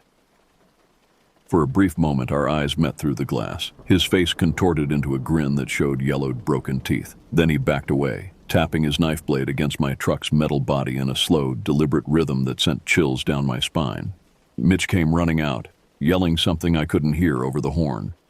The stranger turned and ran, disappearing into the darkness beyond the gas station's lights. "What the hell's going on?" Mitch demanded as I finally released the horn and climbed down. "He was under my truck," I said, my voice shaking. "The guy from the rest stop. He had a knife." Mitch looked at me like I'd lost my mind. "What guy?" "I didn't see nobody." I explained what had happened at the rest area and what I'd just seen. Mitch grabbed his flashlight and checked under the truck. "Jesus," he muttered. "He was working on your brake lines. Another few minutes and—" He didn't finish the sentence. He didn't need to. Headlights appeared on the road, Mitch's brother arriving with the parts to fix the fuel line. His name was Hank, a tall, gangly man with the same receding hairline as his brother. "Should we call the cops?" I asked as they began working on the truck. Hank looked up from the fuel line. "Sheriff's office is closed for the night. Deputy won't get here for at least an hour coming from the county seat. We can report it in the morning, but by then I need to be in Casper," I finished. My delivery was time sensitive. If I didn't make it by tomorrow afternoon, the whole shipment might be rejected. "We'll get you fixed up," Mitch promised. "But I'd keep moving if I were you. Don't stop again till you hit Wyoming." I nodded, watching the darkness beyond the gas station lights, unable to shake the feeling that the stranger was still out there, watching and waiting. Hank and Mitch worked efficiently, patching the fuel line and double-checking the brake lines to make sure no damage had been done. They refused payment beyond the parts and a few gallons of gas. "Just be careful out there," Mitch said as I climbed back into the cab. "Some real crazies on these back roads." Hank agreed to follow me for the first 20 miles or so in his tow truck, just to make sure the patch held. I was grateful for the escort, though I couldn't shake the feeling that the danger hadn't passed. Back on the highway, the night seemed darker than before. The few stars visible through the cloud cover did little to illuminate the landscape. My headlights carved a tunnel through the blackness, beyond which anything could be lurking. I kept checking my mirrors, expecting to see headlights gaining on me. Hank stayed behind me as promised, his tow truck's lights a comforting presence. But eventually, we reached the junction where he needed to turn back. He flashed his lights and gave a honk as he peeled off, leaving me alone on the highway. The dashboard clock read 11:37 p.m. I still had several hours of driving ahead of me. I turned the radio up louder, hoping the noise would keep me alert and drown out my thoughts. But between stations, in the brief moments of static, I kept thinking I heard something, like tapping metal or distant laughter. Just nerves, I told myself. Just my imagination working overtime after a scare. I passed through small towns that were little more than a collection of darkened windows and empty streets. At one point, I considered stopping at an all-night truck stop I knew was coming up, thinking safety in numbers. But as I approached, I saw it was nearly empty. Just 2 trucks in the vast parking lot, no one moving around outside. I kept driving. Around 1 a.m., I crossed the state line into Wyoming. The landscape changed subtly, more rugged, the roads winding through low hills rather than the flat expanse of Nebraska. I should have felt relief at the milestone, but instead, I felt increasingly isolated. Out here, if something happened, help would be even farther away. I thought about the stranger's face, that unnatural grin with broken teeth, the intensity in his eyes. What did he want? Was it random violence, or had he targeted me specifically? I couldn't think of a reason why. I was nobody special, just a truck driver doing his job. My eyes were getting heavy despite the coffee and adrenaline. I cracked the window to let the cold air slap me awake. The wind whistled through the gap, creating a mournful sound that did nothing to settle my nerves. That's when I noticed it in my rearview mirror, a pair of headlights, far back but steady. They hadn't been there a minute ago. I watched them for a while, telling myself it was just another traveler on the late-night highway. But something didn't feel right. The headlights maintained the exact same distance behind me when I slowed slightly. They slowed too. When I sped up a bit, they matched my pace. For 20 minutes, this strange dance continued. I considered pulling over at the next rest area, but quickly dismissed the idea. If this was the stranger, being stationary would only make me an easier target. The highway stretched ahead, empty save for my truck and the vehicle behind me. No other traffic, no witnesses if something happened. I pressed the accelerator a little harder, pushing past the speed I usually maintained for fuel efficiency. The headlights behind me grew slightly smaller as I gained distance, but then they surged forward, closing the gap again. My hands tightened on the steering wheel until my knuckles turned white. Then, without warning, the headlights blinked out. For a moment, I thought they'd turned off or fallen back, but the dark shape was still visible in my mirrors when I looked hard enough. A car, moving fast, running dark. My mouth went dry. This wasn't a coincidence. This wasn't my imagination. Someone was hunting me down on this empty stretch of highway. I grabbed the CB radio microphone and pressed the talk button. Breaker, breaker. This is eastbound on Highway 26, about 30 miles west of the Nebraska line. I've got a vehicle following me, running with no lights. Anybody copy? Static answered me. I tried again, desperation creeping into my voice. Still nothing. In my mirror, I could see the dark shape gaining on me. It was a sedan of some kind, older model by the silhouette. It pulled into the passing lane and began to accelerate alongside my truck. I had nowhere to go. To my right was a steep embankment. To slow down would put me at the mercy of whoever was in that car. All I could do was maintain my speed and hope to outrun them to the next town. The car drew level with my cab, still running dark. I couldn't see the driver through the side window, just a dark figure behind the wheel.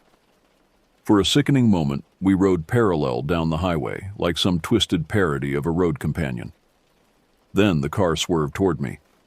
Metal screamed against metal as the sedan slammed into the side of my truck. The impact sent a shuddering jolt through the steering wheel, nearly tearing it from my grasp.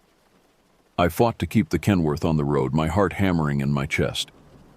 The truck swayed dangerously, the weight of the frozen cargo shifting behind me. Through my side mirror, I caught a glimpse of the car backing off slightly, preparing for another strike. In the brief moment before the next impact, my headlights illuminated the driver's face as he pulled alongside again. The same gaunt features, the same broken-toothed grin I'd seen at the gas station. His eyes gleamed with something beyond mere anger or aggression. There was a sick pleasure there, the look of someone enjoying the terror they created. The sedan rammed into me again, harder this time. The truck lurched toward the embankment. I wrenched the wheel left, overcorrected, and felt the trailer fishtail behind me. For a terrifying second, I thought I would jackknife right there on the highway. "Jesus Christ!" I shouted, struggling to regain control. My mind raced through options, none of them good. I couldn't outrun him. My fully loaded truck was no match for the sedan's speed. I couldn't stop. That would make me a sitting duck. I had no weapon, no way to call for help. The stranger pulled alongside once more, revving his engine. In the darkness, I could make out his silhouette turning toward me, one hand on the wheel, the other holding something that caught the faint moonlight, the hunting knife. In that moment, something clicked in my brain. A memory surfaced from years ago, advice from an old trucker named Joe, who taught me the ropes when I first started driving. "If someone's trying to run you off the road," Joe had said, "let them think they've got you beat. Wait till they're coming in for the kill, then hit the brakes hard. They'll shoot past you, and that's when you take control." It was risky. With a fully loaded trailer, sudden braking could be dangerous, but the alternative was worse. I watched in my mirror as the sedan backed off again, preparing for what would likely be a final, devastating hit. I gripped the wheel tightly, my foot hovering over the brake pedal. Timing would be everything. The car accelerated, coming up fast on my left side. I could almost feel the driver's anticipation, his certainty that this time he would force me off the road. I waited until he was almost level with my cab. Then I slammed on the brakes. The truck protested with a deafening screech of tires. The trailer pushed against the cab as momentum fought physics. The sedan shot past me, its driver clearly surprised by my sudden maneuver. In that split second of advantage, I wrenched the wheel to the left and pressed the accelerator. The Kenworth surged forward, and I aimed the massive front end at the sedan's rear quarter panel. The impact was massive. My truck's bumper connected solidly with the car, sending it into an uncontrolled spin. I glimpsed the driver's face once more, the grin replaced by shock, then terror as he fought his own steering wheel. The sedan spun across the highway, tires smoking against the asphalt. It hit the guardrail with a sickening crunch of metal and glass, then careened over the edge, disappearing from view. I slammed on the brakes again, bringing the truck to a shuddering halt on the shoulder. For several long moments, I sat frozen, hands still gripping the wheel, breath coming in shallow gasps. The highway was suddenly, eerily silent. Had I killed him? The thought sent a chill through me that had nothing to do with the November cold.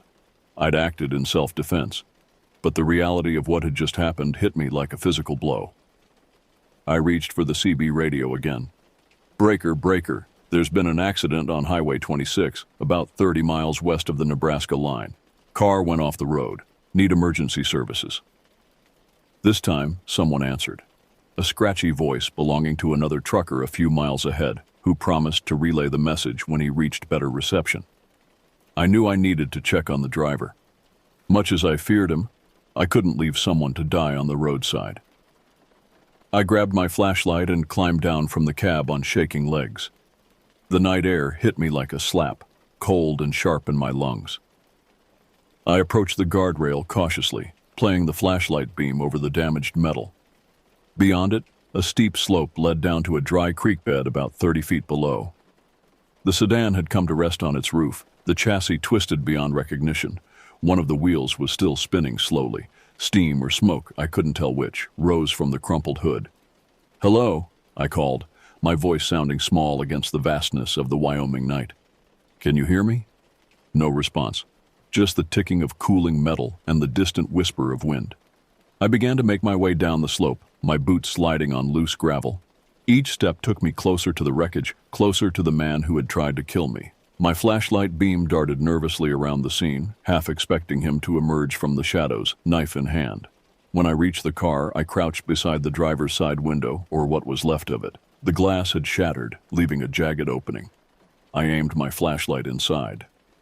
The stranger was still strapped in his seatbelt, hanging upside down. Blood trickled from a gash on his forehead, running up into his hairline. His eyes were open but vacant, staring at nothing. I reached in cautiously and pressed 2 fingers to his neck, searching for a pulse. Nothing. No movement, no rise and fall of his chest. The man who had stalked me across state lines was dead. I backed away from the car, my mind reeling. In the distance, I heard sirens. Someone had called it in after all. I stood there in the creek bed, flashlight in hand, waiting for the authorities to arrive, trying to process what had happened and what I had done. The police arrived first. 2 patrol cars with flashing lights that illuminated the crash scene in pulses of red and blue. The officers approached cautiously, hands near their weapons, until they determined I wasn't a threat. I explained everything, the rest stopped, the cut fuel line, the chase, the collision. I showed them the damage to my truck where the sedan had rammed me. One officer took notes while the other radioed for an ambulance and the coroner, though it was clear to everyone that medical assistance was no longer needed for the driver. As we waited for the other officials to arrive, one of the officers asked to see my commercial license and paperwork. Everything was in order. I'd always been meticulous about that part of the job.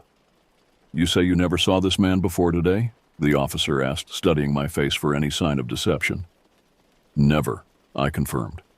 "I have no idea why he targeted me." The officer nodded slowly. "We'll need you to come to the station to make a formal statement. But based on the evidence and the damage to your vehicle, this appears to be self-defense." Relief washed over me, tempered by the sobering reality that a man had died by my actions, justified though they were. The ambulance arrived, followed by a county coroner's van and more police. The slope became a flurry of activity as they recovered the body and documented the scene. I watched from the roadside, wrapped in a blanket someone had given me, sipping bitter coffee from a paper cup. Dawn was breaking by the time they finished. The officer who had taken my statement approached me again. "We've identified him," he said, his expression grim. "Darrell Wayland. He's wanted in 3 states for similar attacks on drivers, mostly truckers, mostly alone. He's suspected in at least 2 disappearances along I-80. "Why?" I asked, the question that had haunted me all night. "Why target random drivers?" The officer shook his head. "Hard to say with guys like this. Some people just want to cause pain. His car's a treasure trove of evidence. Stolen wallets, watches, weapons. He's been at this a while." I thought about how differently the night could have ended. My truck forced off the road, me at the mercy of a killer who had done this before and would have done it again. After giving my formal statement at the police station in the nearest town, I was allowed to continue my journey. My dispatcher had been notified of the situation and had already called ahead to the distribution center in Casper to explain the delay. The delivery would still be accepted.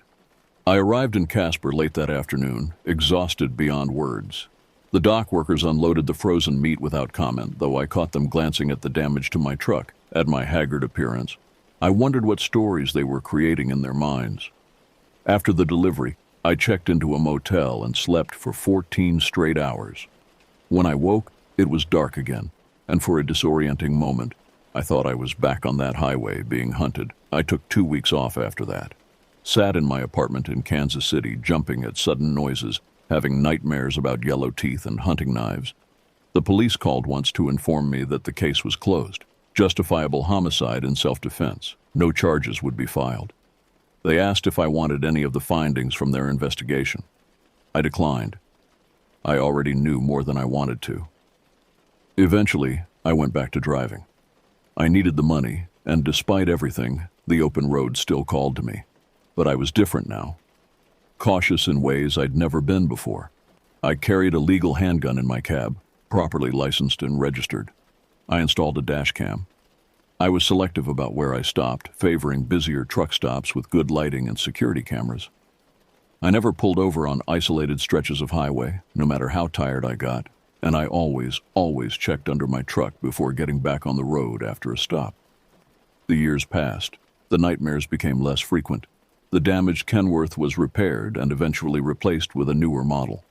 I advanced from long-haul routes to regional distribution, allowing me to sleep in my own bed more often. I got married, had kids, bought a house with a view of something other than highways and truck stops. But I never forgot Darrell Wayland, not his name, not his face, not the sound of his knife tapping against my truck's body. Sometimes when I'm driving alone at night, I still check my mirrors more than necessary, still feel my heart rate increase when I see headlights maintaining the same distance behind me for too long. They say time heals all wounds, but I think some experiences change you permanently. They become part of your personal geography, landmarks you navigate around for the rest of your life. I still drive trucks, nearly 3 decades later. The industry has changed. GPS tracking, electronic logs, better safety protocols. The roads are busier, the trucks more comfortable. But the darkness beyond the headlights is the same. The vulnerability of being alone on an empty highway hasn't changed. Sometimes new drivers ask me for advice, and I always tell them the same thing. Keep your eyes open. Trust your instincts. And never assume you're safe just because you're minding your own business. Because the truth is, there are predators out there. People who see your solitude as an opportunity, your isolation as an invitation. People who hunt not for need or even for gain, but for the simple pleasure of causing fear. I was lucky that night in 1996. I survived when others hadn't. But the experience left its mark on me, a scar that runs deeper than skin. So that's my story. Not the one I planned to live, but the one I was given. And if telling it makes even one person more aware, more cautious, more prepared, well, then maybe Darrell Wayland's final pursuit served some purpose after all. The highways stretch on, endless ribbons connecting one place to another. And somewhere out there, someone else is driving alone in the darkness, unaware that they're being watched. I just hope they're luckier than I was.